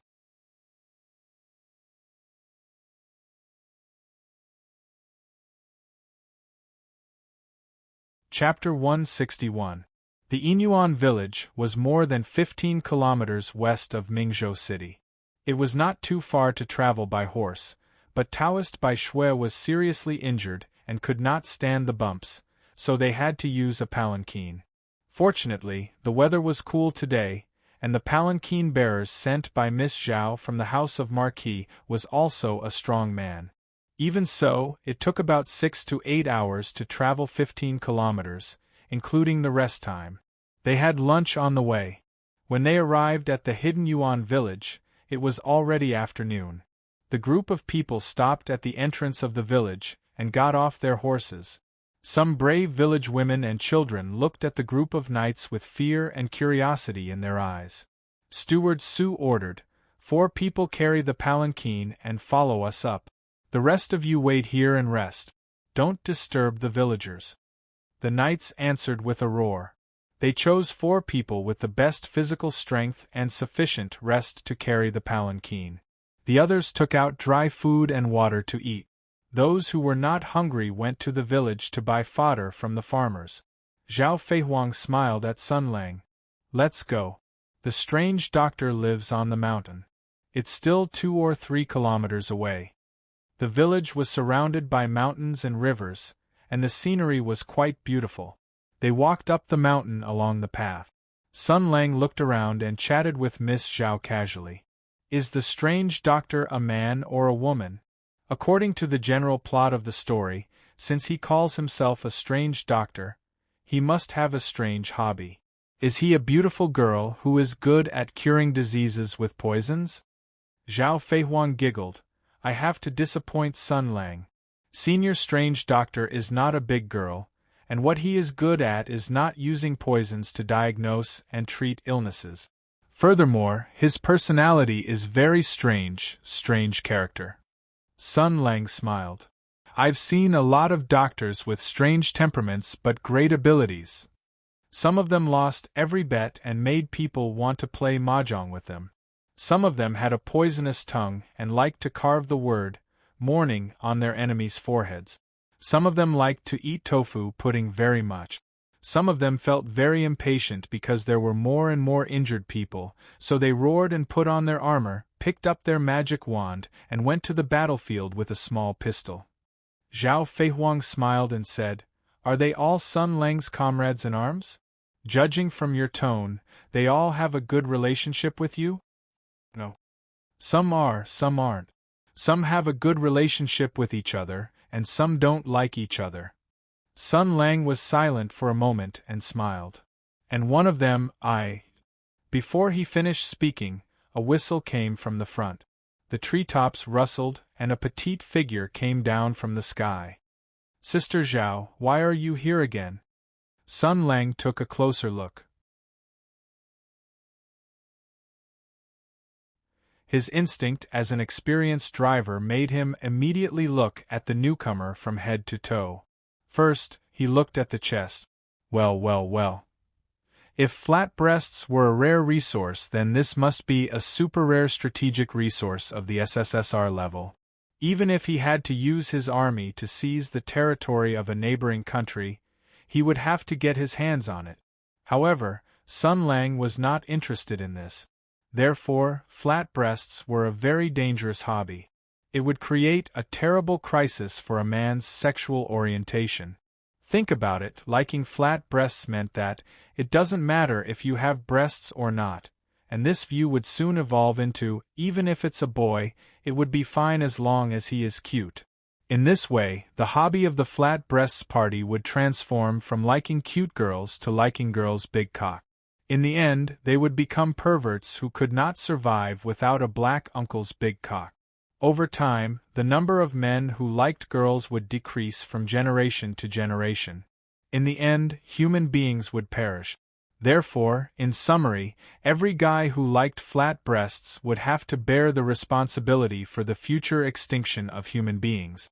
Therefore, flat breasts and big cock were evil for a while. Breasts were the classics that would be passed down forever. Sun Lang, who had once again strengthened his belief and cultivated his sentiments, continued to look at the newcomer. The other party was petite, had weak limbs, a delicate face, and a clear voice, like the cry of a young phoenix. She was clearly a flat-chested girl.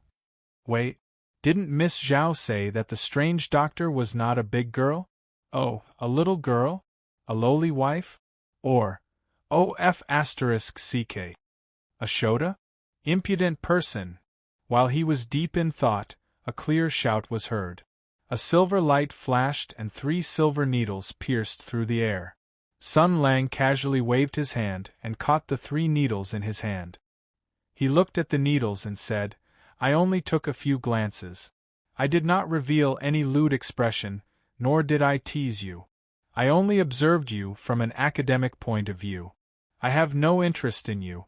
Even if you want to teach me a lesson, you don't have to use needles dipped in anesthetic.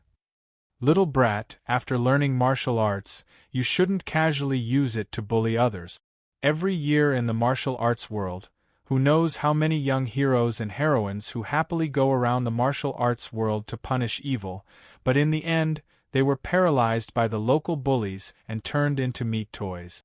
They all relied on their years of martial arts to not know the immensity of heaven and earth. None of your business, lecher." Seeing that Sun Lang casually caught the silver needles, the other party's face revealed a trace of fear. She then ran to Zhao Feihuang's side and pulled Miss Zhao's hand. With a vigilant look, she glared at Sun Lang. "Sister Zhao, who is this person? Why are there so many people this time?" When Zhao Feihuang saw the child shooting the flying needles at Sun Lang, her face showed displeasure. Just as she was about to say a few words, she saw Sun Lang smiling and shaking his head at her. Thus, Miss Zhao's expression softened and she smiled. Sister Zhao came this time because a Taoist priest was seriously injured and wanted to ask Senior Strange Doctor to treat him. Just now, Sun Lang must have mistaken you for Senior Strange Doctor, so he was stunned. He didn't mean to be rude. I apologize on his behalf." This sentence seemed to have poked the flat-chested girl's soft spot. Her eyes suddenly lit up and she looked at Sun Lang with sparkling eyes. Is that true? Do you really think I'm a strange doctor? Sun Lang's eyes did not even blink as he directly said, That's right. According to the normal setting, those who live in seclusion deep in the mountains, those who have superb means but are not willing to show themselves, are usually beautiful girls with unique skills. The girl's face was full of joy and she nodded vigorously with a look of admiration. You have good taste, good taste. Just now, when I shot you with the silver needles, I thought you were a lecher. I'm really sorry. So easy to coax. Sun Lang also smiled and said, It's okay, it's okay. Usually, I'm the one who shoots others can't shoot me. The girl nodded repeatedly. My name is Sima Ping and I'm a strange doctor. Shan. D. In the future, I will inherit his legacy and name. I will practice medicine to help the world, and let the world stay away from injuries and pain. I will become a famous doctor in the world. She looked at the palanquin behind the two of them, and quickly jumped over. Is the patient inside? Let me see. She opened the curtain of the sedan. Taoist Bai Shui was seriously injured. In order to focus on suppressing the injury, he used a lot of energy. Plus, he had been rushing all the way, so he was drowsy at the moment. When he saw Sima Ping, he blinked and blurted out, Almsgiver, you seem to be fated to be in love. Oh my, you seem to have hysteria. You are talking nonsense. Sima Ping stuck her head in and supported her chin with her hand. She looked at Taoist Bai Shui's face and was shocked. Taoist Bai Shui, you are seriously injured. You can still hold on until now. Did you suffer a very serious injury recently? I can't treat this. I can only try my luck with my master. She put down the curtain of the sedan and turned to Zhao Feihuang. Sister Zhao, I can't do anything about this Taoist Bai Shui's injury. After all, my master hasn't taught me the godly knife technique. I can only take you to my master and see if he is willing to treat you. Don't worry, because of your face, I will help to plead with my master. I will definitely ask my master to agree to help. You're tuning in to the Phoenix Knights YouTube channel. Don't forget to subscribe and join us on this journey to catch the most captivating stories.